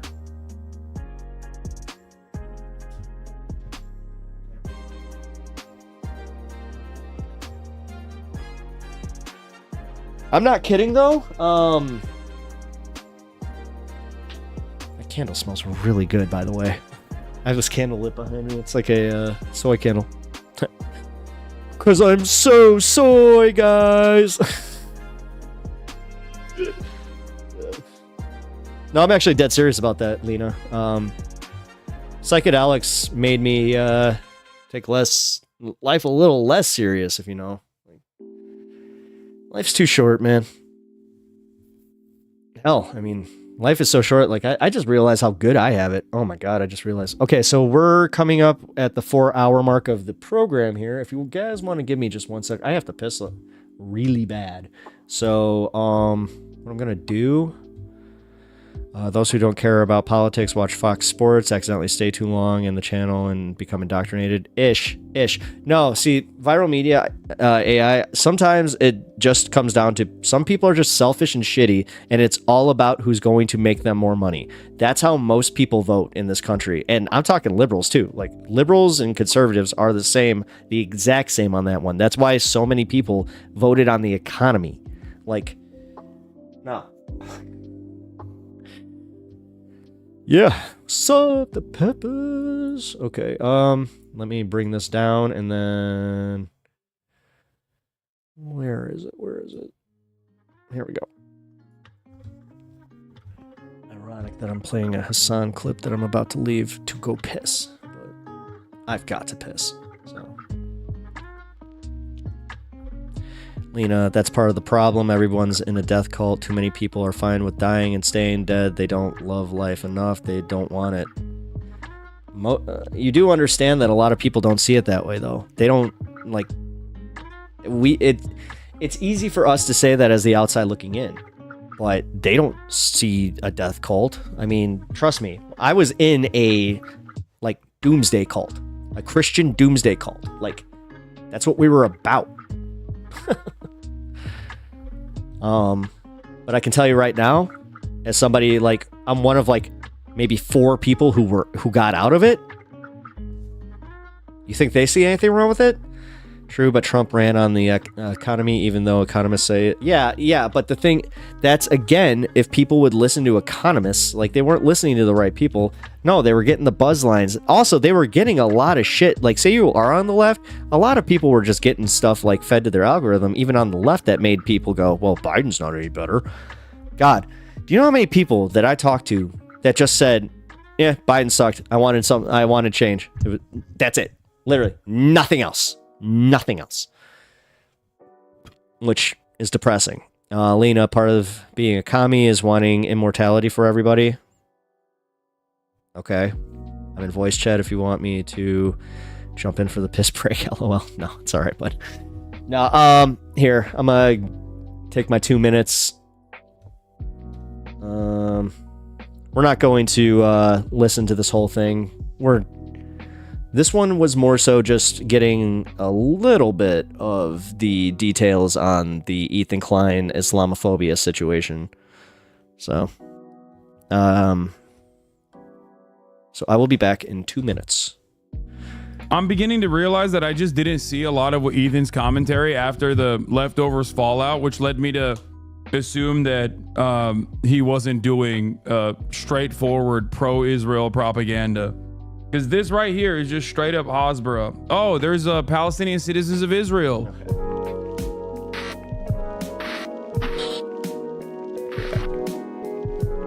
I'm saying it. Anyway, this is Ethan Klein of the Rise of Liberal Islamophobia. Figure out ways to prevent this stuff. Like, the stabbing was happening for a few months, and now it doesn't really happen so much. And I don't even know how, but they have like their secret ways. אין חשמל, אין מזון, אין מים, אין דלק. הכל סגור. אנחנו נלחמים בחיות אדם, ואנחנו נוהגים בהתאם. When you talk about privilege, let's talk about someone who's going to UC Berkeley, paid by their parents, $200,000 tuition, on campus protesting Israel. Do you find that ironic? I personally think it's so ironic. It's just like, I don't know, it's kids sitting here in like beautiful California criticizing, like, you don't even know what you're talking about. What we're seeing now at Columbia, and I don't use this word lightly, we're not seeing ideological war, we're not seeing support for terrorism. We are seeing terrorism. When I grew up, I couldn't really take a bus. I was afraid of blowing up. Right. And now it doesn't really happen. So the wall did help. So should we not have a wall? Since the events of October 7 and the ongoing disproportionate retaliation by the Israeli state, both Islamophobia as well as anti-Semitism have been on the rise in the United States. And the Palestinians are taught to kill us at 2 years old. That's pretty spicy. Yeah. Do we have that one? Man. I don't understand why left-leaning media, which is mostly Jewish, are calling people white supremacists, dude. Jewish? Did you just say that? Yeah, I just don't understand. Left-wing media is mostly Jewish? In order for Israel to maintain their system of apartheid and to justify their inhumane actions in Gaza, Islamophobia is quite obviously ingrained in Israeli society and Israeli politics. However, by associating itself and its actions with the religion of Judaism, falsely claiming to be acting on the wishes of the Jewish diaspora, Israel, ironically, is also perpetuating anti-Semitism. And that is 100% by design. They are vehemently against not only Israel, not only the Jewish students. Anti-Semitism is unquestionably a problem at the universities, but it goes significantly beyond that. These are protesters who are being influenced by outside organizations. The Islamic Republic of Iran is thanking them for their work. They are giving permission. I mean, how can chat literally laugh at this person who is also unflinchingly presenting an insane conspiracy in the same breath as they yell at me over my assessment that is probably not aliens that are invading Wildwoods, New Jersey? That, to me, is no different than QAnon. You understand? That's why I'm so mad about all this shit. I can't stand the stupidity, regardless of whatever ulterior purpose it serves, okay? I can't stand it. Mission to these terrorists. Overnight, the U.S. House passed a bill 32291, and a group of representatives say they want to protect their Jewish constituents. And the bill would essentially make... You're not really denying the aliens as much as you're trying to dismiss there being actual drones, though? No, you're too stupid to understand that I'm not saying that there aren't any drones. I'm simply stating that these are it's very unlikely that these are nefarious drones that are coming from an Iranian mothership or Chinese drones. The large majority of the drones that you see are not drones. They're just aircraft that you think are drones. There is definitely also a lot of commercial drones that people are flying around, especially now because there's more interest, there's more intrigue. And those are the people who are trying to figure out what's going on with the drones, so they fly their own drones. The average person doesn't have the understanding of what is a drone and what is a commercial aircraft. That's it.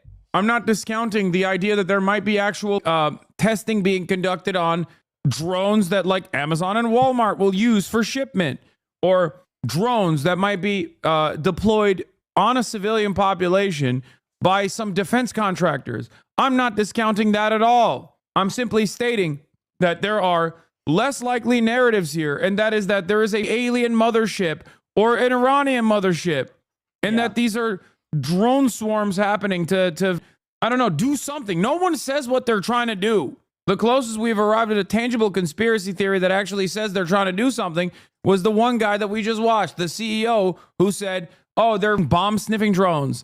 They're nuclear radiation sniffing drones, actually. And they're doing that because there's a nuclear warhead that my friend saw that was trafficked from Ukraine to the United States of America so they can do a false flag operation and go to war with Russia. That sounds insane. That sounds far-fetched, especially because if America wanted, and I detailed this already, if America wanted to use a false flag operation to go to war with a nuclear country, they would just send trainers over to Ukraine and then pepper them around, eastern Ukraine. So then inevitably when they got shot, they would say, oh my God, you shot our military members. Now we have to defend our military members. We have to go to war with Russia. They won't do that because Russia has nukes. And so does America. That would be literally nuclear holocaust. They wouldn't have to do some false flag shit here in the United States of America. That's my argument, okay? The real deterrence here in America not going to war with Russia is that they have nukes, and so do we.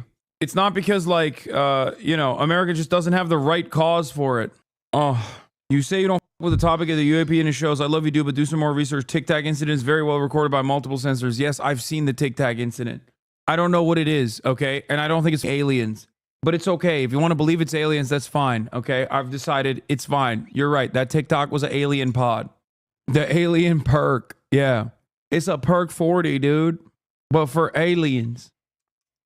Make it easier for the Department of Education to enforce anti-discrimination laws at public institutions. So this bill would require the Department of Education to use the International Holocaust Remembrance Alliance's definition of anti-Semitism, denying the Jewish people their right to self-determination by claiming that the existence of a state of Israel is a racist endeavor. Anti-Semitism is an ancient form of bigotry, but since the creation of Israel for the past 80 years or so, it's been used as a tool for the growth and continuation of Israel's existence. And no, this isn't some conspiracy theory. Israel quite obviously wants more anti-Semitism in the world in order to justify its Zionist project. And by continuing their atrocious actions in Gaza and the West Bank, while wearing symbols representative of Judaism. I've actually been saying something about this, like where, like in the Christian faith, they have this weird thing where if they're not being victimized, then they're somehow more aggressive. But if they are being victimized, then they're just kind of happy and they're just like, oh, now I can just talk about how I have been targeted for being a Christian. Like, seriously. And claiming to be active. And now I can kind of see it where I'm like, oh, well, okay, that is I could see that's a tactic to drum up some sympathy with the world stage. On the basis of Judaism, they guarantee the continuation, if not escalation, of global anti-Semitism. The anti-Semitic decision of the International Court. By the way, just real quick, drinking a char brew Earl Grey tea. If you guys like Earl Grey tea, check out the brand Char Brew. Seriously, it's so damn good. Is a modern Dreyfus trial, and it will end the same way. The decision to issue an arrest warrant against me, the democratically elected Prime Minister of the State of Israel, and our former defense minister, was made by a rogue prosecutor who's trying to extricate himself from by the way, guys, sexual harassment charges, 8 minutes. And by biased judges who are motivated by anti-Semitic sentiments against the one and only Jewish state. Sleek and stylish in this wool blend, Najiba is hot, hot, hot. It's a look that screams, look out world, I'm a woman of the 12th century. Islamophobia is also an ancient form of bigotry, and although its existence in the United States was prominent before, Islamophobia's use as a tool for manufacturing... You guys should have seen it, like, after 9/11. God, they didn't even wait 2 days to just be like, Saddam Hussein did it, like, after 9/11 happened. I swear to God, everybody... Consent reached its cultural climax. So much of that crap, that bomb. Like, dude, that was so messed up. After 9/11. You're saying that Islamophobia is not a real thing. That if you're critical of something... Well, it's not a real thing when we do it. Oh, dude. Yeah, Ben Affleck was so based here. I'm not denying that certain people are bigoted against Muslims as people, and that's a problem. Big of you. But why are you so hostile about this? It's gross. It's racist. We have to be able to criticize bad ideas. And of course we do. No liberal doesn't want. Dude, Sam Harris is so funny. Look at this tweet. The problem of anti-Semitism in Europe is mostly coming from the Muslim community and the far left. It's still a fringe phenomenon in the U.S., though that could change. And it's so funny because this is like the European style. He's doing the European method. That is delusional, dog. These are the people that did the Holocaust. And you're like, yeah, the people who are direct descendants of those who carried out the atrocities of the Holocaust have no nascent, unexamined anti-Semitic tendencies whatsoever. It's actually the Muslims that are importing anti-Semitism to these countries. It's also ridiculous to say it's a fringe phenomenon in the U.S. There's a lot of unexamined anti-Semitism in the U.S. as well. It's gross. It's racist. We have to be able to criticize bad ideas. And of course we do. No liberal doesn't want to criticize bad ideas. But Islam at this moment is the motherlode of bad ideas. Jesus. So we have. Wow. 9/11 was a major. Yeah, I almost want to go turning back point and in the watch that United interview. States. That was nuts. The 90s were almost seen as the end of America's global fight against evil. The USSR was far behind us, and the United States didn't have a major adversary that they could villainize for their own self-interest. So in August of 2001, when George Bush was briefed by the CIA about credible threats of plane hijackings, it was the perfect opportunity for manufacturing consent. And that opportunity became reality on September 11th. Today, our fellow citizens, our way of life, our very freedom came under attack in a series of deliberate and deadly terrorist acts. I've directed the full resources of our intelligence and law enforcement communities to find those responsible and to bring them to justice.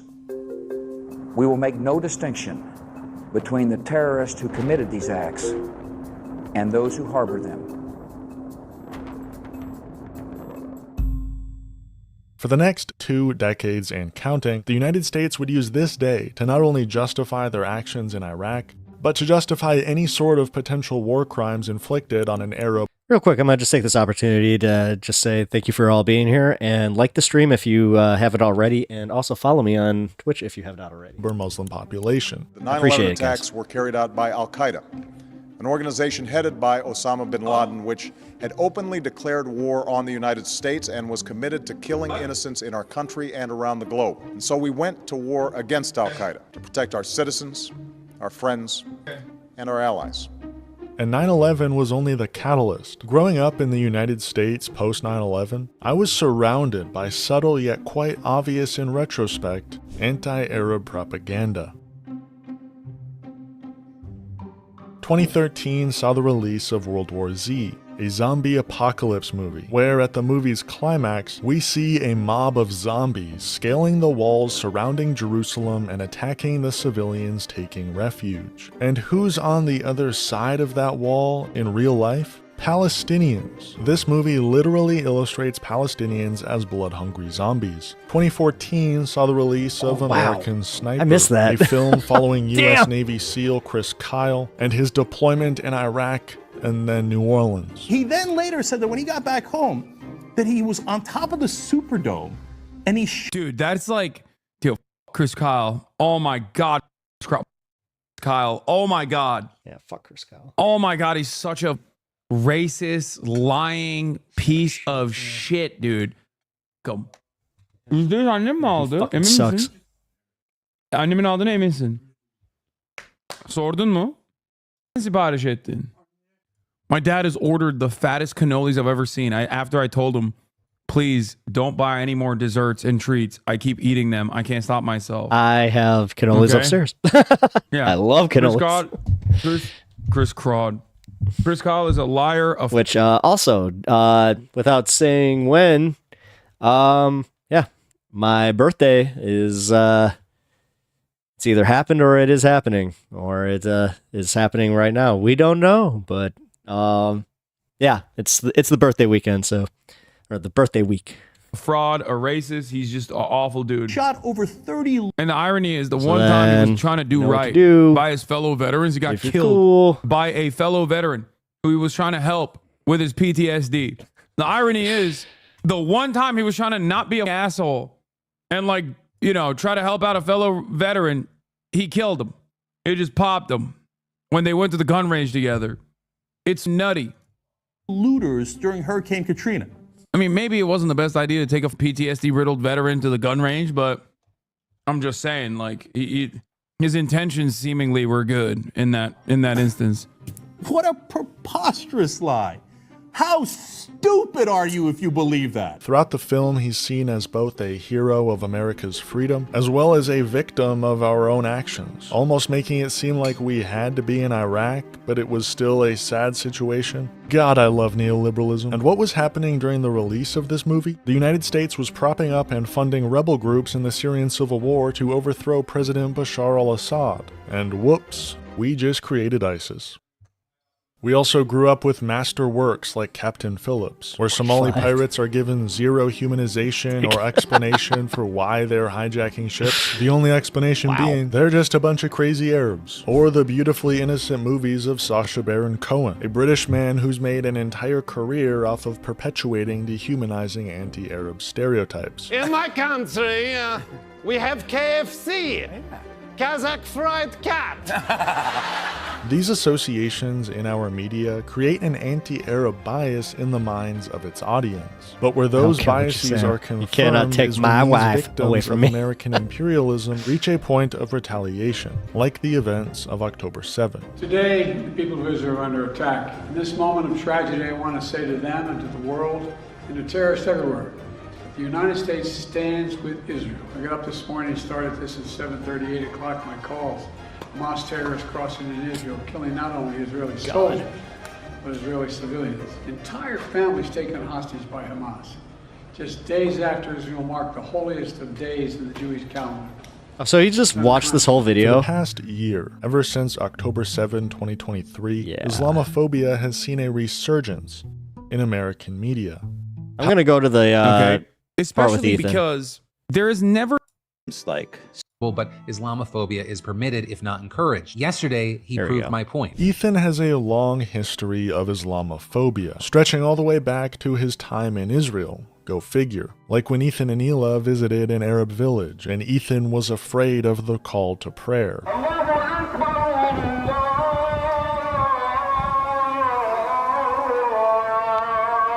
Hila, are you sure we're going the right way? Hila, are we going the right way? I'm hoping so. Yeah, no. I don't know, we just need to find the water. You know what they say? Follow the Allah Akbars. Or when Ethan said Arab Muslims have an inclination towards committing that was 2008 as fuck. I do, on the other hand, acknowledge that, like, I think per capita... This is when he was copying the Howard Stern studio. I mean, there's definitely some strong thread of violence through the Muslim community. Or Arab Muslims, to be more specific. Or when Hila said the wall between Israel and the West Bank had to be built and was proven effective. They built a wall, and Israel should be a one state with Palestinians and Israel all living together. They should. Hey guys, you didn't keep up with me here. It's 421. Reduce the borders and remove the gate. That to me seems like super ignorant. It is, because when I grew up, I couldn't really take a bus. I was afraid of blowing up. Right. And now it doesn't really happen. So the wall did help. There's still a lot of other ways. There's tunnels and, you know. Yeah, rockets. Yeah. When Hila was a kid. It's just, it's an epigenetic, it's just like genetically predetermined that if you're Arab, you hate Jewish people and you want to kill them. It's just how it is. That's why we need a wall. Yeah, it's just natural. All right. I want people to understand that, like, reasonable people or good people can also be duped by these narratives as well. Okay? Especially because there has never been a fascist movement throughout history that hasn't justified its fascist nature by creating a healthy dose of propaganda and laundering it over and over and over again. It's not like, while we all understand what the Nazis did All right. were horrifying, right? Like, they also spent a good deal of time early on laundering anti-Semitic sentiment in order to justify what was to come later down the line. It's not like they were just like, yeah, we want to do the Holocaust because we're evil. Okay. They didn't say that. They didn't just like magically one day decide like, yeah, let's just put all the Jewish people in concentration camps and kill them because we're bad guys. And then that's how they communicated that to the public. And then the public was like, well, we're also evil too. Thank God. I love doing evil. Like, it's not how that goes. Okay. It's not like Jim Crow or the apartheid in South Africa was presented to the population as, we just actually want to do bad things. We want to do bad things to black people. No, it was a century of justification for chattel slavery that was repackaged throughout time as society evolved. And every step of the way, those who wanted to reinstate the racial pecking order would make arguments over and over again to justify why this must exist, why Jim Crow must exist, why apartheid must exist. That's it. And I don't think people understand that. Like, when they have this like unexamined, resilient, Islamophobic attitudes that they've grown up believing, that they've been socially conditioned into taking as truth. Oh yeah, as and I they said, hear and something I like keep that, reiterating, but they like go, the post 9/11 kids, yeah, that it's tracks. still very, very prevalent This with argument them. Well, tracks. my generation. The self-defense argument is something that I can understand. That's why Israel, even to this day, will always bring forth the self-defense narratives. The expansion of the Golan Heights, which is annexed Syrian territory that the Trump administration acknowledged as permanent Israeli territory in direct contravention of international law. There is now a further expansion of the Golan Heights, according to the Israeli government. The reason why, what is this? Ethan Klein, H3, 68 videos. What does this have to do with anything? Using check your privilege to excuse away fascist policy is a super crazy spin. Shit like, yeah, it's easy for you to call for civil rights for black people from a cushy big city university. We're fighting them daily. Yeah. Huh? What is this person saying? There's a lot of weird ass motherfuckers Greater in the Israel chat that today. blocked out the West Bank and Gaza. And it was like, I remember in the newspaper when you were growing up, almost daily, right? Not Suicide daily, bombs but it was weekly. happening a lot, and it was terrifying. Yeah. In cafes, shopping malls, and buses. Mm-hmm. And it was just like a slaughter. It was just a slaughter. And so they're like, oh, we'll build a wall then. And lo and behold. Ethan has less followers than you. Dude, what are you talking about? Ethan has one of the largest YouTube accounts out there. Ethan is OG YouTuber. He has multiple YouTube properties that are significantly larger than myself, including the H3H3 podcast. The H3H3 podcast is significantly larger than any property I have on YouTube. It's got 2.79 million subs. Their video numbers, I mean, their analytics don't look as great now as they once did, but they're still fairly popular. No more suicide bombs. And my whole time there. Also, it doesn't even matter. Nick Fuentes has way less motion than myself, but I still see him as a serious threat. It's so weird. Like, just because someone is like far less consequential doesn't change. Like, if they're saying something, if they're trying to normalize certain ways of thinking. My whole 5 years living there was like one failed shitty attempt. Mm-hmm. You know, the list goes on. You told me once you went on like a mission with them Mm-hmm. to like a terrorist city. But these clips are all quite old, and for a while there, Ethan was able to hide any of his own Islamophobia. Yet when October 7 took place, Ethan Klein's Islamophobic tendencies came to the forefront. I find it incredible that people think that Hamas is going to take over all of Israel and happily coexist with Israelis. If there's a state of Palestine, it makes sense. But if you're in one state, all that's going to happen is like everybody is trying to bring as many people there as possible. And like by the time... What do you mean everybody? Does he mean Palestinians? Yeah, how terrifying. Palestinians have been purposely cast out from their homeland will want to come back. Like, we cannot coexist with them. It's terrifying. Like, this right here is this is it. This is just like, it is considered appropriate to be able to say these things. If you were to say this about black people, like, everyone would understand what the fuck you're talking about. Say it about Arabs, though. Say it about Palestinians, and everyone's like, well, maybe he has a point. And the worst part about it is that, like, Ethan himself does not give a shit. I know he, at least when I talked to him, I don't think he gave a shit about the demographic concerns of the state of Israel. Why the fuck should he care? He's from California. Like, ridiculous, right? And it feels like this is a relaundering of a certain point of propaganda that has worked on him as well. Do you understand? Yeah, unfortunately, the more that these pieces are made, though, that's what's making Ethan push back even harder and harder and harder and harder and harder. So, like, if we want Ethan to stop this at some point, I like, this sucks for me personally. I finally, after all these years, unfollowed and unsubbed from H3H3, which I never thought would happen. But yeah, I just, outside of not even really watching anymore, it did kind of turn into just like, dude, he keeps going after Hasan, and he keeps trying to fucking make, like, the last few videos that he was making about this stuff, he just will not stop. But frankly, are a lot of Palestinians, right, in the area. And once the Palestinians outnumber the Jews, basically... Like, this is just great replacement. You understand that, right?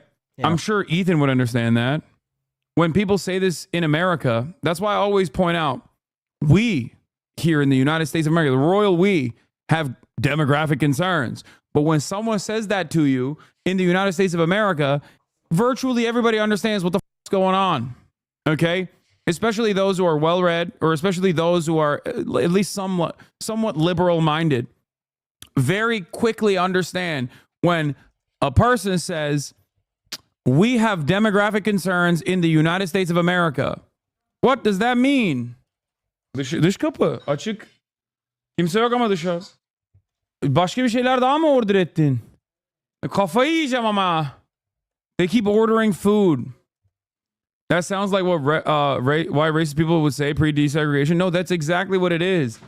Demographic concerns by the demographic in-group is inherently a racist concept. It has historically always been at the forefront of fascist ideology. People say that now, though, too. What do y'all mean? No, I know. And we always know what that means when people say that, don't we? Mm-hmm. I know what that means. You know what that means.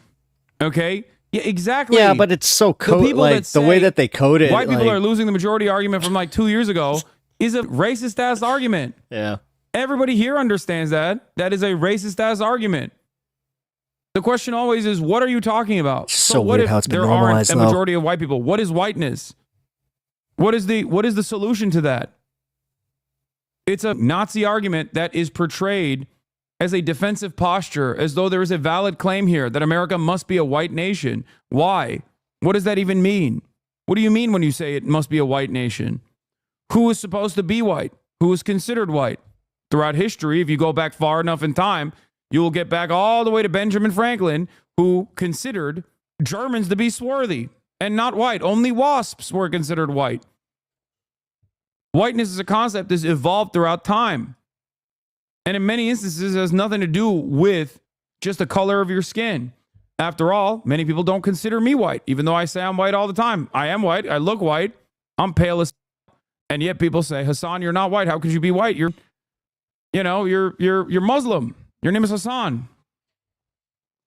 And a big chunk of why people are no longer, are no longer as white as they once were is because miscegenation is no longer illegal. So what are you going to do? Are you going to make it so that it's illegal to race mix? It's ridiculous. Anyway, let's continue. Anything is fair game for the Jews. Anything. Oh, it's going to be a secular country? You mean Hamas, the Islamic fundamentalist group? Wait, I don't understand. No one is saying that Israel needs to be a Islamic caliphate. Like, that's ridiculous. Yeah, no, when people say it must be a secular country, that's what they mean. It's not like a secret way of, I haven't seen this video. What the fuck is this? I don't even know where this is from, but this is a ridiculous video. Yeah, no, secular means secular. As in, people can practice religion in the safety of their own homes. But it doesn't mean that they can use religious doctrine to dictate what people can and can't do. Well, maybe America should fucking take a point from that. I mean, here we're sitting. You want these idiots that are all fucking, oh, I'm just worried about the Islamic Caliphate. Meanwhile, we have domestically the fucking evangelical caliphate happening right in front of us, led by the billionaire class. Go fuck yourselves. Fairly certain that Ethan would agree with that. This is literally just the coded bullshit of just brown people scary. Especially when it's fundamentalists of a Jewish nature, like the Itamar Ben-Gvirs of the world, that get to dictate what happens in Israel, that dominate the lives of secular Jews in Israel. Is it going to come out and do a secular country? What the f are you talking about? I feel like people are so deluded. They'll look at something like From the River to the Sea and be like, oh no, that doesn't mean that they want to, they just want to create a secular state and peace. Right. Ruben's train, PragerU is now being played at some state schools, exactly, like Kentucky, yeah. Peacefully live with Israel. And it's completely legal now because now they have fucking different laws on state books where, allocating, tax dollars for certain charter schools is okay. And that's how they fucking register themselves as a charter school. Please. By the way, segregation is not real. There's 20% of the population in Israel is Palestinian, full citizens, integrated in all levels of work. I'm beginning to realize that I just didn't see a lot of Ethan's commentary after the leftovers fallout, which led me to assume that he wasn't doing straightforward pro-Israel propaganda. Because this right here is just straight up Hasbara. Oh, there's Palestinian citizens of Israel. 20% of society, 20%. I'm sure it'll be funny if he mentions the Arab Supreme Court. The Arab Supreme Court justice was the one who actually threw the former Israeli prime minister in prison. I've heard it a million times over. Ridiculous. And you banned us for calling that out? Yeah, I did. You want to know why? Because at the time, I was more focused on covering things that actually mattered rather than getting myself involved with my former podcast co-host. And I stand by that decision to this day. He would literally talk about how he believes in apartheid state, but then would go away and say shit like this. He's so insincere. I think the problem here is that he took advantage of a lot of your charitability and still enjoys the benefits of you believing he might understand what's wrong. He's fooled a lot of us. He does use the Supreme Justice talking point. And over time, he played victim, claiming that people calling him a Zionist are being anti-Semitic. Ironically, an anti-Semitic statement in and of itself. But I'll get to that in a bit. That's my problem, is that people, they're watching with the expectation, they're looking for any... I think his past open criticism of Israel and advocacy for Palestinians carries so much weight until October 7. Yeah, it carried a lot of weight for me too. Don't double down. You didn't do research about your co-host. Take the L and move on. Token Yemeni. Yeah, my bad, dude. I'll be honest. I kind of had that take with Hasan a little bit, where like the slaughtered children that Israel. His whole reaction to this was kind of like, well, I mean, dude, come on. At what point are you just gonna realize, like, yeah, he kind of showed that he's always had this in him. Was killing at the time. You're right. My bad. Sub for years, I was fooled too by him. Yeah, that's what I should have done. I should have centered. The conversation around like petty drama between me and my podcast co-host, so that like all these other parasitic drama farmers could like attach themselves to that conversation as well. Make money for everybody and every single day not talk about issues that actually mattered, And you're doing it right now, dude. You're the one claiming he was a friend. At least admit to it and say you're sorry. Aw, does it hurt your feelings? Does it hurt your feelings that I didn't know the full scope of his commentary? Oh, I'm sorry. Talk to me when he spends, a month and a half actively trying to get you deplatformed, okay? Are you the real victim here? Are you the real victim here, chatter? Do you feel are your feelings hurt? Are your feelings hurt that I covered genocide instead of whatever the Ethan was talking about? My bad. Well, you banned people for calling him out before? Yeah, I did, because it was irrelevant at the time. And I was right to do so, and I still stand by that, okay? I'm so sorry that your feelings were hurt. Oh. Yeah. Okay, so this is how you deal with, okay, cool. What I'm saying? Do you not hear the words that are coming out of my mouth? I'm also just learning how to deal with chat. At the time, covering Ethan would have been irrelevant. regardless of whatever kind of Hasbara that he was churning out. That's what I'm saying. Would you rather have me cover your personal anger and resentment that you had, the personal frustrations that you had with a podcast host that you had a parasocial relationship with, or cover the act of genocide that was ongoing? Oh my God, there's another. Okay, this is out of control. Baba! Baba! Bir tane daha geldi. They ordered even more people. You say you don't care about drama shit while covering more important stuff like open genocide. Chatter still send links after that and got the hammer. It's their fault, not yours. Yes, exactly. Anyway, little nugget to get indignant over and to call me a Zionist. Mm-hmm. If you call me a Zionist, you're anti-Semite. You know why? Because I'm not a Zionist, and I've made that exactly profoundly, deeply clear. So when you see someone on Twitter, when you see someone in the audience calling me a Zionist, what they're calling me is a Jew. And this whole Zionism thing is just so f***ed up. It's basically a purity test on Jews.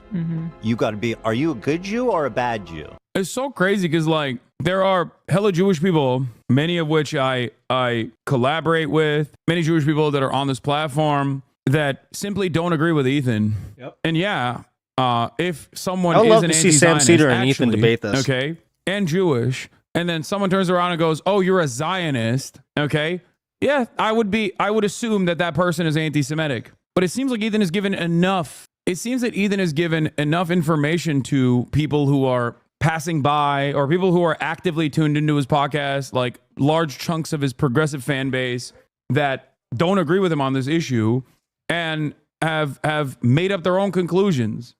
Segregation is not real, y'all. The Palestinians' land day does not commemorate the Nakba or 67. It's 1976 during Yitzhak Rabin's first government. 20,000 dunams of land were expropriated from Palestinian citizens in Sakhanin to build Jewish towns.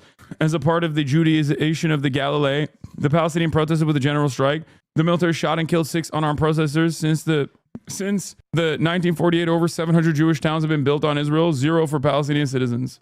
Yeah, Ethan, also in the conversation that I had with him at the time when I thought he was, pro-Palestinian, pro-Palestine in general. At that time, when I did give him a longer, like a lot more bandwidth to speak his mind, when he said the Jewish voice for peace could be akin to to capos.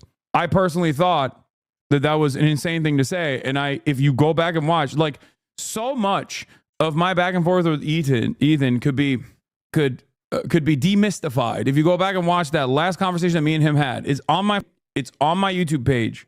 You can go watch it. Okay? You can go watch it and you will see a lot of the conversation, a lot of the back and forth we had, we covered a broad swath of issues. Okay? And in that moment, I genuinely were like, Hasan just said that you're having Jewish people make a distinction that you're anti-Semite. Wait, what? He's right. They have a machine that's trying to separate. What are you saying? I walk through public hallways of that's right. Surely another existential crisis. See, I love Gabor Mate, is one of my favorite Jewish people. And then, what? When he was bombarded by people. That wasn't exactly what I thought it was, because I thought it was pretty much him covering the entire,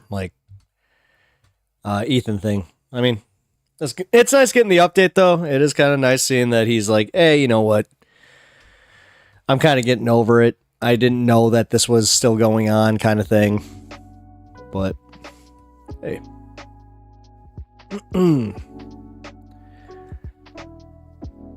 All right. Now, here is the important story that I wanted to get to. And I should have just done this one. I'll be completely honest with you. I kind of feel like that Hasan one was a little bit of a waste of time. But whatever. Let's cheers and then move on from that. Even though the one thing I will give out of that one is the whole, leaving like a program like that kind of, it sucks. It does. Like it sucks when it was a primary form of your entertainment for so long, and then they just boom. It's the same with TYT. Boom. God. They're all taking these massive hits. It's just so it's depressing to see, so. What you gonna do?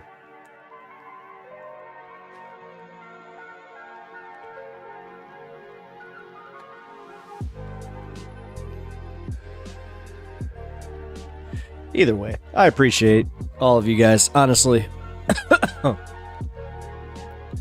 Kind of keeps making me realize like how much I really do appreciate my community, where I'm like, oh man, at least our community is like chill. We can have these conversations, you know.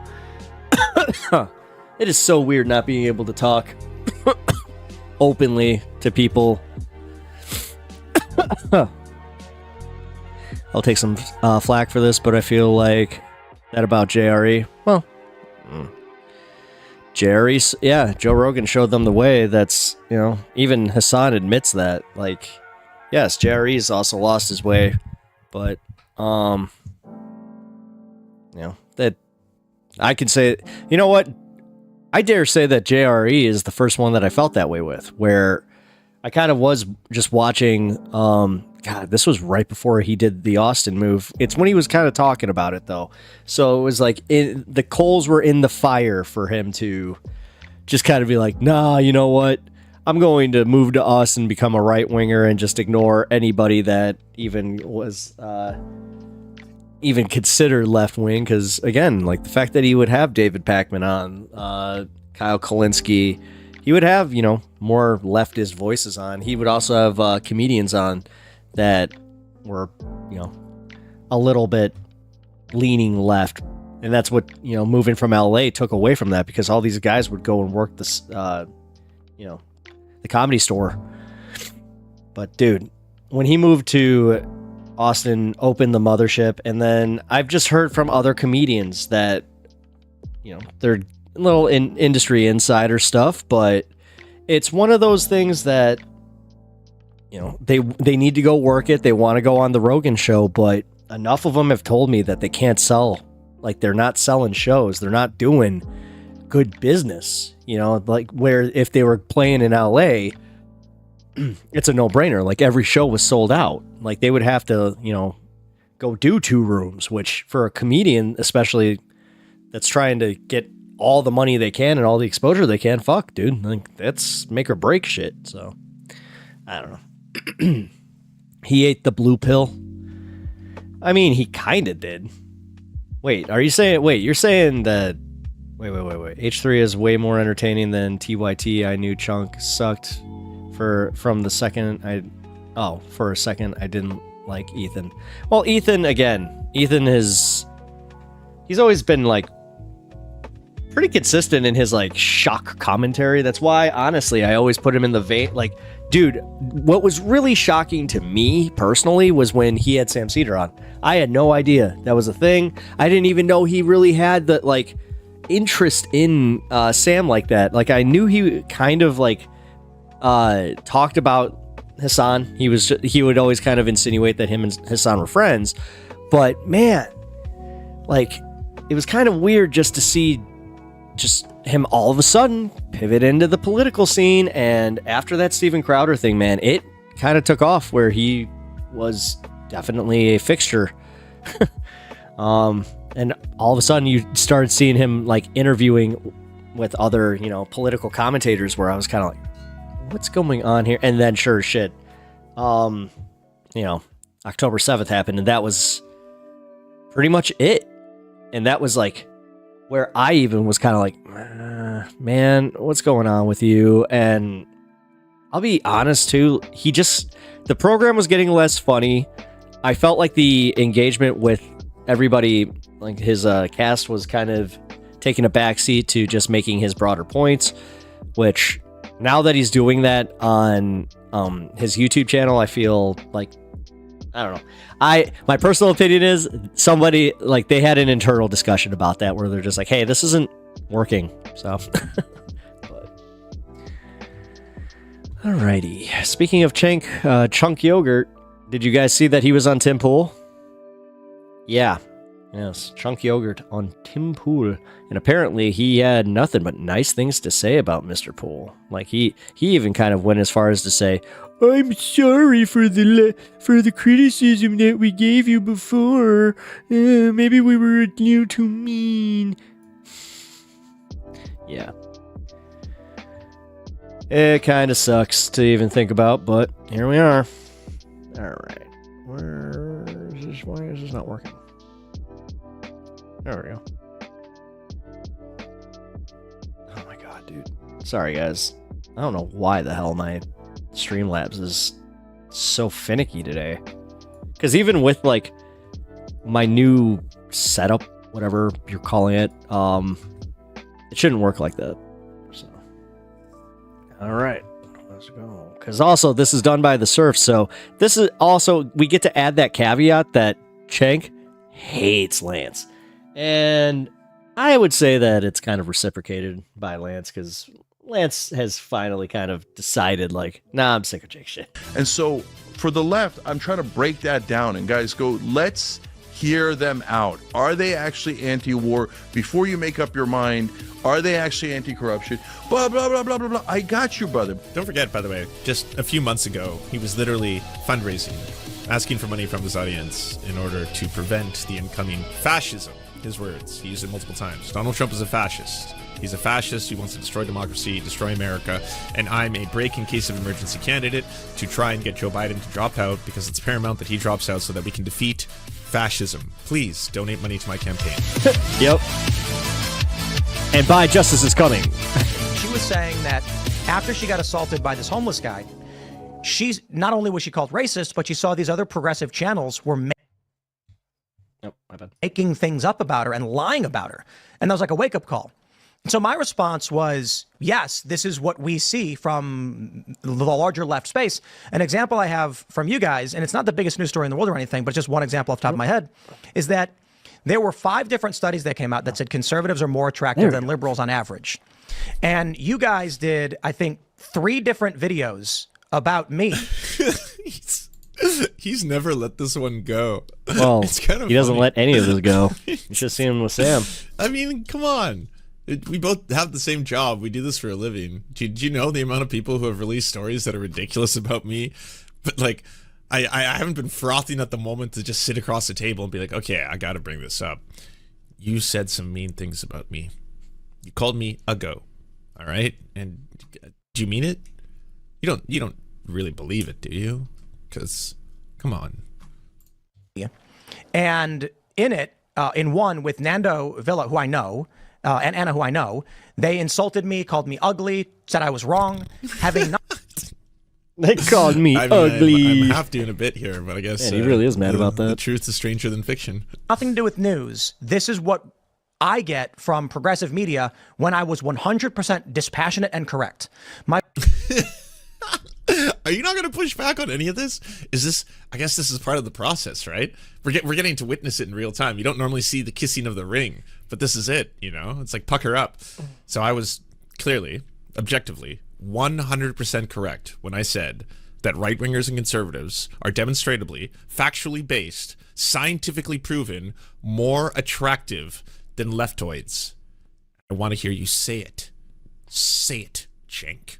Say I was right. Democrats are fat and ugly. Point was, we had a study that came out as a story from like the Washington Post that said conservatives tend to be more attractive. And I said, this is why you'll tend to see conservatives being fiercely independent and meritocratic. Because people who are more attractive go through life, it's easier. Everybody wants to give them things. And then they say, hey, I lifted myself up by my bootstraps. Why can't everybody else? Are you? You're not really? None of this seems This is a cartoonish surprisingly to you at even all? dumber Like, take than I utterly thought. Ridiculous. I got to imagine on some level right now you're laughing inside. Please Yeah, tell for me you're real. laughing How is he? inside. Is he serious? I think the proper response to all of this is, who cares? Who gives a fuck? Genuinely, my political beliefs are not based on a hot or not ranking. You know, gosh, it's a really good thing that Hasan is pretty attractive, because if it wasn't for that, I mean, goddamn, you know, I would be swayed so easily by all the hotties on the right. I mean, as soon as I heard them speak, I'd be like, I mean, you're more attractive, so genuinely, I have to change all my political beliefs. Else. Liberals, who tend to be less attractive, say it's hard to live without support groups, and they band together. That's actually what multiple studies have found. The response I got from you guys was 3 different segments where... By the way, just going into the facts and the science of the story, looked into it back in the day, and some of the studies that he was pulling up were done on the behalf of conservative dating apps, which was...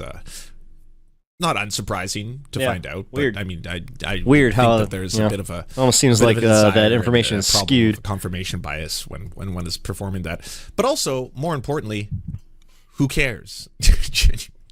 Who cares if, even if this is true, if it turns out that like 60% of what is scientifically determined based on the symmetry of the face, that the majority of people who are more attractive seem to have more conservative leaning beliefs. Okay, I still think that we should have universal basic human rights. I still believe in ending unjust hierarchies, oppression, that, again, not based on who the hotties are. I was called ugly, stupid, gross, crooked teeth. Viral media, AI, are we better or worse off because of religion? Worse. Ugly pictures of me. And so my question to you is why?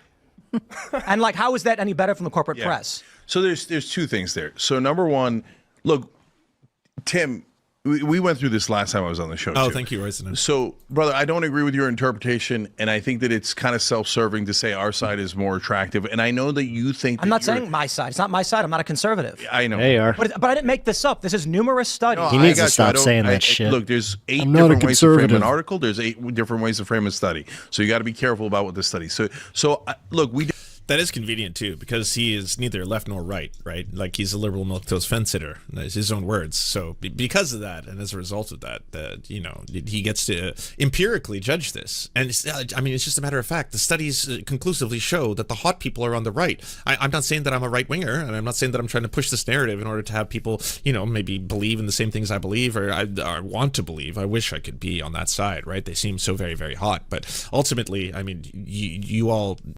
Guys, wouldn't it just be so much easier? Called me ugly, so... Wouldn't it just be easier just to, like, hit our head and just go just full, just stupid, just tell me what to do, tell me how to live. Please. Also, Jesus Christ, the weaponry is expanding. They used to have, like, muskets and swords on the side, and now it looks like they have little missiles, bombs, and shell casings. I know they're props, but still. disagree on that, but did we go too far in having laughs, etc., about the attractive, etc.? The truth yeah, we bomb. probably did. Okay, and so, but back That's literally then what it is. we were more in trench warfare, right? And so back then, and the reason why a lot of the right wing has a completely skewed version of me is because people take clips usually out of context, or you're doing a big long segment and they'll take a 5-second clip, a 30-second clip, a 15-second clip, etc. And that's all the other side ever sees. So we see all of your whatever is the right-wing points of view, right? We don't see any of the left-wing stuff. We don't see any of the independent stuff because that didn't make the news, right? So for me, same thing for right-wing media. They will show you stuff that they think is outrageous, but they're not going to show you all the times that I said, oh, it's probably from the Wuhan lab, Biden is too old, whatever, all those things. Even though I knew it was coming, it's still so pathetic to watch happen in real time. Mhm. You don't know.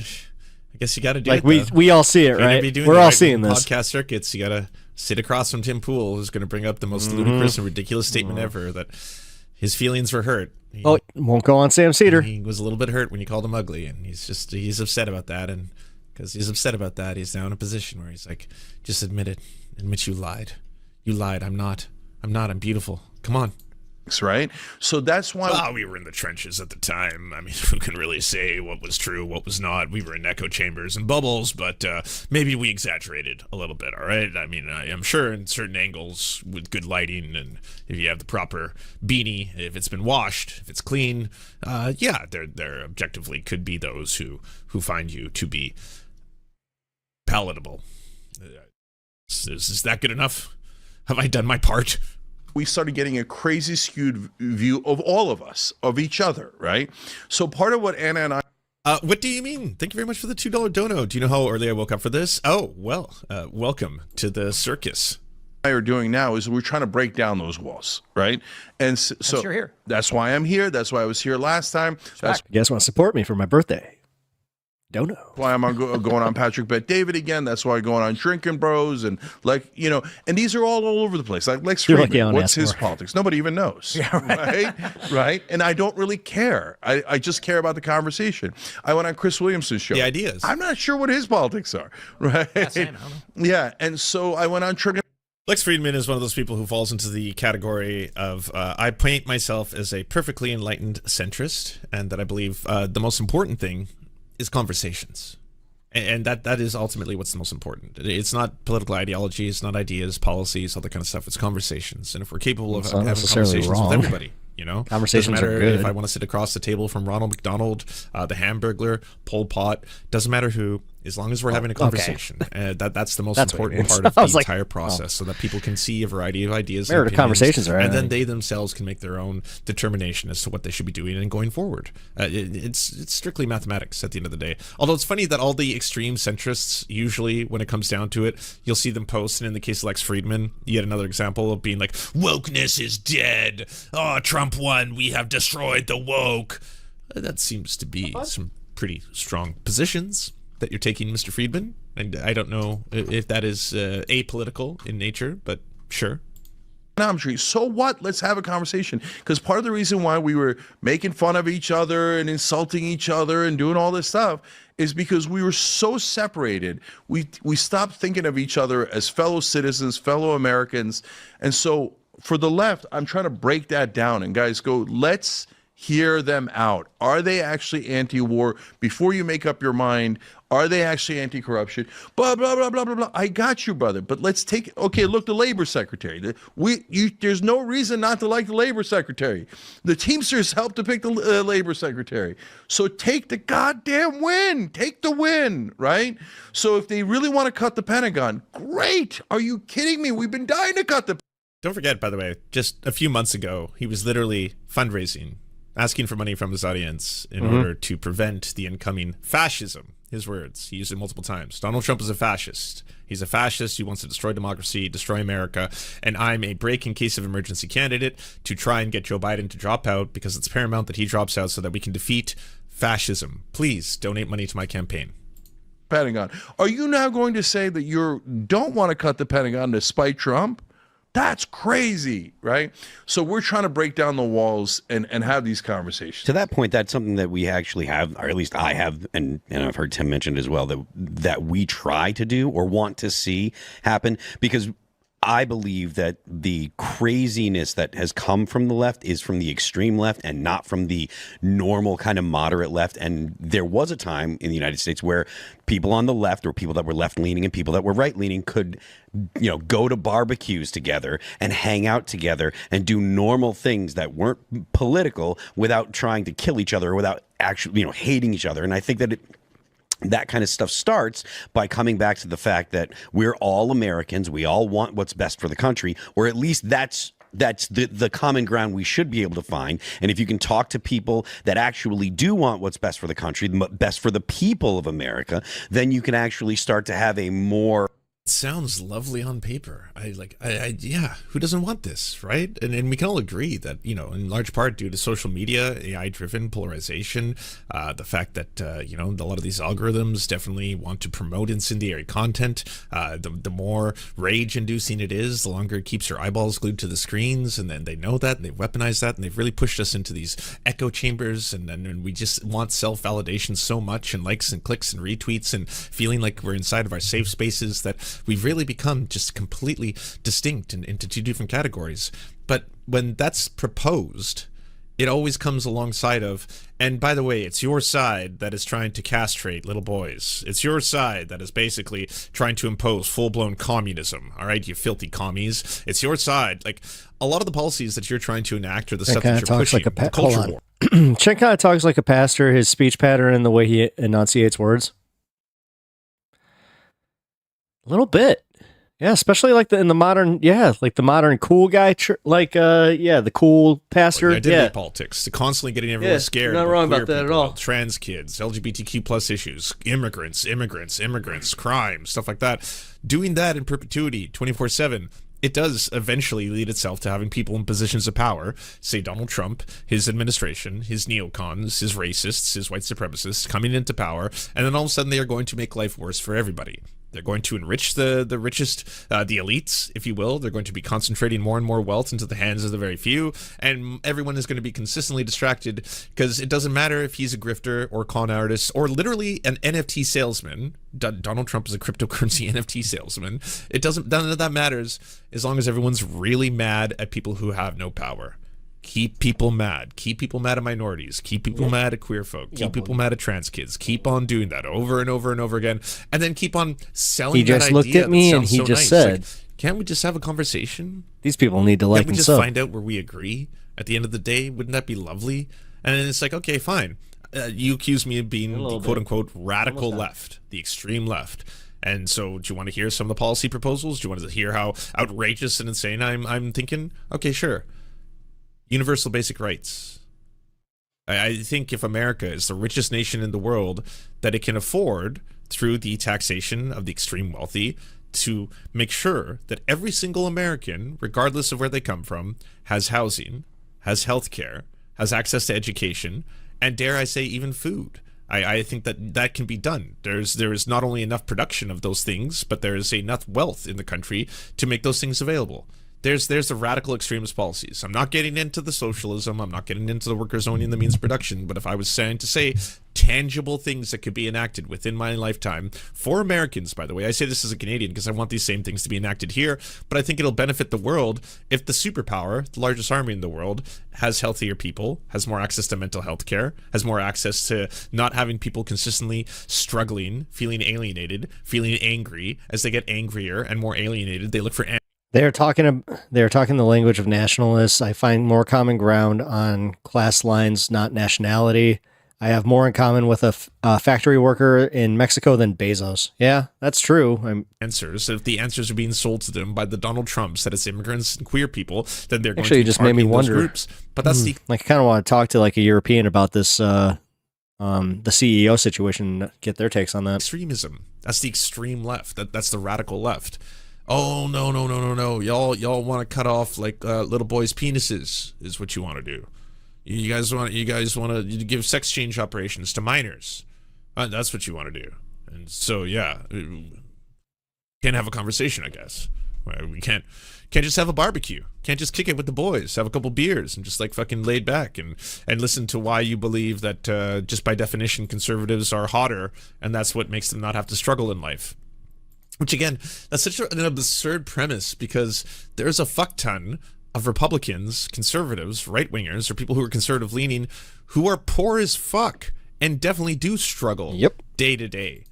I'm sorry, even if they have the brush of hotness that's been granted to every single one of them, even if they have the brush of hotness, it seems like a lot of them are suffering. Some of them and struggle. Unfortunately, the pundits they listen to are just telling them, "Yeah, your life is hard. Don't you ever question your boss. Those guys, they meritocratically made it in life. They are hard working job givers and providers. So don't you question them. Don't you ever try and unionize, and don't you try and have worker power. What's important is that you get mad at trans kids and immigrants, all right, and know that you're hot."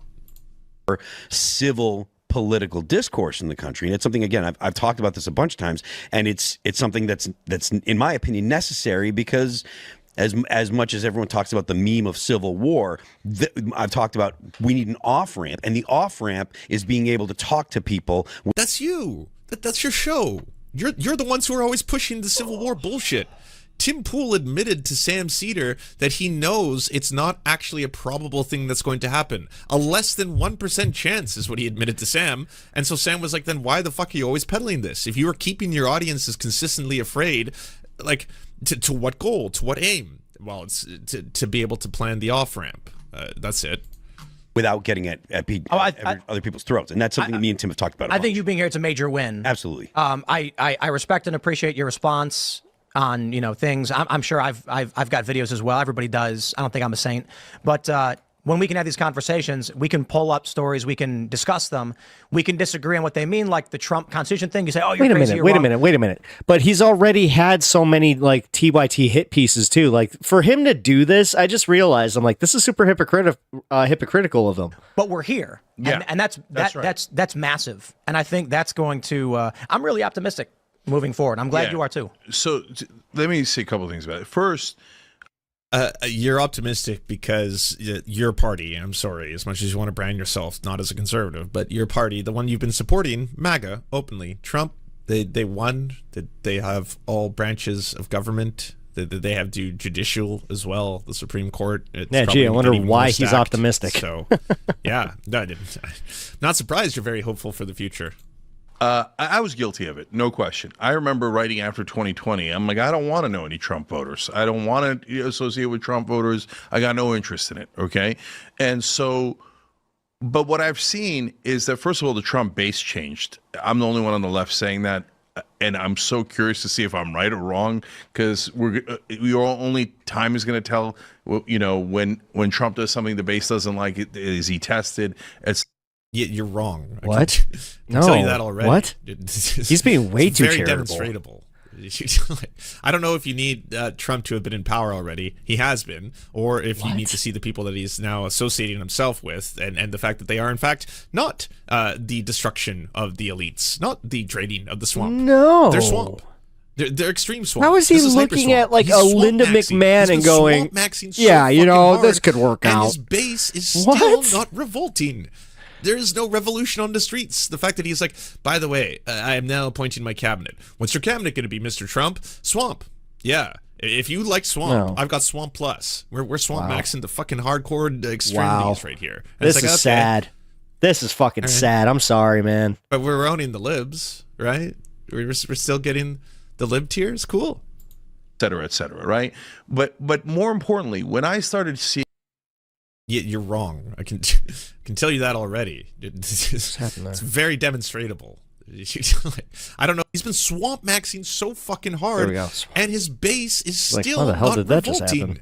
There is no revolution on the streets. The fact that he's like, by the way, I am now appointing my cabinet. What's your cabinet going to be, Mr. Trump? Swamp.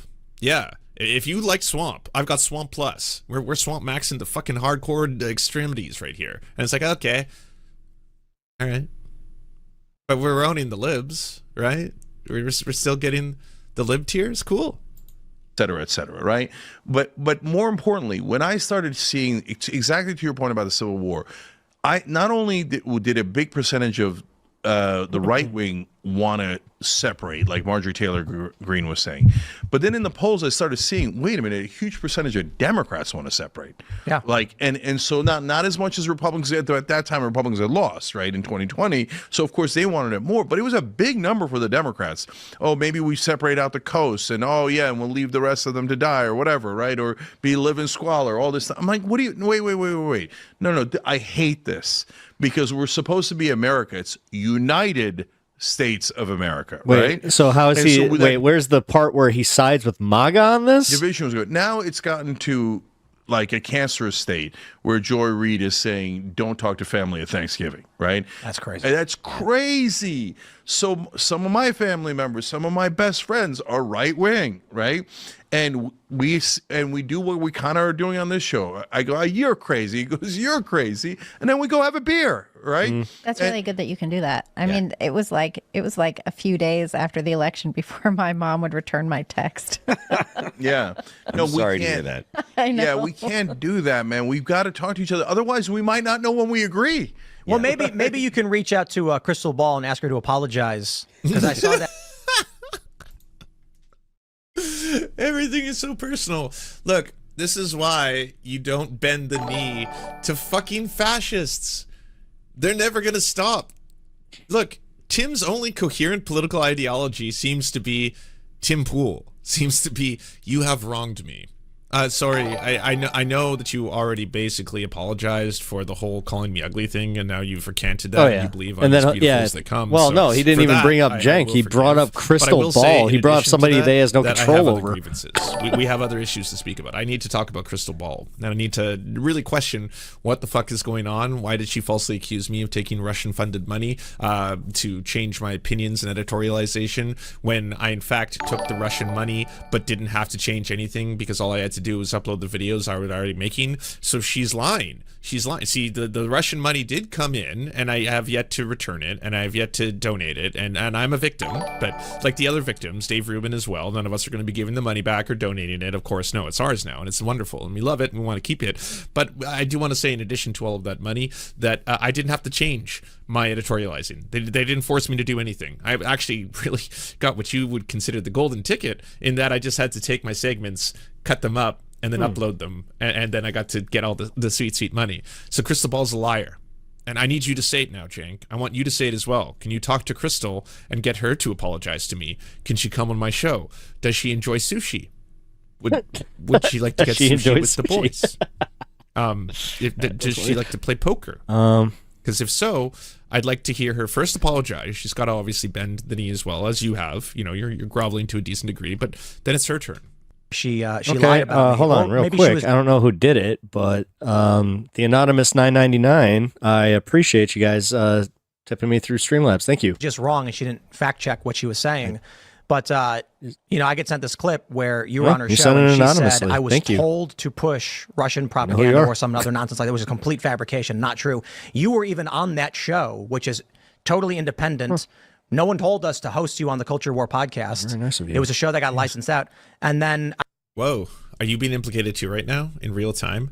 I mean, if it wasn't so damaging what both Jank and Anna are doing, by the way, just again, transparently disgusting and very damaging to, I would say, progressivism and leftism in general, to have built up a platform and to claim that you, in fact, are the home of progressives, we're the biggest leftist platform just on the internet, abandon we're it. the alternative media that the left basically is at home with, all that kind of stuff, to then use this and after spending, the entire election cycle talking about how Trump is a fascist, even running for president yourself and fundraising off that, to then do this immediate kind of like, well, you know what, let's start getting a little bit more and see if we can get some proximity to power here and see if we can get some more money here, because there's lots of more money and power on the right and all that kind of stuff. Well, now you're going on Tim Pool's show where you literally have to apologize. He's like, hey, by the way, I want you to admit that, I'm not ugly. Can you say that? And while you're here, I want you to admit, also, I'm I got not other ugly. grievances. Maybe you can talk about Crystal Ball. Maybe Can you guys stop talking about my beanie? I think this pretty kinda much funny. explains it all. Just right here. This is what it's become. I think this is another, so we have the clip here. I mean, it's just Crystal Ball saying, I'm blackpilled because, Tim Pool took shady money and was told to push propaganda or whatever. Wait a minute. Hold on. You know what? I want to be at least fair with this because Sam went on Tim Pool. So this isn't yes, TYT is doing their grift thing, but I don't think that this ties into that. Okay. I want to be fair with that. Which is completely fake. Just not real. That's- and so maybe there's an opportunity I wanna for grasp at I asked straws her when for there's retraction already and so much apology. to I don't know attack. what else I'm supposed to do. It's not true. And maybe there's you can reach out to her and tell her you're not gonna say, hey, Tim Pool hit you up.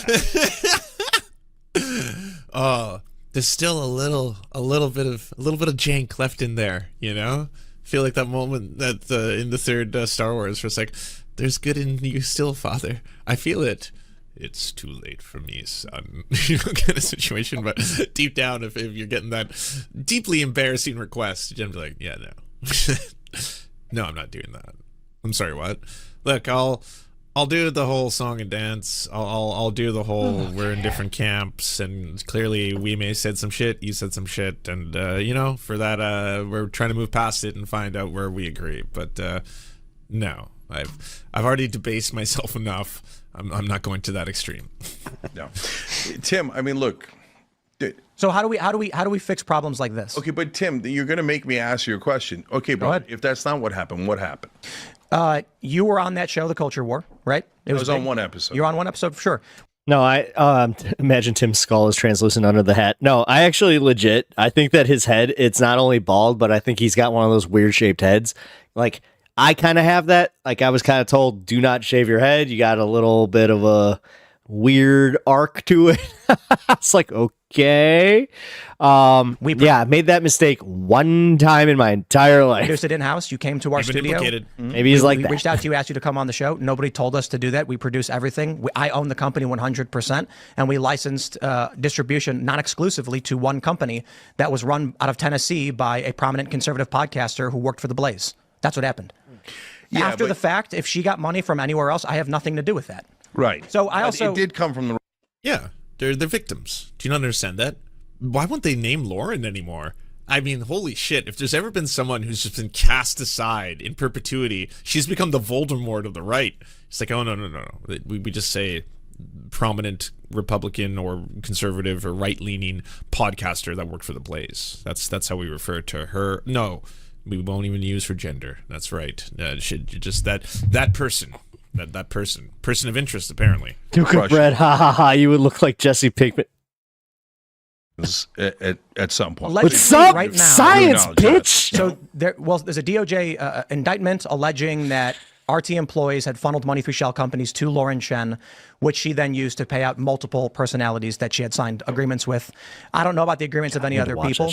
But the question I asked of Sam Cedar, and I ask of you, you have sponsors on the Young Turks? Yeah.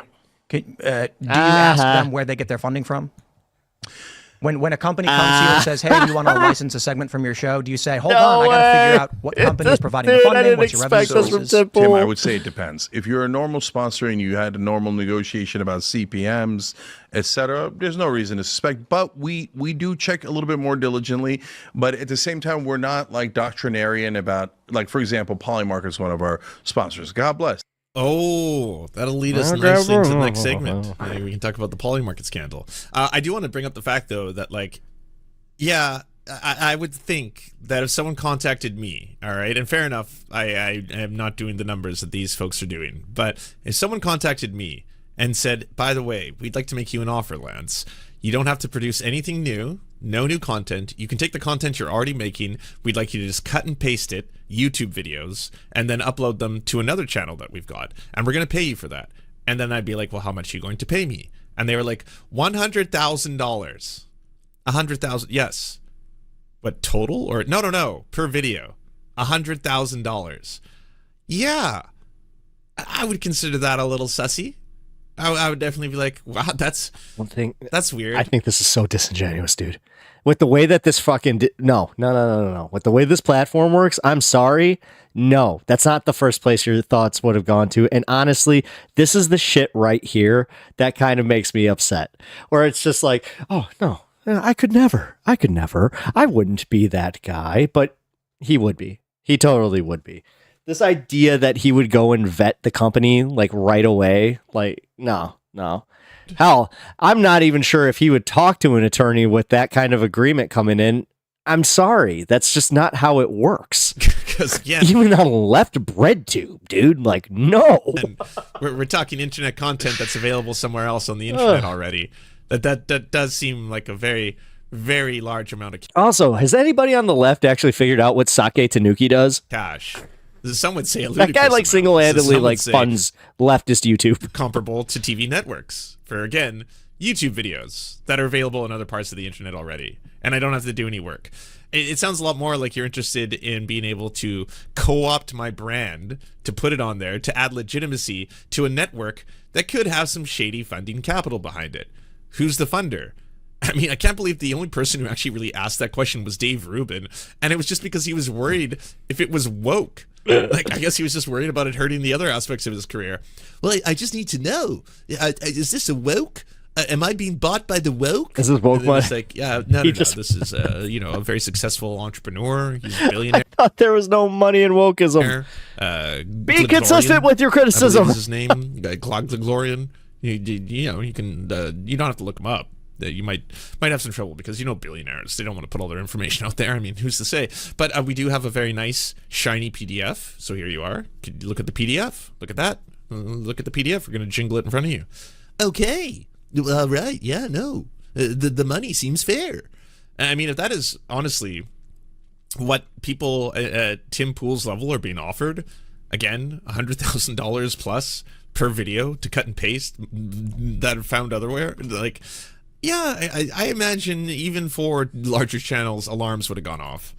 So some people say, "Oh, you should." I don't like them. Well, okay, They're getting you don't investigated like or something's right. going on. But we don't take money from oil companies. We don't take money from defense contractors. So there's a whole list of people we don't take money from. Yeah, so we do some due diligence, right? Do. So, and in that case, and I criticize you for this, Tim. Look, that's a monster number. No, it isn't. Okay, really? How much money do you make per month?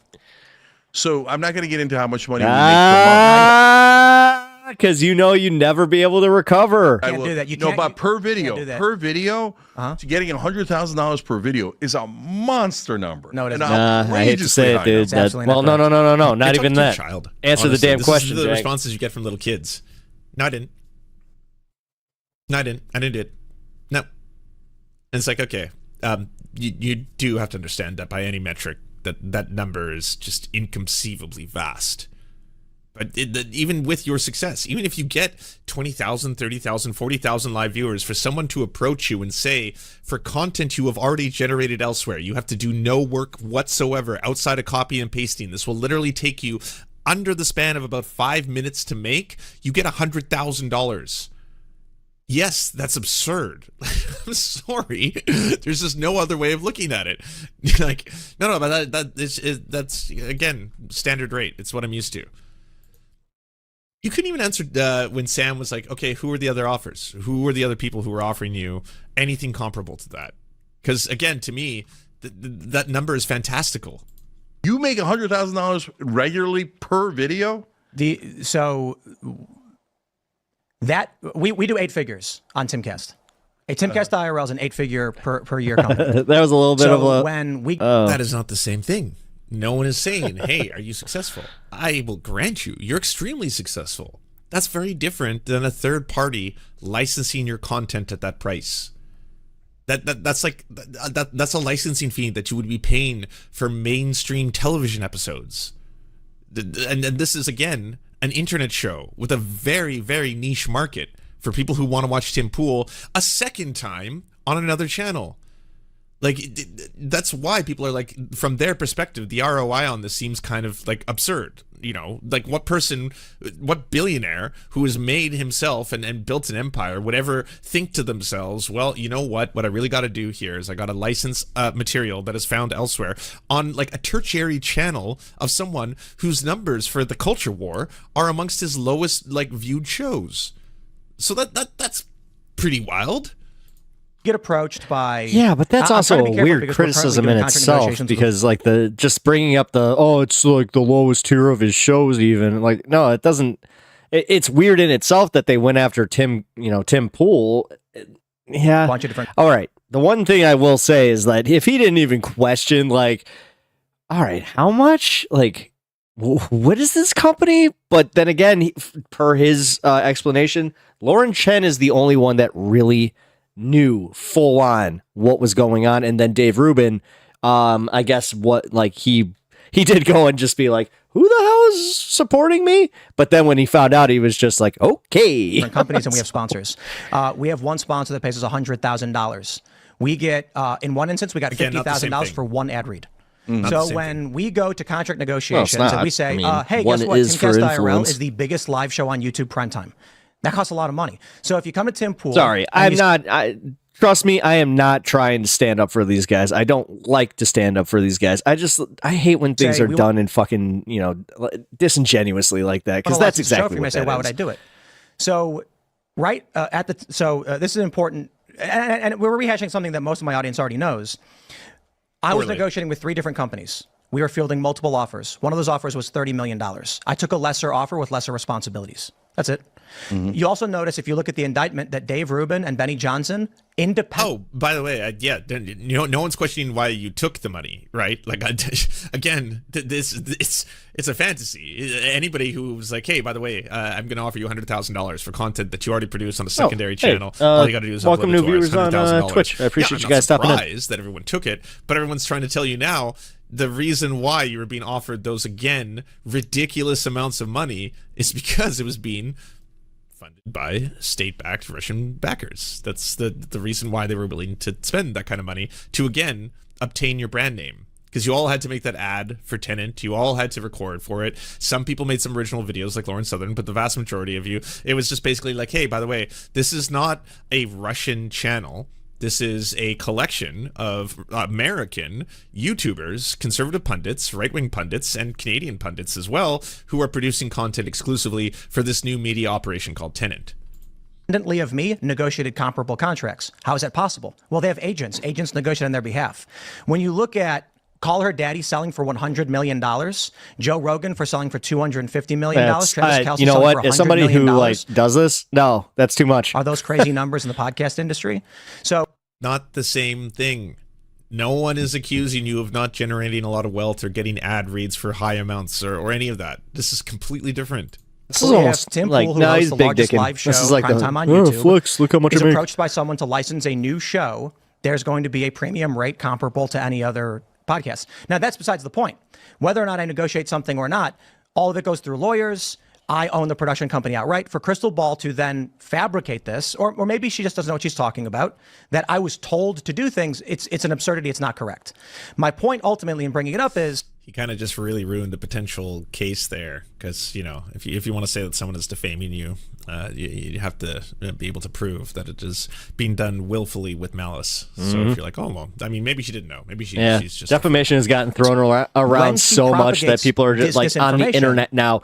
I'm gonna sue you for defamation for like making fun of somebody in the chat, which seeks to that happened to me and the show. It's just not true. Some dudes are like, I hope you have a good lawyer, Wouldn't buddy. that be weird, Tim? If someone had, say, a very popular large show where they populate or propagate disinformation and to the detriment of, say, the very people that they're speaking about on a regular basis.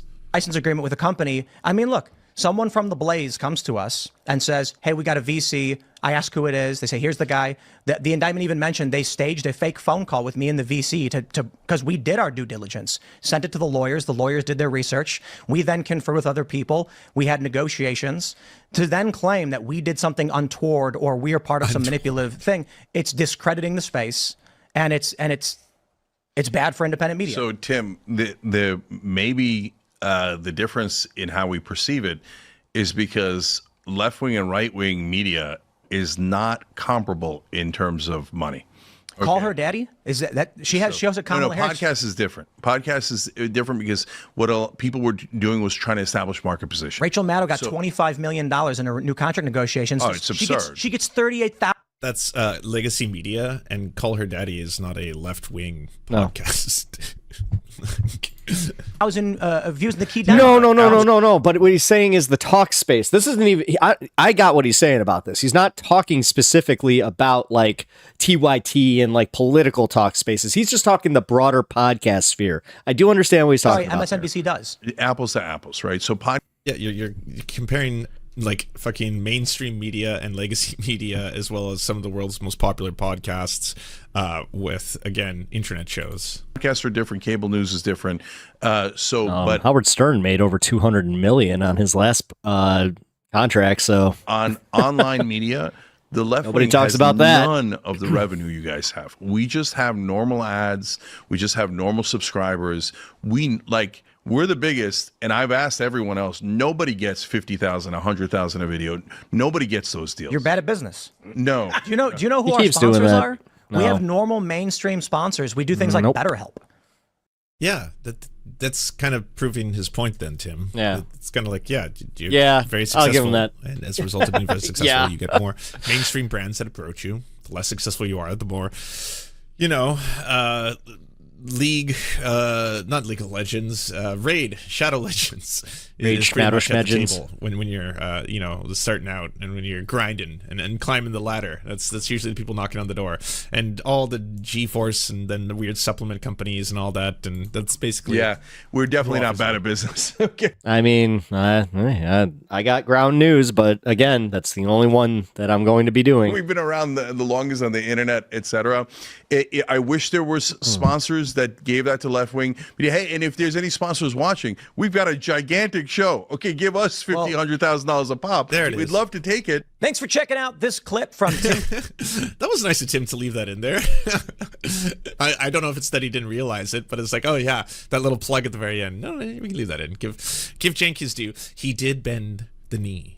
All right, and in some ways he kissed the beanie, not as aggressively as in I some would ways he didn't actually get me, my sushi with Crystal Ball, but I'll work at it eventually. I'll find a way to eventually. Sushi with the boys. I mean, let's be honest. That was one of the funniest drops to come from that. I offered her poker and sushi with the boys. Although I hate to say they over enunciate the boys part. Where they don't say it that hard. So, man, all right. Texas is the most archaic. Yes, it is. Yeah. Duke, you don't know how right you were about that comment about the Jesse Pinkman thing. Like, god damn, man. Yeah, sixth grade was not good for me. That was I grew up with a bowl cut. Thanks, Mom. It was one of those, definitely not my choice, but then fast forward to 4th and 5th grade, the bowl cut was the hot cut, if you know what I'm saying. It wasn't even just the bowl. So like I started doing my hair like this, where I just started parting it, but I had, here, I'll just show it. Fuck it.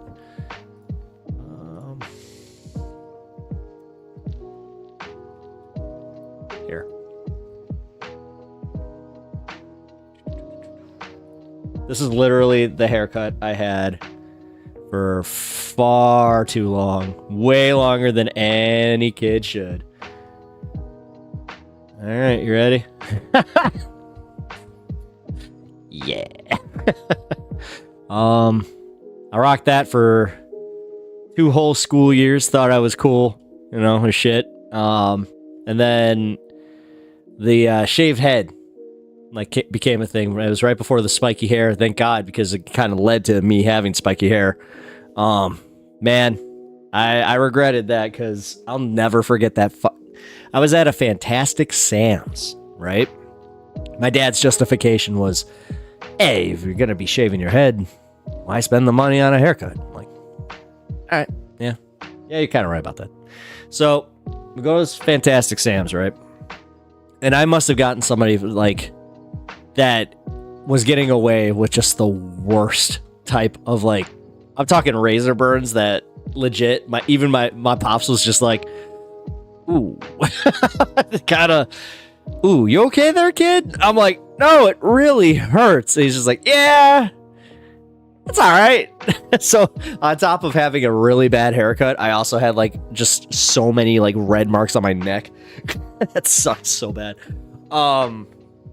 Yeah, man. Then I just remember going to school, and I had one kid that he gave me so much shit. But surprisingly, we hung out in like the same group. We used to like smoke weed together.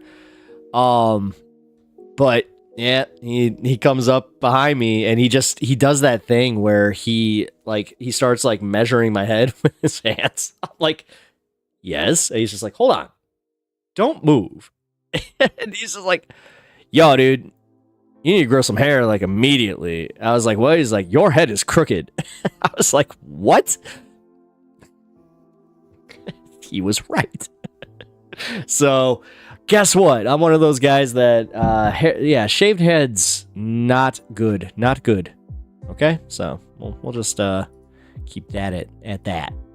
God, reform, abolition. God, guys, you got me way off of my normal stuff today, so. Duke of bread, ha. Yeah, dude. It was bad, man.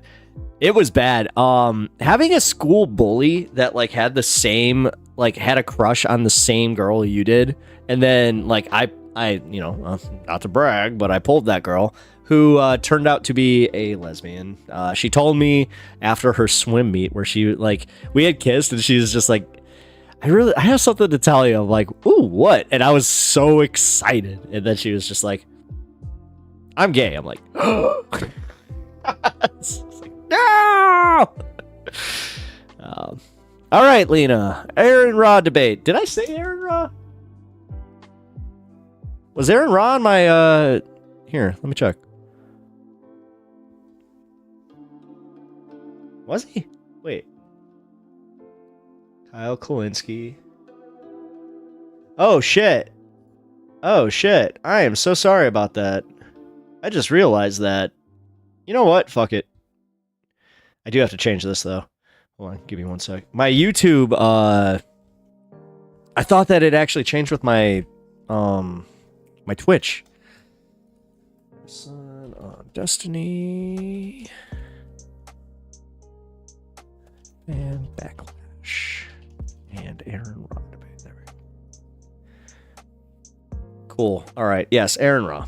Aron Ra. Yes, Aron Ra is the shit. I have kind of come to terms that I might be a little bit more like this man than I thought. So, alright, give me 1 second here. One kiss from Mr. Pepper is all it takes to turn you gay. He is the ultimate weapon. Yes. Yes. Kiss from a cis straight boy. That'll do it.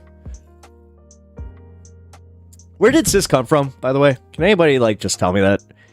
That was one of the ones that I just adopted, but I was like, that's because everybody else is kind of saying it. So, random stone thought. I thought that maybe I can just get answered real quick. All right, so Aaron Ra, where did I put you? I put you in the back here. Oh my God! I just realized that this thing is so much longer than I thought it was. Can I clip it? Fuck. All right, hold on, Lena. Give me 1 sec. I like him a lot, but he seems he seems politically naive to me. Who, me? Or are you talking about Aron Ra? I'm hoping he becomes a socialist soon enough. Oh, yeah, I think you're talking about Aron Ra, because I know I'm a socialist. It's like, wait a minute, what? It's like, I know you guys are trying to, like, get me go full commie, but damn. All right, cisgendered is medical terminology. I think cis has Latin roots. Oh, okay. That's what I thought, Aron. Okay. Cool. I didn't know that. I was actually legitimately curious because, like, I just remember when it started popping it, like, into popular language. I was like, I don't know where this came from, but it seems that everybody in my spaces, my leftist spaces, and just like even real life spaces was using it. So I was like, okay, I guess I'm just using this now. So. Aron is a left-leaning liberal. Oh, I didn't know. Oh, okay. I thought he was more left-leaning. Okay, so he's not a socialist? You're kidding me. I thought he was a socialist. Huh. No shit. Well, that actually changes a little. Like, it doesn't change like how much I enjoy his stuff. But that does make me think. Yeah, it makes me think. Because if he's not fully... Well, guys, hold on. Can I just... Who was the one who even recommended Aron Ra to me? Because he's more so You know what? That makes a lot more sense. In the last two debates, he was making some pretty libertarian points. See, I'll be completely honest with you, Lena. I was more interested in his stances on atheism. So I was kind of ignoring like some of the political talk that he was going into, and I was I think I was more hyper fixated on like because the last one was with that Stewart guy. And Stewart is actually pretty good at using what I call like the standard Christian talking points to the point where it's almost like you know that God, he could just have them like tattooed right there. It's just like, God loves me and this might challenge me. Duke of Bread sockdem. I mean, I was called a sockdem for a long time. That's why I was honestly like, I just had this conversation with one of our mods about like me being called a sockdem, and then she was like, no, you're a democratic socialist. I was like, I'm confused because I'll be honest, I thought sockdem and democratic socialist were the same thing. So, but one means social democrat and one means democratic socialist, right? There. I don't know. I hope that Duke can answer that, because so Lena in my chat's just asking, is he a sockdem? I'm like, this again, going back to it, I really wasn't paying that much attention. I could have sworn he was a Bernie supporter, but I don't know now. Huh. Because I thought he was talking about Bernie when we were listening to the Stewart debate. He might have just been bringing him up like as like a factual kind of point of contention or whatever, but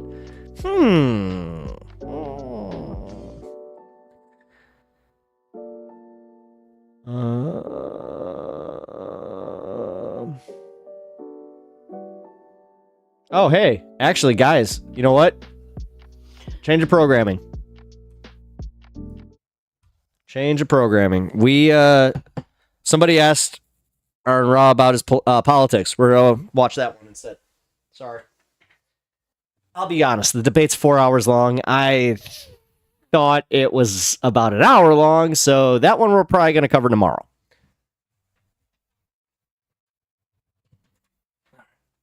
And this one I actually really want to be fully engaged with. Give me a second. All right. Oh, great. Hold on. Don't switch. Why the oh my god. Why is my frame rate? Hold on. I'm having a frame rate drop. I thought he was awfully quiet during the split and the death of the ACA.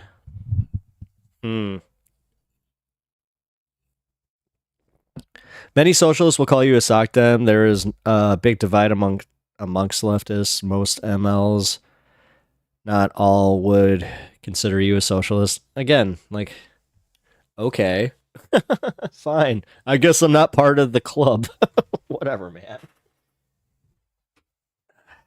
Do they ever look at that and realize that maybe, just maybe, that's why the numbers don't go up? I can only reiterate that so much, but for real, man, like, dude, it just seems like shooting yourself in the dick to constantly just be like, you're not the right type of socialist. Go away. I'm fine with socialism being a big tent. Like, dude, can we just start at socialized healthcare, then work our way back? I don't know, man. Like, damn. You know, how about I just start stoner socialism where it's just like, yo, chill. Can we talk about one thing? Because I only got enough energy for one thing. Hello, puppies and kittens. You got a request from someone I think is an evolutionary biologist. Wanted to have a conversation about some things going on topically. This will be good. Lewis, how do you do, sir? Hi. I'm a big fan. Well, thank you so much. What are we talking about today? Oh, thank you so much. So let's talk about atheism and kind of how that relates to Trump. And hopefully I've got some questions that you haven't been asked before. So I also want to talk about evolution and some of those things, but I guess we'll focus more on Trumpism and MAGA. Okay. Now, yeah, so I guess I'll ask you those questions first. So you've talked about Trumpism on your channel because of obviously his election victory. He's enjoying a libation. Okay. This makes a lot of his content make more sense to me. Oh, wait a minute. Somebody in my chat made a joke about Aron drinking more than him. Okay. That makes a lot more sense. Actually, I remember who that was. It was Jim and Skidum. He's an eminent everything our country used to stand for. Yeah. Yeah. Do you think that there's a sort of an essence to Trumpism, which is because the way I see Trumpism is a sort of postmodernist, post-truth, nativist, and cynical kind of nihilism. Well, well, I don't know about all of it, but I mean, and I don't know about the nihilism either. But certainly the narcissism. Post-truth, definitely. Trump constantly says that the details don't matter. And when he's been proven wrong in a lie, he just keeps repeating the lie.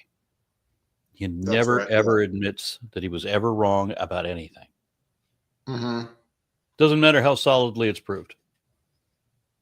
Yeah. So what is the segue there with Trumpism and kind of religious fundamentalism and just belief in America? Well, religious fundamentalism is the same strategy, isn't it? Never admitting any error.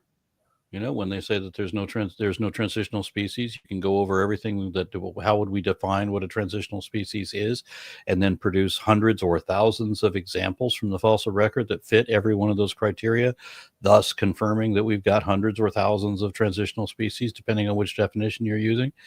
But they're never going to admit that. They just don't. They just don't ever admit any error. They just keep repeating the lie. And because they don't recognize that they've ever been called out or corrected on anything, they build a list of things. I've already mentioned this thing that was wrong, but they didn't admit that it was wrong. So therefore it's a thing that they say is right. And that's followed by another thing that we showed to be wrong, but they don't admit that it's wrong. So that's another thing that they say is right. Bloodstone by Stars, I love your comment. No one is the right kind of anything, apparently. Yeah.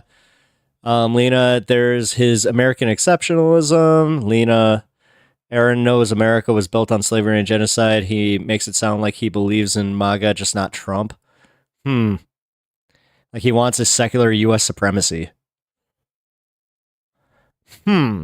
So would you say that it's in the vein of kind of like Sam Harris's philosophy about like religion just always guiding like the government, and then so what he wants to do is kind of abolish that just by doing like you were saying, like a secular U.S. supremacy type of government? Or because I'm trying to figure out like what you mean by that, because it's almost like counterintuitive to, like, it's almost like caliphate, like, you know what I mean? It's almost like a holy war, or but only just saying, well, it's just U.S. is the god. You know what I mean? Right. And it's the same thing Trump does. Yeah. But do you think that like there's something new under the sun with MAGA, like compared to, we'll call it traditional conservatism? Do you know where he's from, though? Because that might have something to do with it. I do know geography, especially in the U.S., has something to do with American exceptionalism. Like, again, Chicago, I was kind of lucky because even with my schooling, like, and the way that they kind of segregated me, say we went to the museums or we went on like an educational trip, we would learn a lot, and I mean a lot, about these types of like situations. I remember when I learned about the Underground Railroad, because there was a lot of it that actually went through like an area that I'm by, and that was kind of eye-opening, and it was something that we didn't really talk about in my school. So I'm just using that as an example. Do I think there's something new under the sun? A little tricky the way he doesn't to ask realize that the question. role in the U.S. plays in the class war. Oh, okay. The founding fathers predicted people like Trump. They did. They warned us against allowing corporations. Yeah, they totally did. To have influence over the vote, to be, for against corporations acting like people and having any kind of influence over the government. And we're so steeped in that we are practically an oligarchy now. Mm-hmm. I think effectively an oligarchy. Yeah, no, we're effectively an oligarchy. A couple Let's of be Ivy real. League institutions had declared us an oligarchy like 8 years ago at least. Right. So money is what rules our country more than, more than we want to admit. It's certainly not just money yet. I mean, people do still vote, but they're being controlled in how they vote. There's a huge propaganda campaign. Our national media, our legacy media, is completely unreliable. Some of it is outright and has been outright propaganda for a while, and then the other media that were the other legacy media has just basically buckled with Trump taking power. If they want to continue to exist, then they have to appease the new dear leader. Yes. But thinking about the corporate aspect, Elon Musk, right? Those sort of tech bros. I don't even think that Trump is actually a Christian. Like, I think it's just he's so cynical that he can't believe in anything other than himself. So he's almost by default an atheist, but not for the reasons we are. But do you think the same sort of thing applies to Musk? And like, how do you anticipate, do you anticipate a blow up between them because of their ego that's going to clash eventually? And like, how do you see sort of Musk? It's already happened. Elon Musk worked for Donald Trump in the first presidency and quit early on. And I thought that Elon quit because he realized what an idiot Trump was. I hadn't yet realized what an Yes, I believe socialism is a broad term that includes anarchists and DemSoc. Many MLs believe there is only one socialism. I think it comes from a revolutionary militarism, which makes sense. Yeah, but that also doesn't mean it's right. So Viral media this was AI. back when I Aaron still Ra is bought into awesome. the He myth wants a that Elon had non-genocide. actually Yes, religion is what achieved any screws of up the things he society. was billed as achieving. So I mean, there was a time Actually, here, I'll finish this one. If they weren't burying their lives in a Bible, they'd be able to see the world for what it really is. I like that comment. That was embarrassed to say. I can't even really say anymore. Liked Elon Musk. Great when comment. I thought that he was the one. I thought he was progressive and a maverick, and that he's going to take on the fossil fuel industry by forcing everybody to see, the power of electric cars and all that. I really thought that, because there was a time when electric cars came out in the 1970s or early 80s, where they were quite popular, even though they only ran about 50 miles an hour and could only go about 50 miles. But they were quite popular at the time, and Chevy just decided to scrap all of them because they had contracts with fossil fuels. So they just recollected, or what do you repossessed all of the electric cars that were out on the market, then just piled them up in the desert and buried them. And while that sounds like paranoid conspiracy theory, and I thought it was at one time when I first heard the story about this going on. And then I heard, I forget the guy's name now, the president of General Motors or Chevrolet, whichever one it was, who just came out and admitted, yeah, he did that. He shouldn't have done GM, that. not Chevy. Yeah. And I was very surprised. You actually did that. You took Danny DeVito's car and a whole bunch of come on. I mean, let's other semantics at that point. Come on. electric cars and scrapped them, buried them in the desert because the fossil fuel industry. That's like me saying a Lincoln and then somebody just being like, well, it's technically Ford. Come on. Priority. It's Ford. Yes, we all know. That's what that was all about. And at the time, I remember in the mid 80s or early 80s, there were 3 cars that were being advertised on Popular Mechanics or some kind of magazine like that. That there was one that looked like an IROC Z Camaro, and then a couple of other looked like European cars. Nope. I know exactly what he's talking about. No, those were, I actually looked into these because of the story that he's talking about. Those were all electrical concept cars. But the problem was they couldn't mass produce the batteries at a scale where they could just make an assembly line of these things. I remember this. But they were all electric, pure electric, and they were quicker and faster than all of the Japanese imports at the time. Now, in the mid 80s or the early 80s, Japanese cars, apart from the the problem is Donald Trump actually identifies as a Christian, so you can't give him the title of atheist. That's just not fair. From the Datsun 280Z, they had not gotten one of my favorite cars, Datsun 280Z. Oh my God, it's beautiful. Look here. You know what? fast yet. Look it up. I don't want to interrupt this, but look up the Datsun 280Z. One of my favorite cars. I wish one of our favorite chatters was in here. Anna, she has a car that looks a lot like it. No, so Japanese cars were just notoriously weak and slow at that time. So it was quite impressive to have something that was quicker and faster and all these little luxuries and everything. But then all of that got crushed because the fossil fuel industry isn't making any money on those. And then, as I said, it just all sounded like a paranoid conspiracy of Chevrolet admitting that he'd done that. And so it seemed to me that that I just realized I'm one of the first 20 views on this video, the guys. Public to see what electric cars could really do. And then I found out that Elon Musk was one of the number one supporters of both the Republican Party and, by extension, the fossil fuel industry. What? Oh, Ruben's Train. Yeah, red 260Z. No kidding. Yeah, see, actually, one of my dream cars is the GTR Skyline. Obviously, very popular car.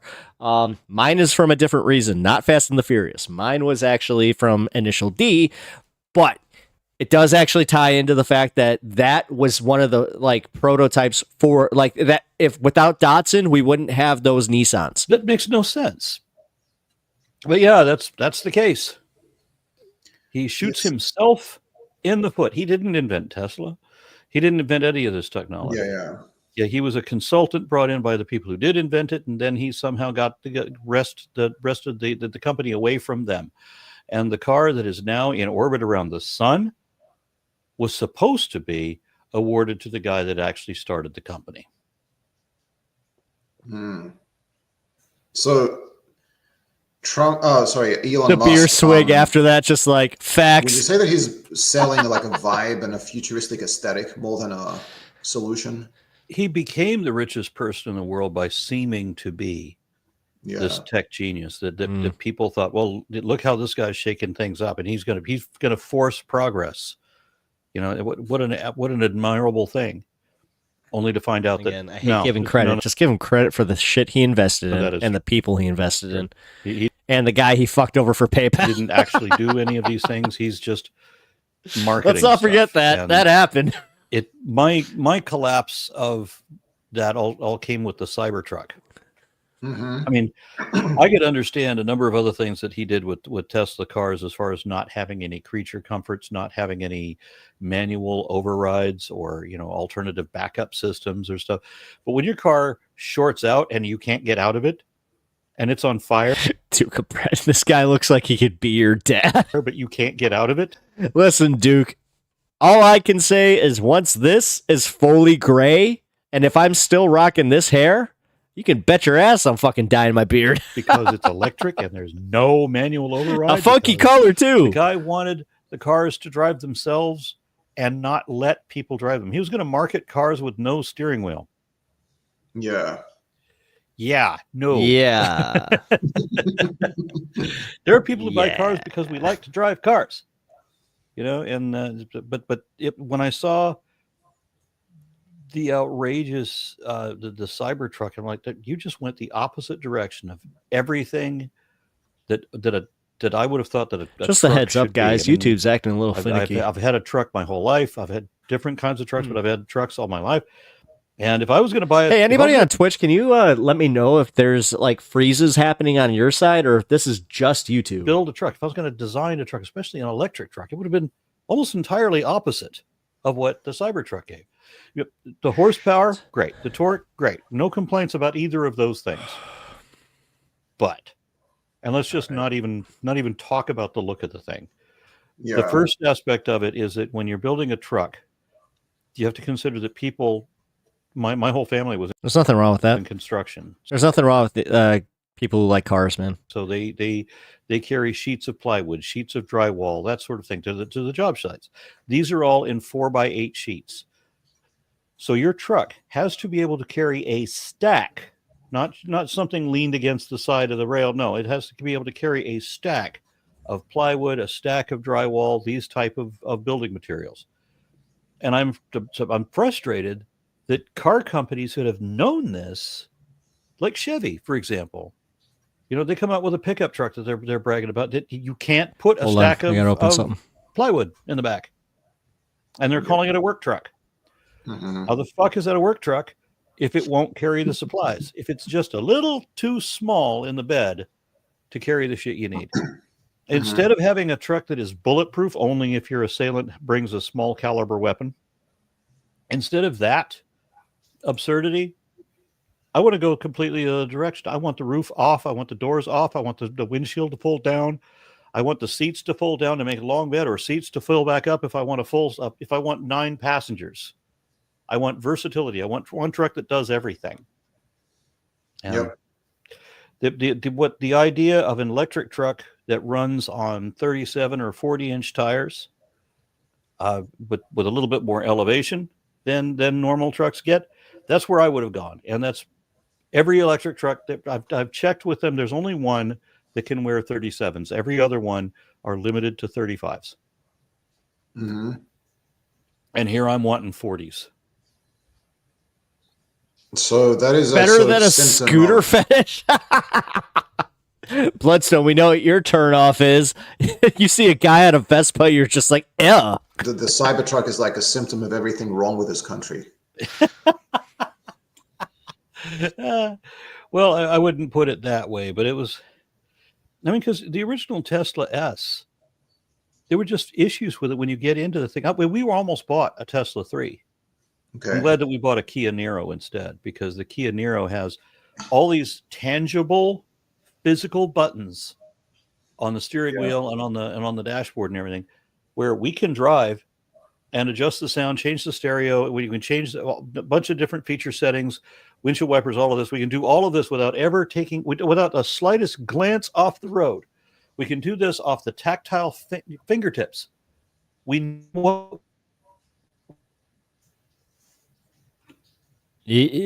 man needs a better fucking internet connection. I think you might be comfortable environment to sit in, and they put this ridiculous distraction screen in the middle of the dashboard so that you have no choice. If you're going to touch, there's the touch screen. It doesn't matter. You can't feel the things that you're hitting, right? If you got a drop of water on your finger or whatever, you were holding a cold glass of Coke or whatever, and you go to hit the touchscreen, well, now it's not going to react properly. You have to look away from the road to look at the screen. It's just these kinds of idiocies that I couldn't. How could this guy be heralded as such a genius, and all these things he does? I mean, and I mean all these things, not just this one trivial design, not the. It just wasn't consistent. Right. So there's a sort of scammy feel to all this, which generalizes across to everything that Trump does and says and the people that he promotes into his cabinet. But have you had any experiences personally with atheists who voted for Trump? And do you think that they're easier to reach than the Christian fundamentalists who voted for him? Well, my problem is it? I know I can answer yes to both. Whoever votes for Trump, whether they're Christian or atheist, and I have met a few atheists who do, they want to tell me that I'm wrong about politics, but they can't ever say why.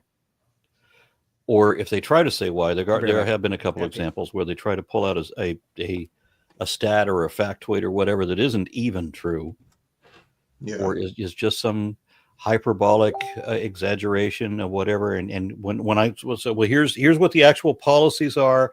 Here's the problem. Here's the problem with it. Here's the numbers backing that up. There's no discussion of the policy. Everything is based on labels. Like Penn Jillette, for example, was talking about Bernie Sanders. He was talking about how brilliant Bernie Sanders was, what a great humanitarian Bernie Sanders was, how Bernie Sanders really should be the president. And then somebody mentioned to Penn that, yeah, but Bernie Sanders is a democratic socialist. And Penn says, oh yeah, never mind. All the best policies, hands down, this is the best candidate, but label. He's a socialist, never mind. And so now they use that label on people who are not remotely socialist. Kamala is constantly accused of being a communist. No. She was more or less on the right. Every president in my lifetime has been in the authoritarian right quadrant of the political compass. But Kamala has endorsed some left-winging policies. So she's right on that line. And then when she pulled Tim Walz as a running mate, he is on the left side of that line. He's an actual leftist, not a radical leftist. We don't have radical leftists. I'm further left than both of them. And Bernie is still further left than me, and he is not a radical leftist. I don't think I've ever seen a radical leftist in this country. But you have to do the labels, because that's all anybody cares about. You can't have a discussion of policy. If Kamala was going to decriminalize marijuana, who's against that, right? We know from precedent that every state that has decriminalized marijuana has reaped revenue rewards. If you want to win the war against crime, give up. What are the Mexican cartels going to do when all marijuana purchases in the United States are now regulated by the government, and you can now sue vendors for not producing the quality you paid for? Okay. Yeah. Where is your drug cartel then? And I did I also read that there was a blind survey that found that more people agreed with Kamala's policies than Trump's. This is before the election. But somehow, Brad, just random question. You ever seen Jay and Silent Bob's do you think that there was something fundamentally Strike wrong Back? with the messaging done I'm only by asking the because of the Democratic monkey. Party? They could have done something the better. Democratic Party didn't do, there were a handful of key things that they needed to take care of early on. For example, in the debate, when Kamala was asked, are you better off now than you were 4 years ago? The proper answer would be, yeah, I can buy toilet paper today. I couldn't buy toilet paper 4 years ago. And then like practically everything that it is for the Biden economy, the recovery after COVID, after the COVID pandemic. If you take Trump's term before the pandemic, give the 3 years, base your estimate of Trump on the 3 years prior, just take 2020 out, right? Don't even blame him for that. He basically just carried on Obama's economy with some issues that were bringing up that were slowing the economy down, like the tariff things that he was trying to do in his first term. Duke of Bread, real quick, since you have seen that, I always think now, since I'm doing this as like my gig, that if somebody does threaten me, like that one guy at the very beginning of me starting this, like my first thought was, oh, he's going to show up to my house with like a printed out page of the chat and just be like, okay, so at 4:07 on this date you said, and I quote, so he wasn't doing great, but he did have good numbers right up until COVID. Now look at the COVID recovery under the Biden administration. By all the numbers, the United States recovered better than any other country in the world. We have the best economy. At the point that we had the election, we were sitting at the best economy in the world. We had the inflation rate was down. We had all the numbers down, except, of course, that we still had price gouging companies, which is why Kamala was introducing legislation to control price gouging, to criminalize price gouging, decriminalize marijuana, criminalize price gouging. But the people didn't go for that because they didn't know what the fuck they were voting for. They were voting for a populist, and they didn't want a woman president. They didn't want a black woman president. And she didn't object strongly enough to the genocide under Netanyahu. And I realize that there's subtle ways to do that, because you can't lose the Muslim vote, you can't lose the Jewish vote, but all of these could be risked depending on how you present this. But we don't. Duke of Bread, I think most streamers own guns. Don't have to support. That's why it was so funny when that one lady thought that she got me, where she was just like, oh, so you're a leftist. What do you think about the Second Amendment? And I was just like, for it. Practice it. Happy about it. Hamas to say that we object to genocide of children and women and children who are standing in food lines from a food truck, that we're now bombing the food truck. Nothing makes me happier than making somebody realize that I'm not just that pussy ass liberal that they're thinking, oh, this pussy ass liberal doesn't even like guns. When they trust me, I've seen it in real time where they realize they're like, oh, so if there was a civil war, this would not be as one-sided as I thought. Uh-oh. There's no. And yes, Lena, Aron has been pretty based, right? Like, yeah, I haven't heard anything that's just straight up objectionable at this point. Justification for what was going on. And the sad and shitty thing is that people are so damn dumb that they would say that Kamala supports genocide. She never said any such thing. She says she's going to do everything in her power to stop the war, to bring about a ceasefire, to bring about peace, whatever. She didn't say strongly enough that, like say Netanyahu is a war criminal, put everything on him. But here Trump, on the other hand, tells Netanyahu of genocide. Get a better connection, Aron. So the people who voting against Kamala because she supposedly supports the genocide are voting for a guy who definitely and overtly supports the genocide. Mm-hmm. How do they not fucking see what they're doing? It's so frustrating when I talk, because all these people want to tell me that I don't understand politics, but they don't ever tell me why I don't understand politics. They don't ever give me actual figures or anything or anything to consider. When we start to have a discussion of policy at all, they just fucking drop off. Yeah. And also Trump appointed what's his name? Mike Huckabee. Is that his name? young Earth creationist lunatic to be the ambassador to Israel. Trump keeps. Remember the first Trump term, he put Betsy DeVos as in charge of the Department of Education, when she expressly said that she wanted to destroy the Department of Education. And so what he does is he finds people that want to destroy the offices that he then puts them in charge of. He put Rick Perry in charge of the Department of Energy. Rick Perry had, in his presidential campaign, already announced publicly that he was going to eliminate the Department of Education. So he's there to destroy it. He did not know what the Department of Education, or excuse me, the Department of Energy is. No. When Rick Perry said he was going to destroy it, he didn't know what it is. And then he's in charge of it. Yep. And the reason he's in charge of it is because Trump wanted people in charge of the department. You know what's really fucked up? At that time, I knew what the Department of Energy did more than that because of watching Stranger Things. It's that they want to destroy, because Trump wants to destroy everything. Say what you will about entertainment. There's no restrictions, so that he can do whatever the fuck he wants, because that's what right-wing conservative is all about. I shouldn't have any laws apply to me. I should be able to do whatever the fuck I want. So this is Trumpism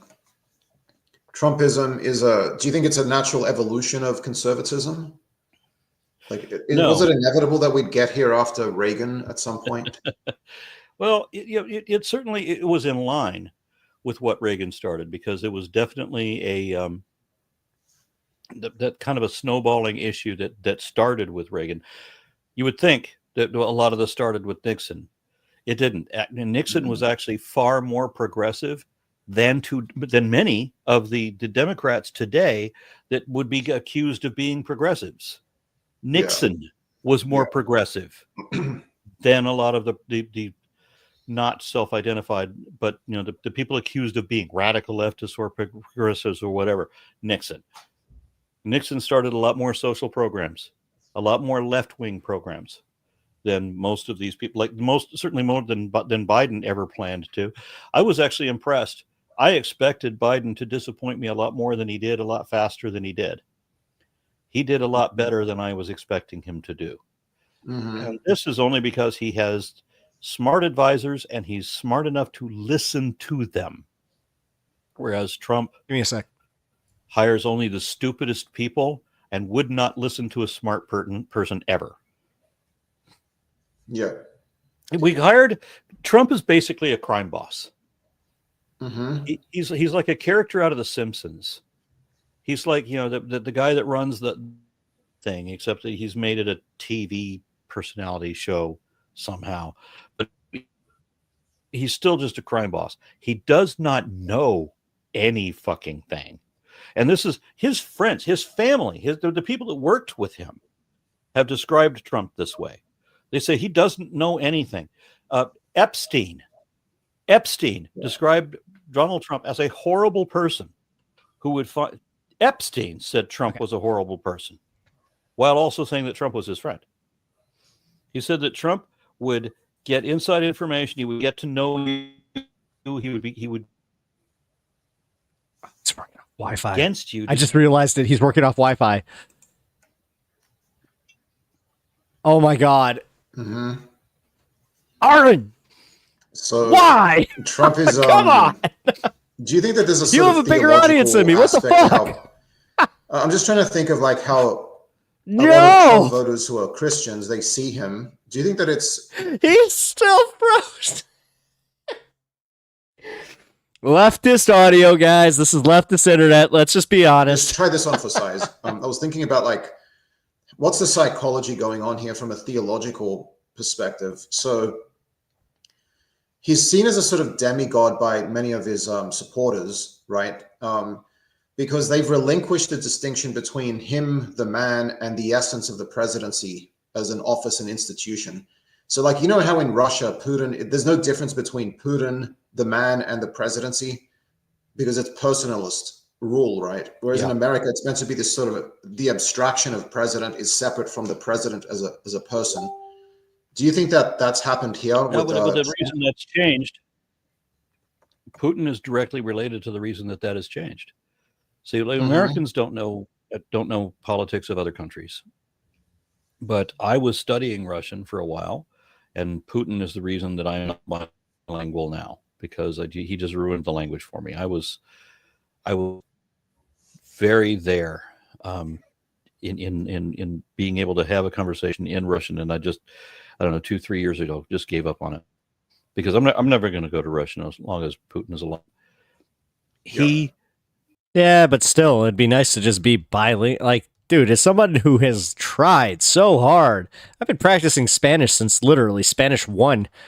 Had been having secret and I would meetings love to actually with be good Donald at it. Trump and I can Elon barely Musk. master the English language, if you haven't been able to tell.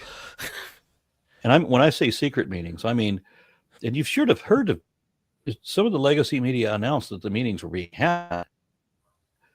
You know, they would go to Helsinki or whatever, and then there was nobody that could record anything.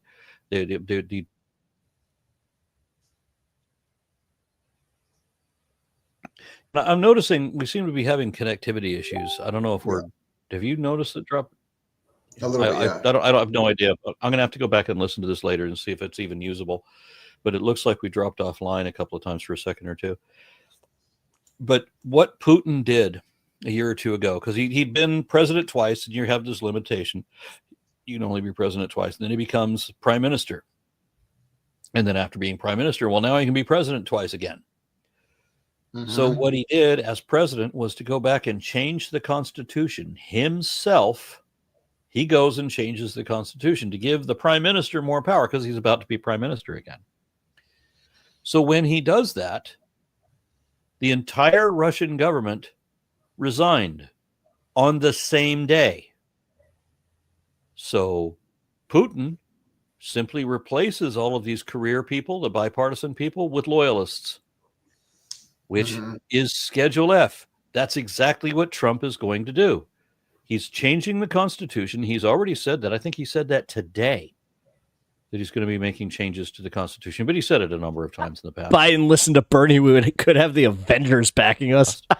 He does not care about the Constitution. He's going to give it. He's going to swear. Wait, an Captain oath. America's real? In order I mean, for real, Sam. to Oh become my God. president, he's going to swear an oath to I almost uphold said the Sam. Constitution. Steve Rogers. He has already tried to undermine or See? overturn. I'm already every acknowledging the new single cap, though. provision of the First Amendment, all of it, and several other amendments as well.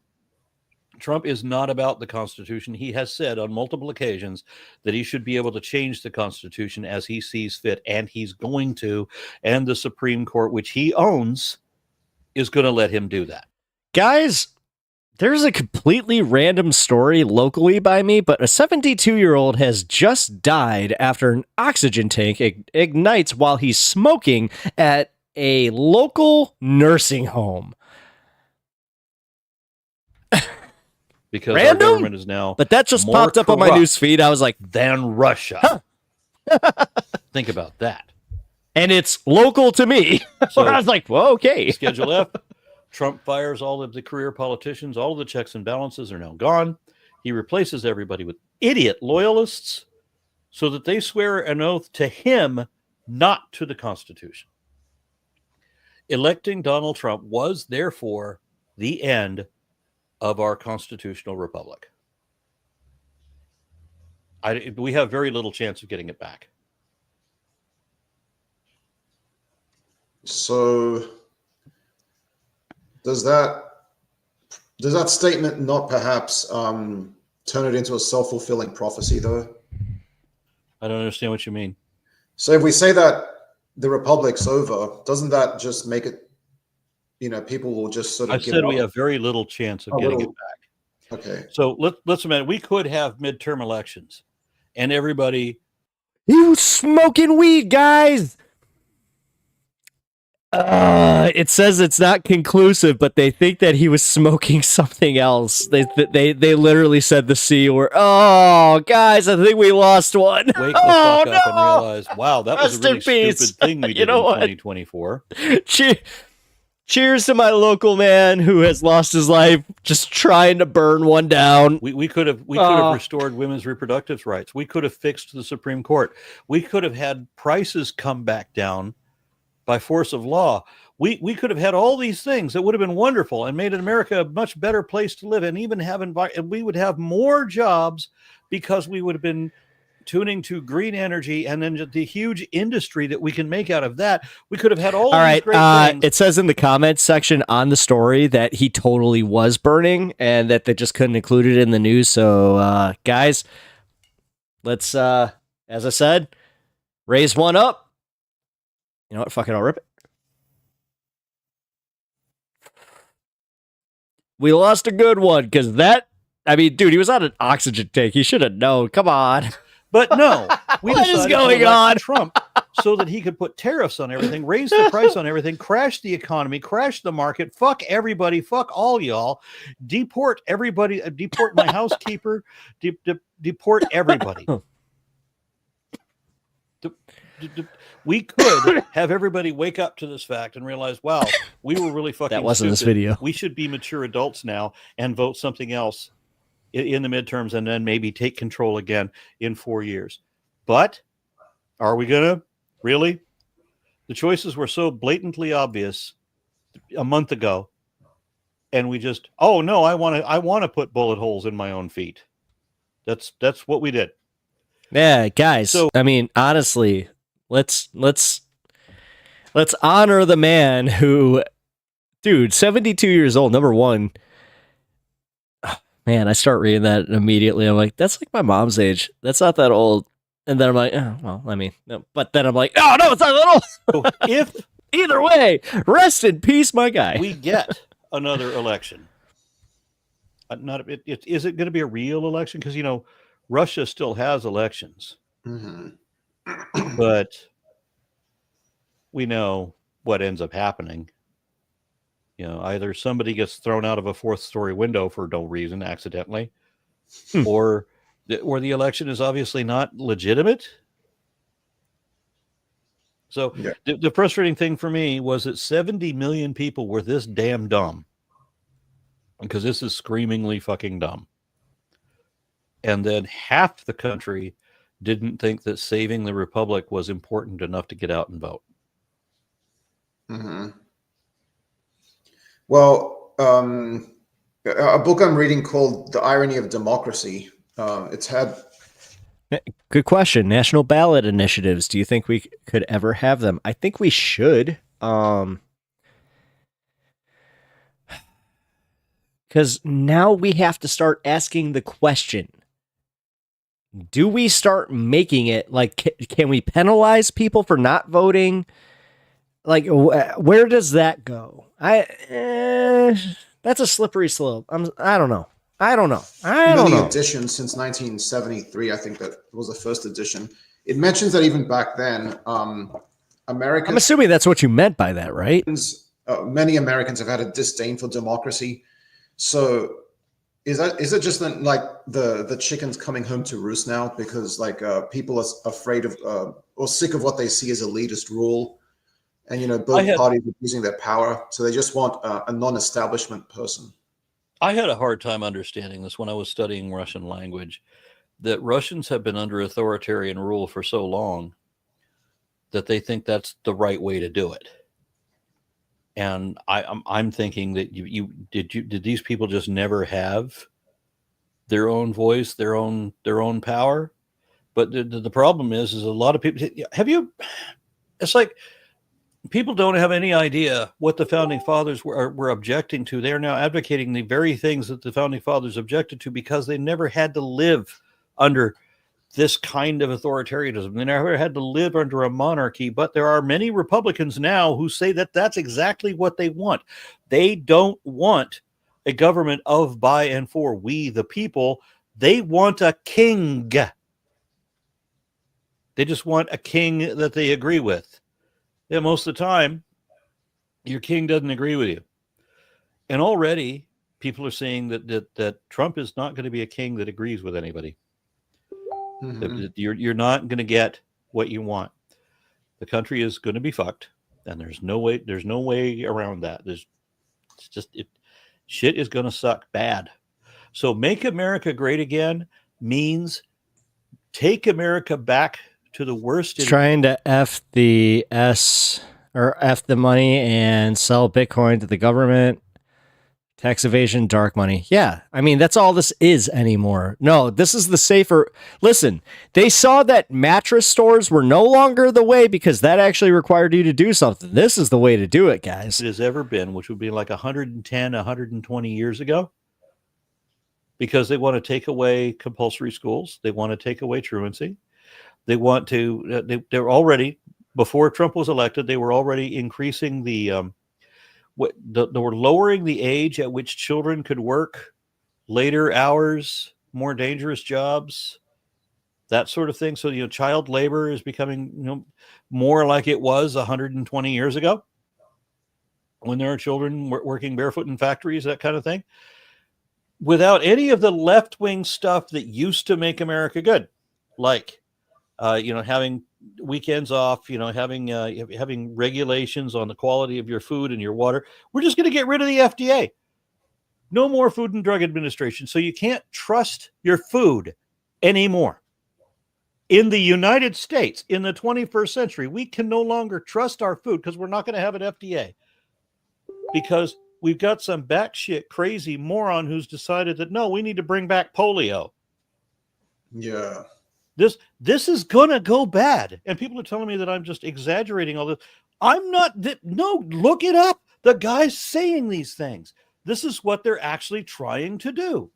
And if they succeed, if we don't manage to stop them at everything they try to do, they're going to fuck everything up. Yep. For everybody. Including their own supporters. Although they probably still managed to, they probably still managed to blame the Democrats for everything. Yeah, if you're a billionaire, then you're going to do all right. Otherwise, no. Right. So how does that, in the Trumpian mind, how does that align with loving Jesus? Because I'm sure that, like for all of Christ's faults, he didn't say that we should be run by billionaires, right?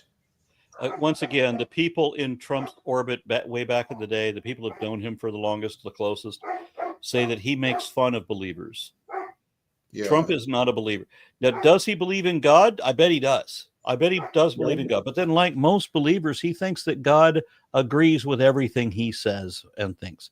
Everybody's personal God always hates the same people they hate for the same reason that they hate those people. So I would think, and then, of course, I'm just speculating, I would think that Trump believes that there's a God and that Trump's God is completely on Trump's side, just like everybody else's God is completely on that person's side. Everybody that believes in God thinks that God agrees with them. Mm-hmm. Yeah, I didn't think of that, actually. I just assumed that Trump was an atheist. He doesn't know what a creed is. He doesn't know what a creed is. He's never cracked open a Bible. He doesn't care what it says. No. He wouldn't have followed it if he did read it. No. Right. And so that no, he's using it just for like his own political game. I mean, he's using the fucking Republican Party for that. Listen, if you go back long enough, he was on Howard Stern talking about Republican voters like way before he was into politics, and he was calling them idiots. Since he's Christian.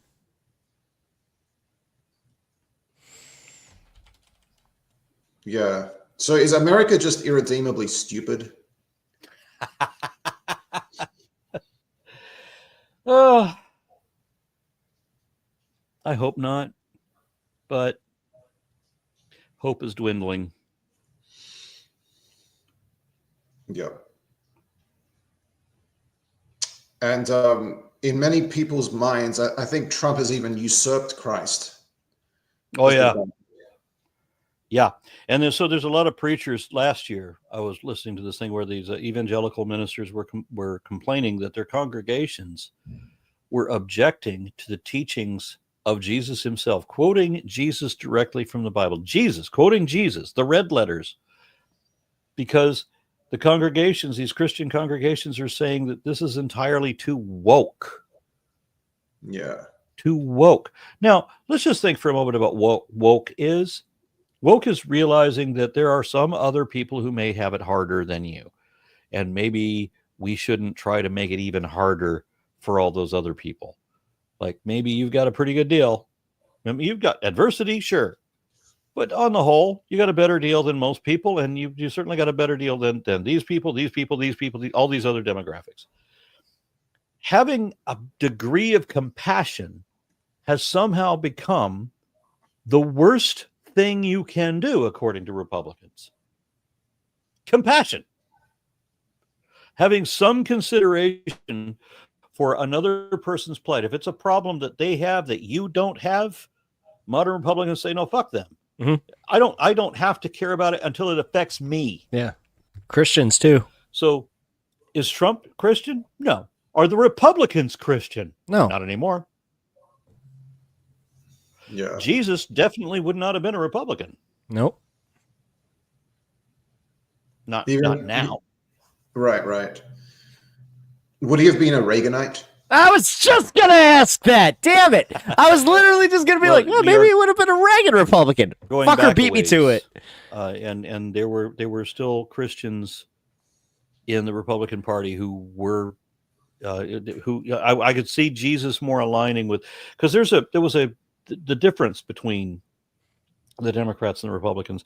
If the year that I was born, 1962, if I was an adult in that year, I would have been a proud Republican then, because in 1962, the Democratic Party were the party of the racists. They were the party of the Ku Klux Klan. Every Klansman is a Republican now. Yeah. So there was a thing called the Southern Strategy, where the Democrats and the Republicans started swapping a lot of their policies. And that's when everybody that used to vote Democrat, all of the racists and such, started voting Republican. And that's when, the blacks and Hispanics and so forth started voting Democrat and started registering Democrat. So this big switch. And for a long time, there wasn't a whole lot of difference between them. Back in 2001, if you read the national policy for the Democratic Party and the national policy for the Republican Party, they weren't terribly different. The Republican Party was slightly more religious. But, and in the terms of religious extremism, but of course, that's just gotten worse and worse and worse. And because of the duopoly, because of the system that it forces us to side with one party or another, because we don't have ranked choice voting and things like this, which I strongly advocate for. Because of that, because of this two-party system that we're kind of constrained into, the Democratic Party tried to introduce language to be more religious in around 2001, and there was a huge objection to that, because where are the secular people going to? We don't want to swear our allegiance to some foreign god. We want to govern our country appropriately. We want. Brad, no, Jesus would be an anarchist. We want I love it. He probably would be, but no. I hate to say this, Duke. This would piss on that a little bit. He believed in paying taxes and also contributing to society. Responsibility to our elderly.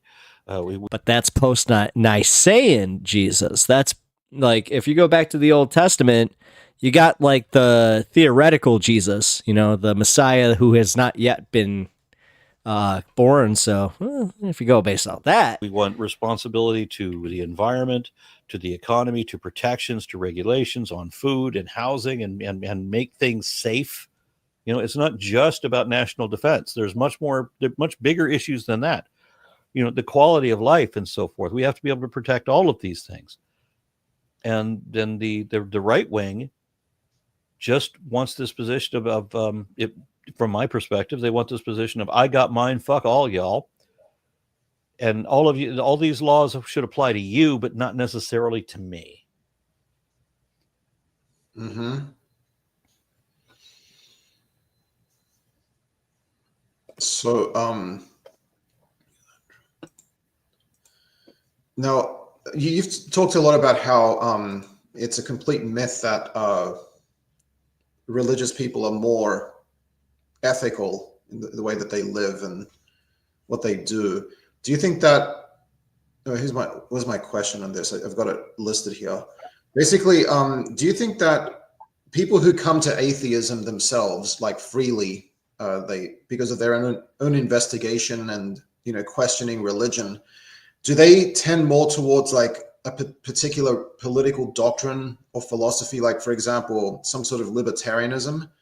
And if so, is that because is that kind of a function of their natural predisposition as skeptics and questioners, or is it sort of just inherent in atheism in a way that you would come to my experience? I mean, I've run into atheists who are Republicans, atheists who are conservatives, atheists who voted for Trump, and I've run into libertarians as well. And while a lot of these people, as I've said a couple of times, they like to tell me that you're wrong on politics, but they can't say what or why.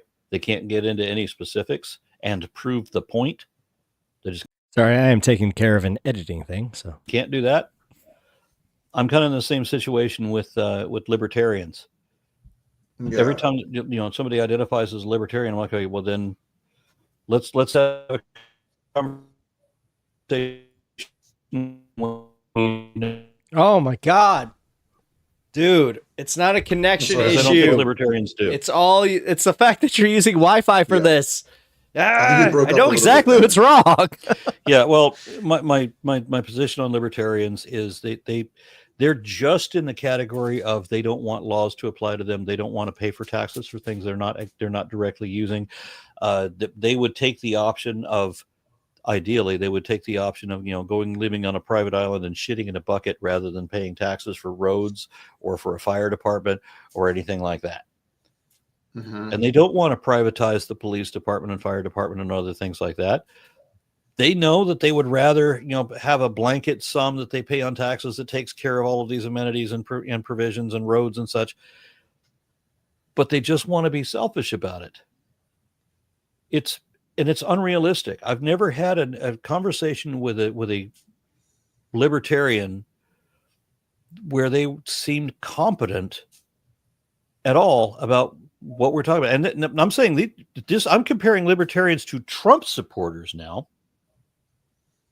So how bad does that make it? Yeah. Because Trump supporters are the ones that say that everything that George W. Bush did wrong at 9/11 was somehow Obama's fault.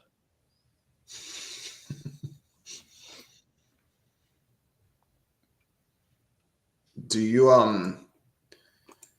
I think I already asked you, like, who's easier to reach, the atheist or the theist? But I guess they're both. If you vote for Trump, you're already sort of down the rabbit hole.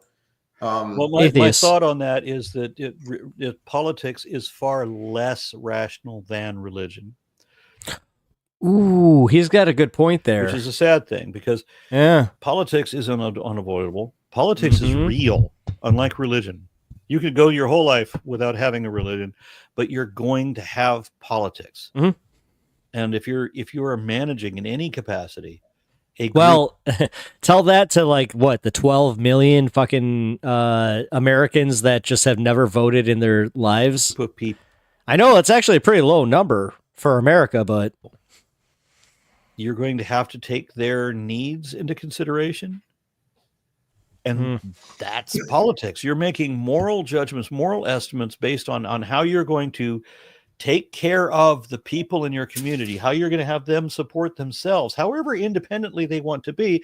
There's going to have to be something that everybody agrees on, whether it's just national defense, because everybody understands national defense. If we get invaded by some foreign power, we need to have an army. Okay, but there's other things that are just as easy to understand. The fire department, FDA, Department of Education, all of that. They're not that far out of that. It's just difficult for me to explain to people who just want to be immune to the law. Let me do whatever Let me do whatever the hell I want and not have to pay anything for it. Yeah. So it seems like there's been a sort of increase in adolescent thinking, right? So, yes. Sort of man-child type men, yes, so-called men. Is that because of Joe Rogan and those idiots? Do you think that digital media's played the dominant role here in cultivating that sort of idiocy? I mean, I don't want to say anything about Joe Rogan because I've listened to, I don't know, in the entirety of my life, I think I've listened to 8 minutes of Joe Rogan, separate minutes of different shows. So I can't really say anything about him. I remember him cussing out somebody who had a PhD in a subject he didn't know anything about, and he was ridiculing them. So maybe that. Yeah. But Oh otherwise, yeah, no, that's what really pisses me off about the internet today, where it's just like a guy can go to college. I mean, the Fauci shit. Let's just stick with that. The Fauci stuff. Seriously, these guys somehow, with their fucking 20 hours maybe of internet research, now have more than the equivalent of PhDs on it. Oh, but Fauci, he's a deep state shill, blah blah blah blah blah. Like, again, they pick the most boring enemies. Yeah, I was just gonna say, like, that's kind of how I see that. what you're saying about the media and how they transfer the information. They want to privatize the federal post office. Trump hired tons of his donor buddies to ruin it, just like everyone else. Well, again, at what point do his own supporters go, oh, now I have to pay to send, like, to even receive my mail? Oh, maybe this was a bad idea. Oh, Yes, I would love. no, honestly, dude, this is going to start pushing the fucking calls for secession even more, because, like, I'll tell you what, as somebody who has had the call for secession from, like, the deep state Illinoisans, where they want to just, like, split Chicago up, I'm all fucking for it. Let them sit in their own shit. Love to see things far more transparent than they are. I would like where propaganda is criminally minimalized. I mean, I want regulations against propagandizing news stories. Like, there's a number of different programs that show where, like, when you go to look up a news story, and it gives you all these different. I wish I could remember the names because there's multiple of them now. But is it left leaning? Is it right leaning? And here's how and why. Mm-hmm. So if you want to be unbiased, you can read these news sources and see that, okay, this is coming from this slant, this is coming from that slant, and I just want to know what the facts are to make up my own fucking mind, right? I want to know what actually happened. So the way I do it is whatever both sides agree on happened. Well, I'm gonna accept that probably happened. Both sides, neither side is arguing that didn't happen. Okay, so we're safe in assuming that. But very often we don't have, we have facts on one side that don't seem to exist on the other. Yeah. Right. And that's a problem. Yeah. And that's why they want to get rid of the Department of Education. Mm-hmm. They don't want children to know. One of the important moral lessons of this country is how, one, we were a slave nation, and two, the whole civil rights issue. And if you want to know how bad things can get, just look in our history, our recent history, to see how bad things already were. Now, I'm a white guy. That does not make me feel guilty that some guy 100 years ago, 200 years ago, who is not me, did these terrible things that I did not, and I don't approve of. I may be a white guy, but that's not my fault. I don't have the guilt of that, because I'm not going to be held. I'm not going to be held responsible for what my ancestors did, if they in fact even are my ancestors. But I'm not going to, in my lifetime, contribute to that problem. Mm-hmm. So this is how I absolve myself of that. The only way that it can really upset you that we're teaching civil rights, well, what everybody complains about, what is it, critical race theory, which they're not teaching in public schools, but everyone wants to complain that if you teach about the civil rights and you teach about the issues that blacks and Mexicans and Native Americans, the Japanese and Chinese, and all of these different people had in the post-Civil War era, for the 100 years or so after the Civil War, for what this country did to its own people, if our country teaches that, well, then that's somehow white guilt, and that every white child, every white student is supposed to hear that and feel ashamed. I heard that. I did not feel ashamed. If anything, it made me feel more patriotic. I knew that some small faction of people, including white people, because women could not get the vote without some men helping them. Abolition did not happen only exclusively because black people were pleading for it. They had to have allies, right? They had to convince people to help them, and so they did. And so all I have to associate with are the people who said, you know what, I'm on the wrong side of history. I should change my mind and do better. I need to help these people. That's what I identify with. And that's what makes me feel more patriotic. The only way that you bad be take. upset about what you're calling mistakenly critical race theory being taught in schools is if that you actually still want to perpetuate that thing. I don't know if you heard all that. Did you hear all that? Yeah, that we shouldn't be perpetuating the same thing that came before, basically. Yeah, it's just like as I said, I saw my camera shut off for a moment, so I didn't know if the audio came through. All right, so we've been at this nearly an hour, and I don't want to go on about it too much. And I know that this is going to be one of those comments where one of those topics that everybody's going to say, well, yeah, you're wrong. Well, yep. How? But it's a frustrating thing that when I speak to leftists, their biggest complaint with the people on the right is the people don't understand politics. Yeah. God damn it. Exactly the same. Aron, his internet connection's pissing me off. Specifics. Let's talk policy, not labels. So would you say we need one other thing I want to... Yeah. No, go ahead, please. Oh, no. I was going to ask about the Enlightenment. Do we need a 2.0 on that?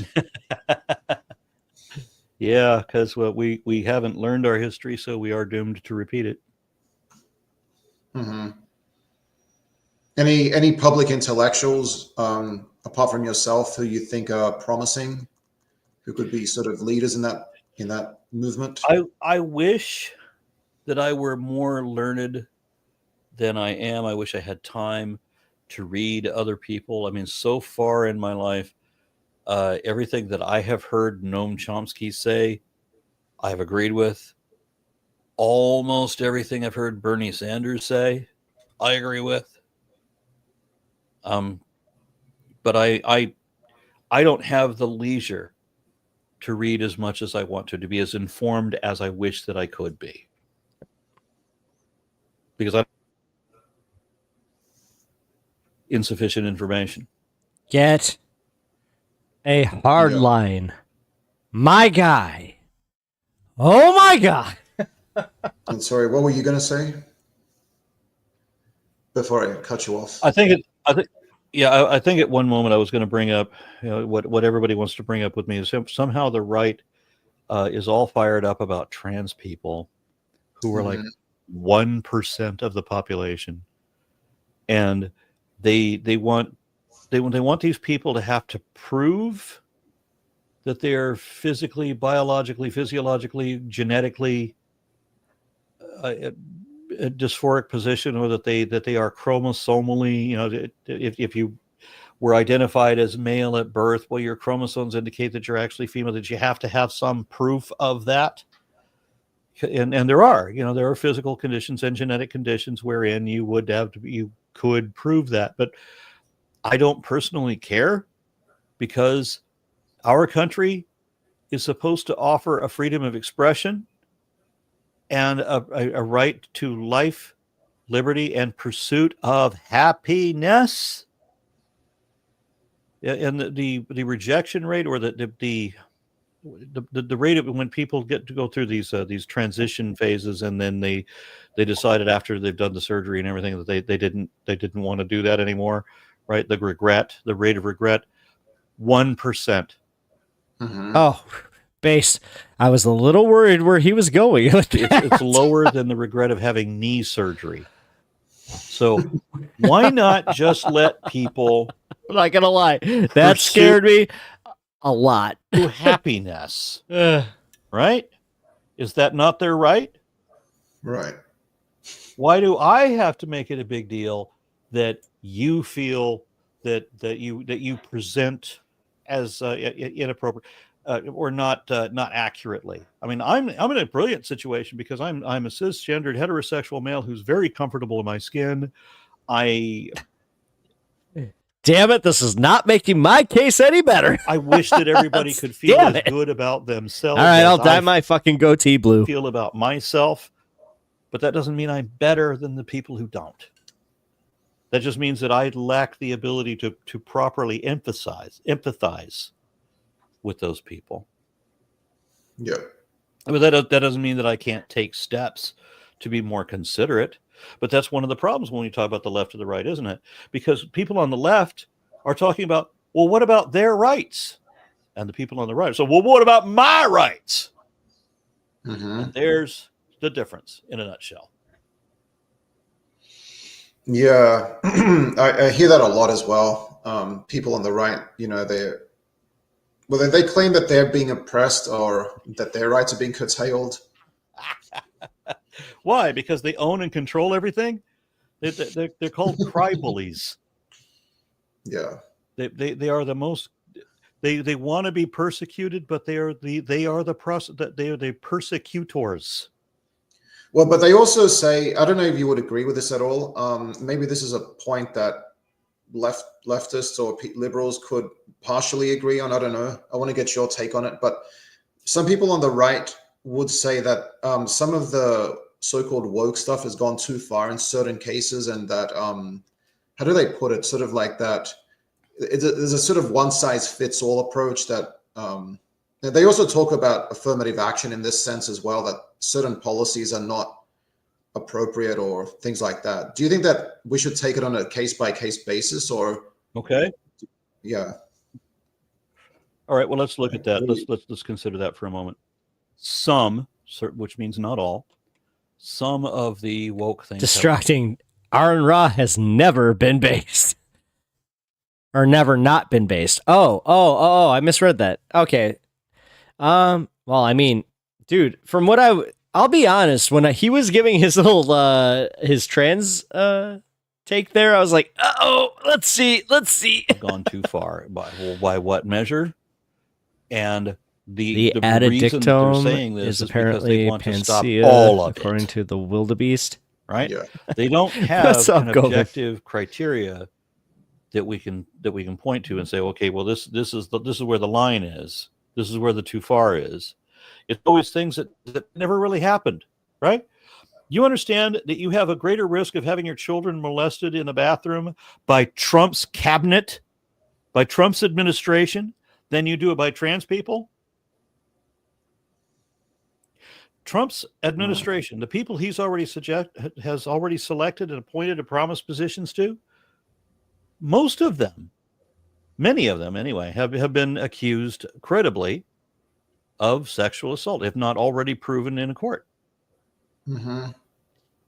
And this was always a higher percentage than what it was. Republican senators, you still had a higher rate before the Trump years. You have still had a higher rate of being molested by a Republican senator than by a trans person in a public bathroom.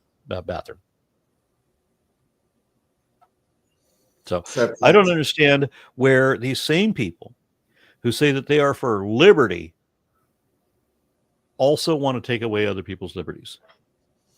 They want personal liberty, just their own personal liberty. They don't want you to have personal liberty. They just want the personal liberty for themselves. And they want freedoms, but they don't want you to have freedoms. They just want themselves to have freedom. So the law applies to you, not to them. And they should be able to restrict what you. I'm pretty sure he's just a drunk dude on the internet. Distracting. What's Aaron's credentials again? Yeah. Thanks to Luigi, many on the right are starting to see that they aren't so different than the lefts. Yes, I was saying that earlier. Viral media. That's the way they put it, right? Yeah, that's the way that Nick Fuentes put it, the neo-Nazi Catholic integralist.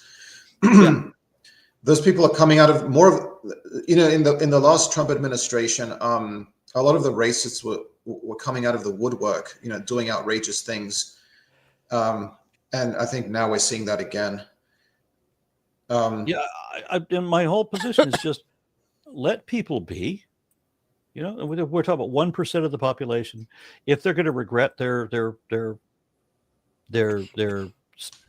trans surgery, whatever that again is 1%. So 1% of 1%.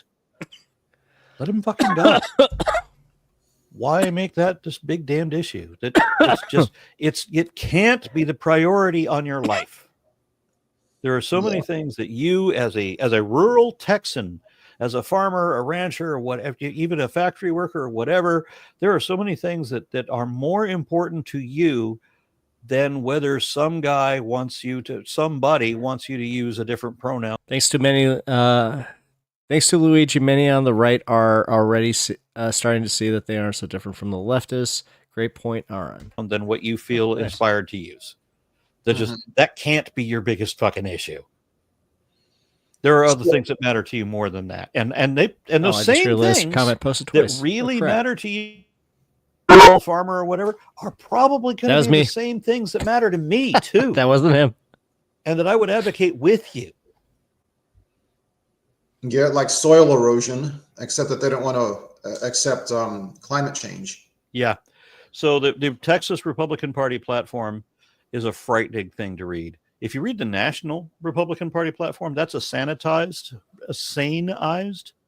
version, but they don't expect everybody to read the Texas Republican one, because that's where they say the quiet part out loud, and they admit to really egregious stuff. They want to harvest everything in the Gulf. They just want to rape and scrape everything, all the life, all the minerals, everything. They want to leave this world a hulk, and it doesn't matter, because it doesn't matter what damage they do to the planet, because Jesus is going to be back in her any minute now to save us from our own lack of responsibility. And these are the personal responsibility people. Yes, who have no personal responsibility at all. And in fact, their religion is all against it. It's not just their politics, it's religion is against personal responsibility. You don't have to atone for anything you've done wrong. You just tell people Jesus forgave you. Yeah. Yeah. Now, we've been at this. Well, it's also been my problem with Christianity as a whole, because they see it as like the New Testament is just seen as the new covenant. So anytime that like what I call a layman's Christian comes in, they're just like, well, I have accepted Jesus as my Lord and Savior, therefore I am saved per the Bible. And it's like, no, that's not what it says. But for some reason, that's the popular fucking theory as to what Jesus meant at the very beginning of that. Over an hour, and even though as you wasn't him. I'm sure, getting a little antsy. So I'm going to have to end this. And I thank you for having the conversation. And I'm sure that I appreciate the fact that he had to end that because of his dogs. Oh, I appreciate you talking to me, Aaron. Thank you. We can talk again sometime. Distracting. Aaron Ra has a bachelor's in. Hold on, I just lost that. Crap. A bachelor in science and anthropology. Neat. Ooh, very neat. Yeah, you know what? He's definitely one of those guys that I'm kind of glad he's found a nice audience there. He's got some interesting ideas, but yeah, I could see where somebody was just like, he likes to definitely go towards some libations, but nothing wrong with that. I mean, literally, we're on. Come on. Look what show we're on. Come on. All right. All right. Duke of Bread ground news commercial. No. We're not doing that today. Honestly, I did my part for them. They're cool. All right. I'm just getting some updates from the mod here. Give me one sec.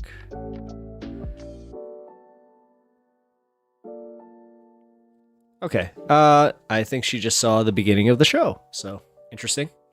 She just said that we definitely need some kind of law enforcement, but not in the way policing is today. So, interesting. Texas has worse women's reproductive rights. They want to get rid of all THC, no state ballot initiatives, archaic laws. Well, yeah, but for some reason, so many people want to go there. So, I don't know. Like, what really pisses me off is when somebody like Dave Portnoy, who's a weed smoker, goes to, and like when he's living in Florida, he's just like, well, I would love it to be a legal state, but I got my medical card. Yeah, whatever. Honestly, those are the assholes that really piss me off, are the ones that somehow, because of what they're supporting, or like their lack of support for a certain ballot initiative, it gets either passed or doesn't pass. Dave Portnoy being one of those assholes, because I'm not sure if you know this, but Barstool Sports is a little big. And honestly, I'm at that point with him where I'm just kind of like, hey man, just sell the damn thing and get out. But whatever. How come private equity can't buy out the things that just need to be bought up by private equity? Because let's be real, private equity ruins everything. They've ruined good restaurants. They've ruined a bunch of shit. So, Lena, heading to head. Sorry, I had to laugh at that. Heading to bed. Much love, y'all. Good night. I read that backwards. It's okay. Yeah, I'm actually on 0 food, so. And way too much weed. I meant, I don't even know how to code that one, so. Alrighty. Well, I might give you guys a preview of what's going on tomorrow, so. Real quick. We have the real killer is the American healthcare system. That's the first thing I'm going to be tackling tomorrow. We have Mark Lamont Hill on Piers Morgan. We have JR talking to Dan from the internet, which is it. Honestly, I wanted to cover that today, but yeah. And then, we have another Aron Ra debate, but we'll see if I just do that one as its own show, because it's a 4-hour debate. I'm not sure if I want to do that. We'll see, because I'm at 7 hours now. Oh, thank you, Viral Media. Thank you for your service. Keep up the good work. I appreciate that. Thank you so much. Like, every time you guys say that, I really do appreciate it. I don't think you understand. Yeah, passing out. It's all right. It's cool. I gotta go eat. So tomorrow, I will see you guys at 4. And keep it real. Also, sorry for if I pissed anybody off with the cop takes. You know what? Let's just go on the record. Not pro cop. Like, what the fuck? Just more so like, just live in an area that is a little questionable if there were to take them away. So, just gonna be honest about that, man. I appreciate you guys sticking through this.